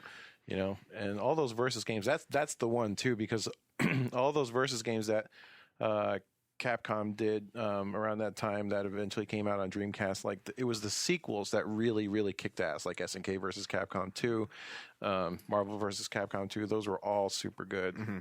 I always kind of felt that Marvel vs. Capcom 2 was a little too loose because it was just so many combos all the time. I did prefer SNK versus Capcom most of the time because it really just felt like a clean fighter. Yeah. I always preferred Capcom versus SNK on Neo Geo Pocket. Mm-hmm. That was awesome. What, the card battle? No, not the card battle. Well, that was good too, but I was thinking Match of the Millennium. Oh, okay. That was the one that damn fine fighting game. The one that actually featured Zero and Demon's No, not the PS2 one. Oh, okay. Not Battle Coliseum or Neo whatever that was Geo called. Pocket? Yeah, the Neo Geo Pocket Color one. That still has the best D-pad, the 8-directional. Yeah, that clicky stick was great, but the fighting games on that system, I don't even like fighting games, but they were so good. Yeah, they were super accessible. They looked great for the platform. Yeah, that was a good handheld. The old days. Anyway, so yeah, like you said, this week is good for people who have been around for a while, but I think it's also good for people who haven't experienced these games to kind of go back and revisit, these classics that people talk about a lot. with kind of an updated presentation, so they can appreciate the underlying substance of the game and what makes them so good without getting distracted by the fact that there's polygon warping in Klonoa because it's a PlayStation game, and that's stupid. I don't play games with low resolution textures.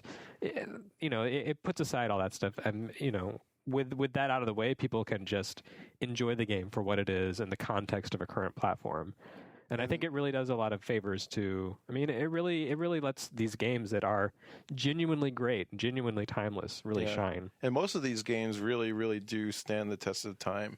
I mean, they're not all equal in their quality, but for example, the Klonoa remake is so good, so good. We'll talk about that more later. But just about all the remakes, I think, in the current phase of things are top notch, very good quality stuff.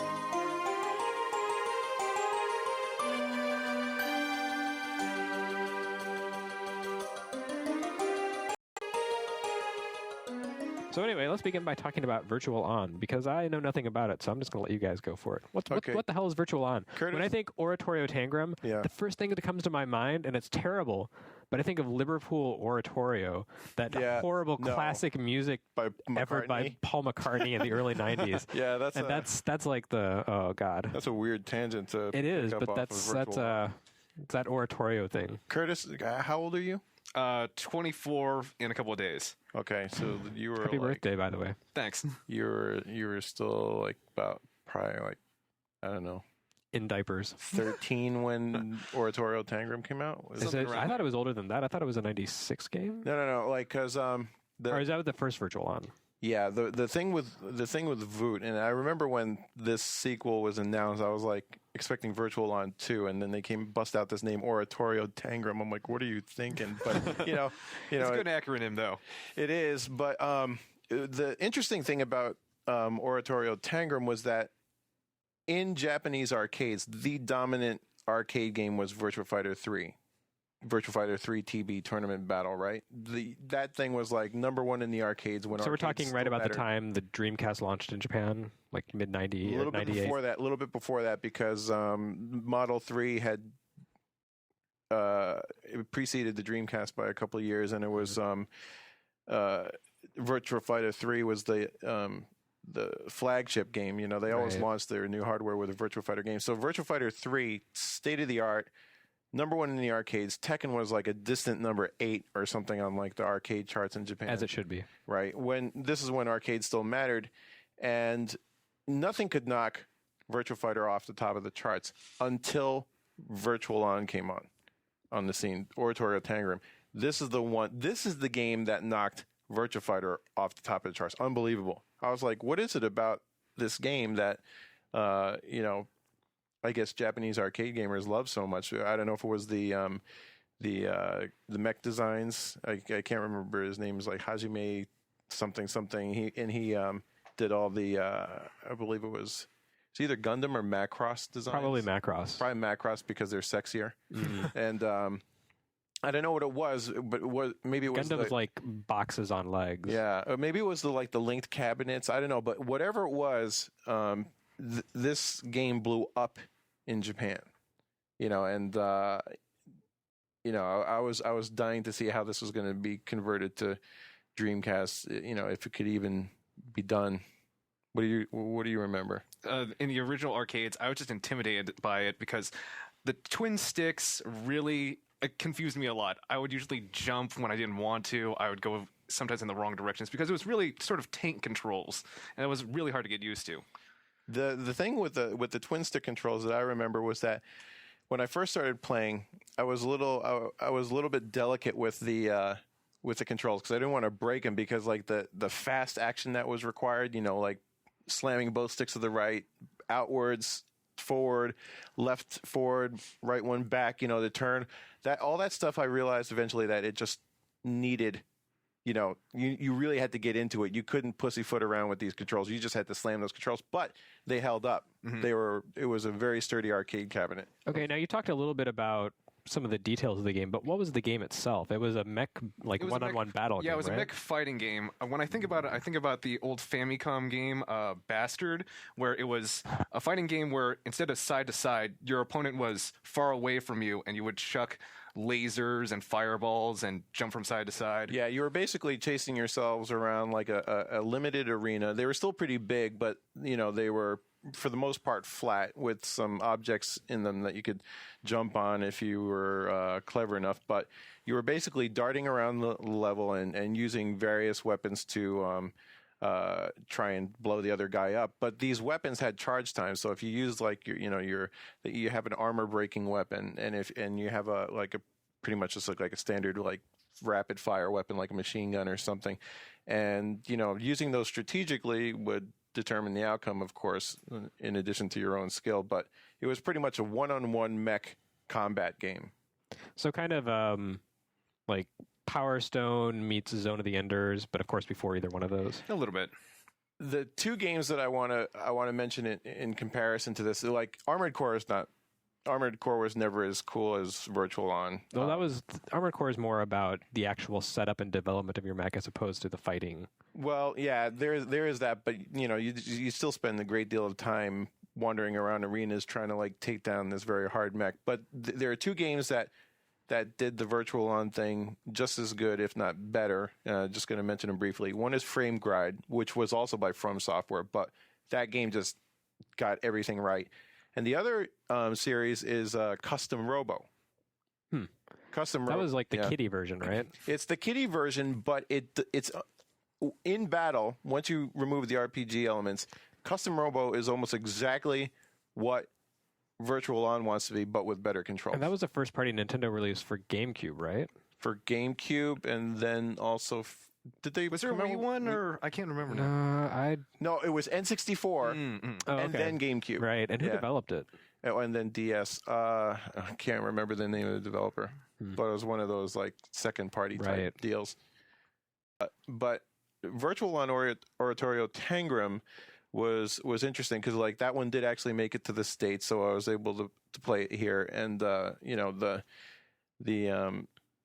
controls were great in the arcade. Amazingly, when they put it out on Dreamcast, you remember? Yeah, I played it a couple of times. I didn't actually own the game myself. Somehow the controls were just not right. Well, I mean, it was a twin stick game, and the Dreamcast didn't have twin sticks. Didn't they release?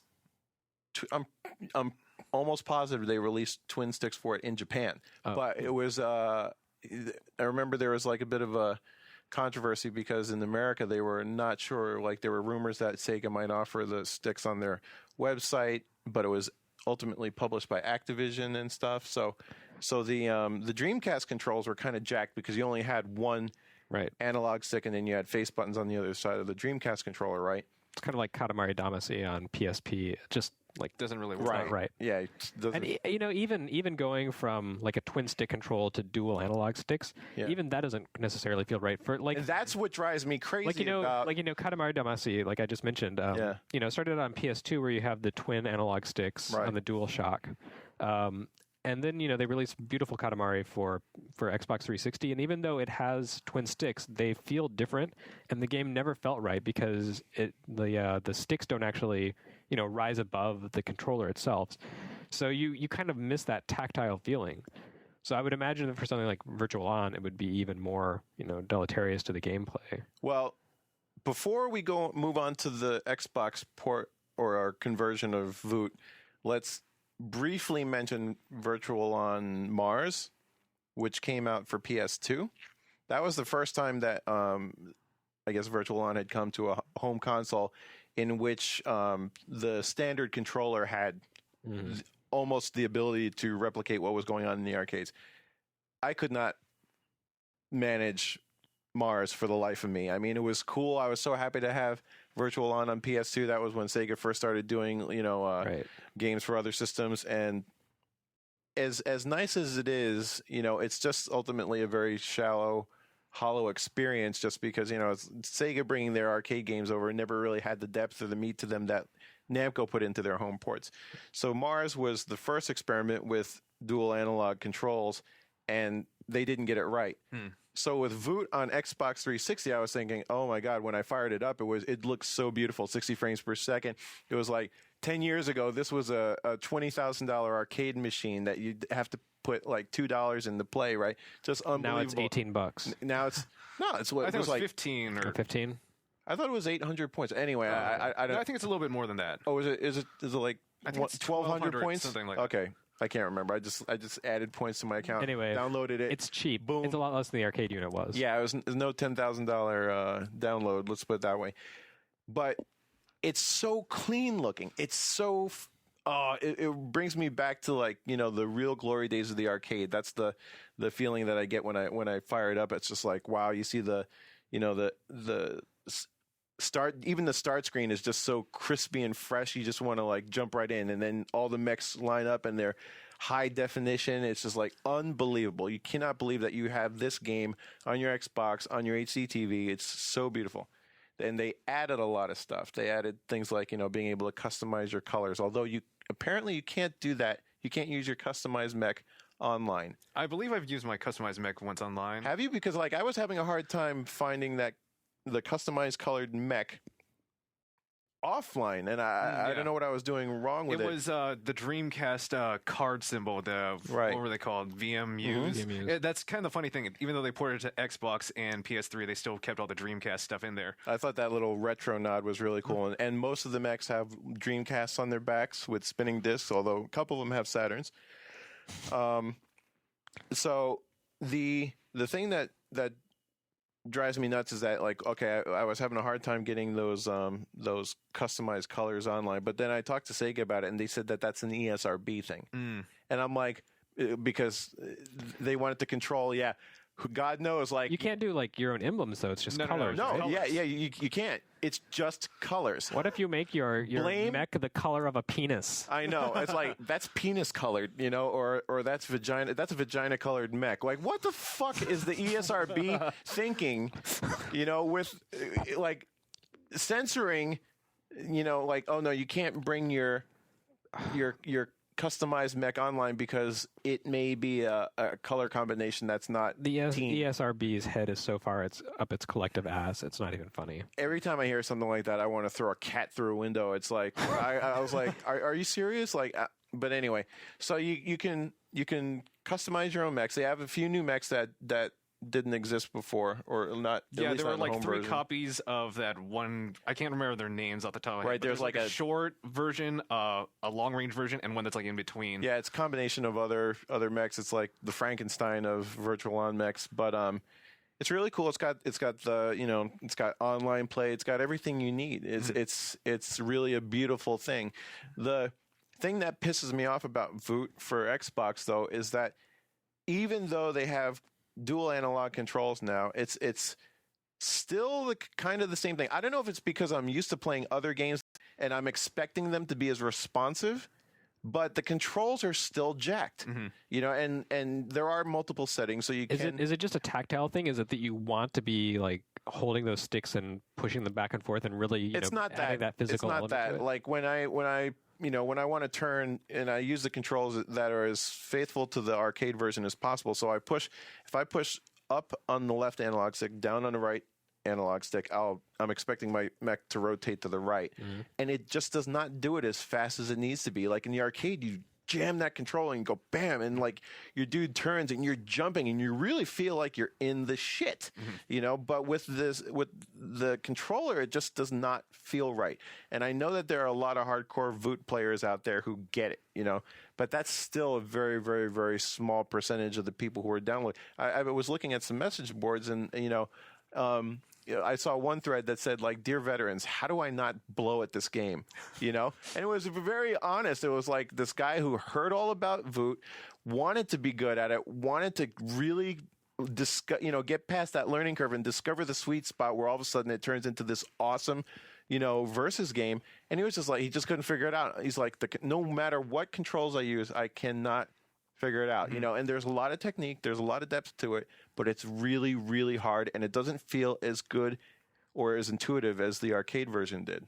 Yeah, sometimes I just pussy out and do the standard one where it's just the one analog stick and the second analog stick just controls the camera. Yeah. And there's just times where I'm forced to do that because sometimes I just don't feel like I have enough control otherwise. Yeah, and I mean, you know, remember Voot came out in the days before, like, you know, everybody started adding lock-ons to the game and stuff. I mean, if they had a lock-on in Voot, it would be too easy because it would just be two guys locked onto each other, running around in a circle, shooting and jumping and trying to dodge, you know. But I still think it should have probably been a little bit closer to that. They should have tinkered a little bit just to make it more accessible to the, you know, to the newbie who you know. I've played Virtual On for, like, you know, 12, 13 years now in various forms, from arcade to Saturn to arcade to Dreamcast, PS2, and now Xbox. And I still have a hard time with this thing, and it shouldn't be this tough. Yeah, I'm a complete newbie compared to you, and it was just intimidating getting back into the twin sticks, and I thought maybe there's just something wrong with me. I thought Masters would pick this up and have no problem at all, but I'm getting a new perspective. Right. And, you know, there are forums with people who, you know, I saw one thread post where this guy said, like, okay, well, if you're new, try these things. This is how you dash. This is how you know, this is how you hug the wall so that you can avoid getting knocked down when you get hit by a big blast. So there's a lot of techniques. There's a lot of things that veterans will know how to do that newcomers won't. But the problem is that while I appreciate the depth, you know, playing against people who know what they're doing is so, you know, the gap is so wide that you'd be discouraged. If you're a new player, you might be discouraged you might not ever want to play again just because you're like, no fucking way am I going back online because I'm just going to get shellacked, you know, and that discourages learning, in my opinion. Well, that's the problem with the fighting game genre in general. Any kind of technique-driven fighting game, like Virtua Fighter, yeah, you just can't go up against someone who knows the game if you're just starting out because you'll be pasted. Yeah, but this is even a little tougher though because you're dealing with truly, like, you know, like 3 dimensions. You're running into and out of the foreground. You're ducking and rolling. You're jumping in the air. You're trying to avoid these huge things. There's so much going on. There's so much chaos that, you know, the training mode that's built into Voot. There's just no way. Mm-hmm. You know, it's not going to teach you the things that you're going to experience in the real world environment. You know, it shows you the controls and how to rotate and, you know, how to, you know, do your hidden attacks and all that stuff. But I was even looking at the tutorial and I was still confused after reading all of it, and I had to practice for like 4 hours before I really understood what they were talking about. Yeah. But, you know, I mean, I love it to death on one hand because, like I said, it is like having a brilliant Sega Model 3 arcade machine on your $300 360, you know, just stored on your hard drive for all time, and it's just a beautiful thing. But I just wish that, you know, it had, you know, they'd done a little work to make it more accessible to newcomers. Like I said, the controls have never felt right coming home. Even when they did bring the twin sticks, it still didn't feel right. I don't know what it is. I don't know if it's because I can't, like, really yank on that thing because it's going to just come off the table or what, but it doesn't feel right. And there's no way to use the Steel Battalion controller on 360, right? No. There's no adapters for that, but that was really built for Steel Battalion and was, you know, I don't know how to describe it, but it's just, that's more like an airplane cockpit right. You need. Yeah. But the good thing, the thing that I really like is between Outrun and Virtual On, it gives me hope for some of the other Model 3 games that never came home. I mean, like Planet Harriers. Well, you know, there's some crazy shit that Sega put out there. There's like the airplane simulator that took up 3 screens, 3 big wide screens. I mean, I'm talking Boeing 747 kind of airplane simulator. I remember playing that one time in a Japanese arcade, and I 9/11 that shit. I was like, I could not fly this thing. It was like crazy because it was like Boeing sim, right? But then they had like the typing of the dead and things like that.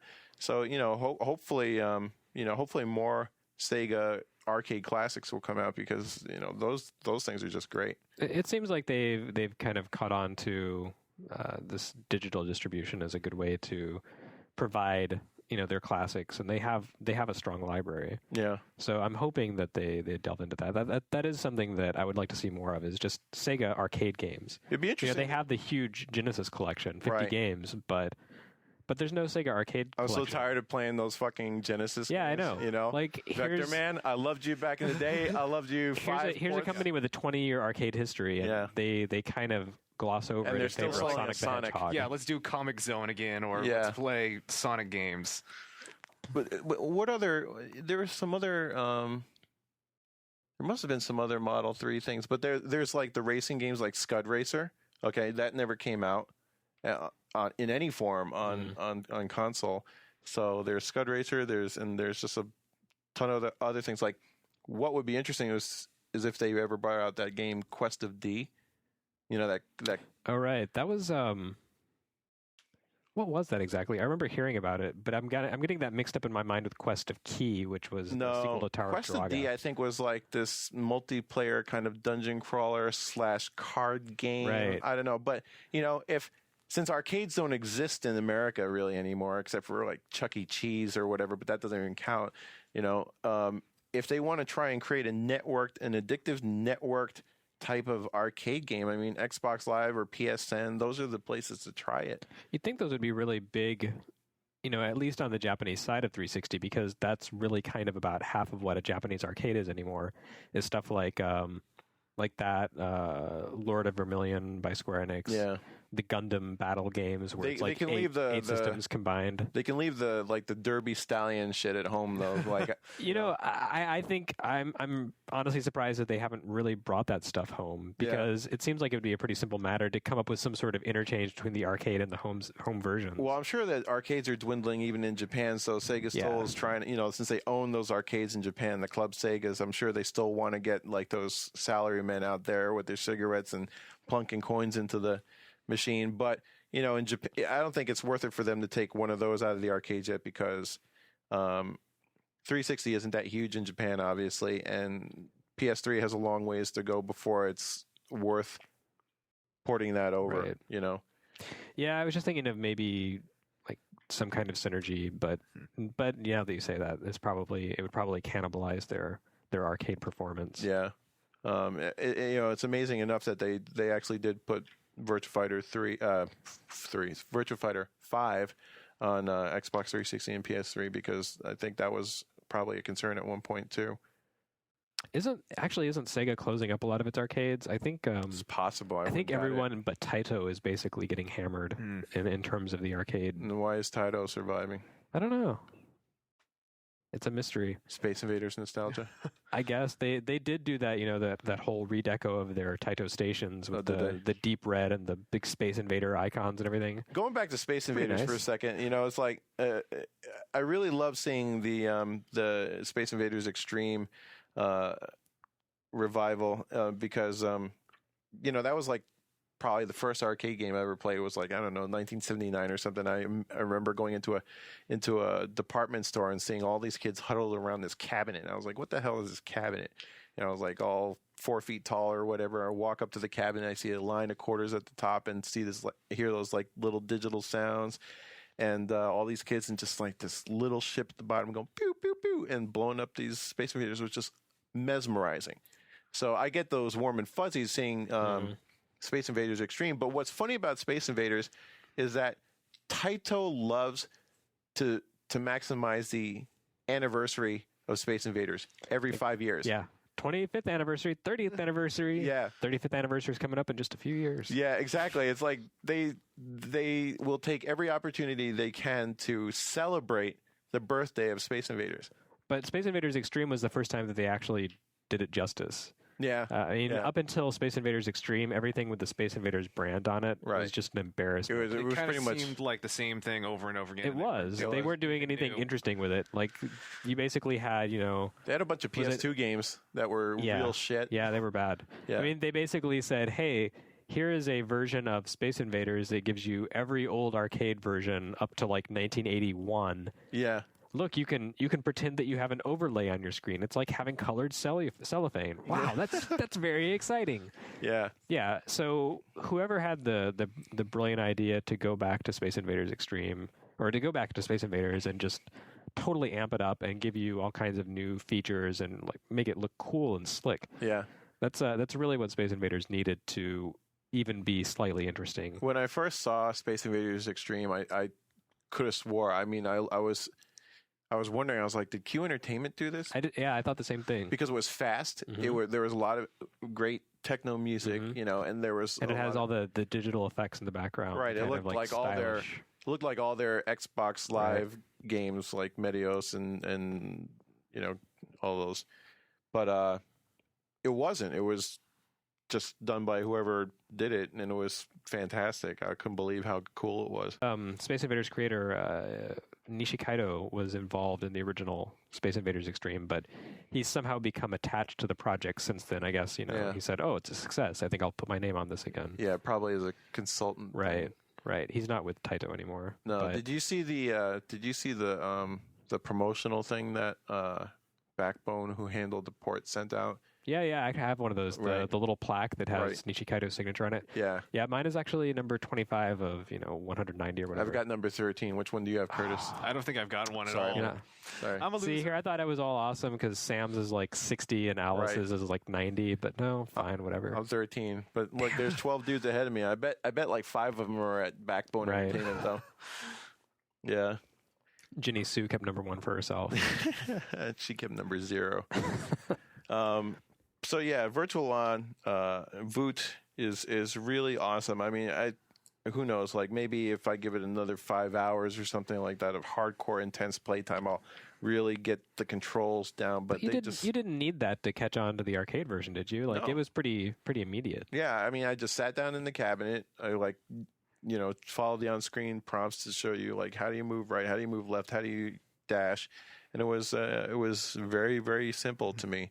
But the home conversions have not gotten it right, in my opinion. Maybe someday. Yeah. All right. Thanks, Curtis. All right, thanks. Well, let's move on to Klonoa. Yeah, I don't know anything about the rest of these games, so I'm going to be taking off. Thanks a lot, Milky. Thanks a lot, Jeremy. Yep. Drop in sometime. I will. Don't be a stranger.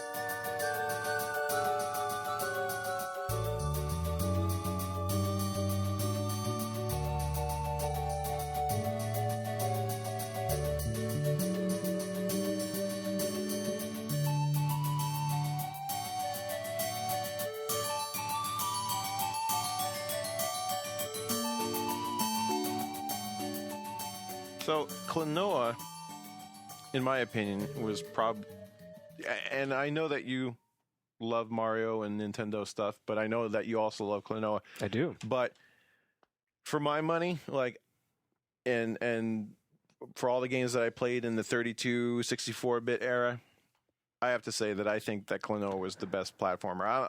I don't think that everybody should think that. I just think it was the best platformer because it did new things. The director, I did an interview with him recently about this upcoming Wii remake about the old Klonoa, the original development process, and he said that he told the development team to avoid doing anything that Mario did, which I thought was great. You know, like no butt stomps. Coin collecting wasn't a focus, although you do run around and collect quite a few gems. But why don't you kind of start off by talking about what you remember? Well, I'm not going to disagree with you. Yeah. I think actually, in retrospect, just in terms of pure action platformers, Klonoa is probably the best platformer of that generation. At the time, like Super Mario 64 impressed me the most. And I actually had to play Klonoa twice before I really got it. I picked it up just kind of, I don't really know what prompted me to pick it up in the first place because the cover was terrible. The ads were awful. Like there was nothing compelling about it, but I think maybe it was a spread I saw in GameFan that just made the game look so gorgeous and fun. I was like, wow, that looks like a really great, 3D platformer. And then I played it and I was like, say, that's not actually a 3D platformer. That's kind of strange. And I played through it, and it just seemed overly simplistic. And I got pretty close to the end, and it just never really did anything for me. So I gave up before I was finished. And it sat for maybe like 6 months or so. And in that time, I picked up an N64. I'd had an N64, and then when I realized nothing good was coming for it, I sold it off. And then Zelda came out, and I was like, fine, I'll go to an N64 again. So I was looking to build up my library for that, and people said a lot of good things about Banjo-Kazooie, so I decided to pick that up. And I played that for about an hour and decided that I really and truly hated it. And it was the most infuriating game. It was like, it tried to be Mario 64, but it tried to be bigger in every possible way. And the result was just a mess. It was like this big game that was too technically demanding for the system. Like the graphics, they just tried to do too much, and so they were really awful. Like you had these tiny little N64 textures spread across massive areas, so the game was this blurry, disgusting looking mess. The characters were just annoying, that crap. And the controls were inexcusable. I gave myself arthritis trying to do these ridiculously complex controls where you like jumped and then you had the stupid bird in the backpack do a butt stomp, and it required like 8 buttons to do these stupid things. And I just didn't enjoy it at all. And somewhere in my brain it clicked, and I thought, you know what? I should try Klonoa, because it does the same thing. It has these cute little animal characters, except they're actually appealing, and they do this babble talk, but it's actually kind of, fun instead of annoying. And cool. Yeah.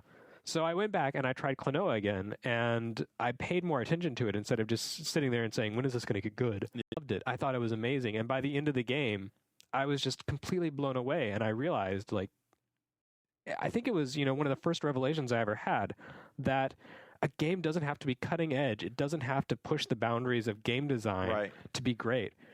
In fact, Klonoa, with 2 buttons and 1 axis of control, was so much better a game than Banjo-Kazooie. It really changed my outlook on gaming, and I think that's probably one of the reasons I'm in charge of the retro section now for the site, is because I realized, bigger and more ambitious isn't necessarily better, and sometimes it's best just to get back to the basics and do something that works and just excel at that.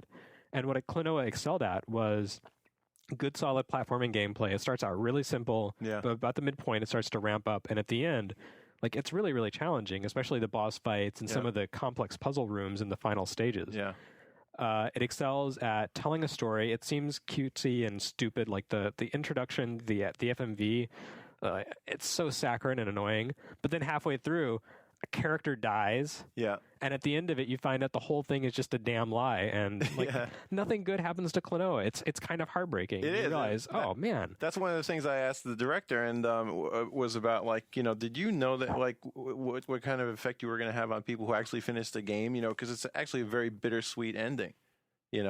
I mean, I don't want to totally give it away for people who didn't play it, because that's a lot of people, because Namco only made a few of the original PS1 version in America, at least. That's usually a crime reserved for Sega. Right. Well, I mean, that was releasing that game in the US. It's kind of amazing it happened at all, because it was just not a sellable game at that point. It's amazing that I even bought it when I did, but I'm glad I did. I'm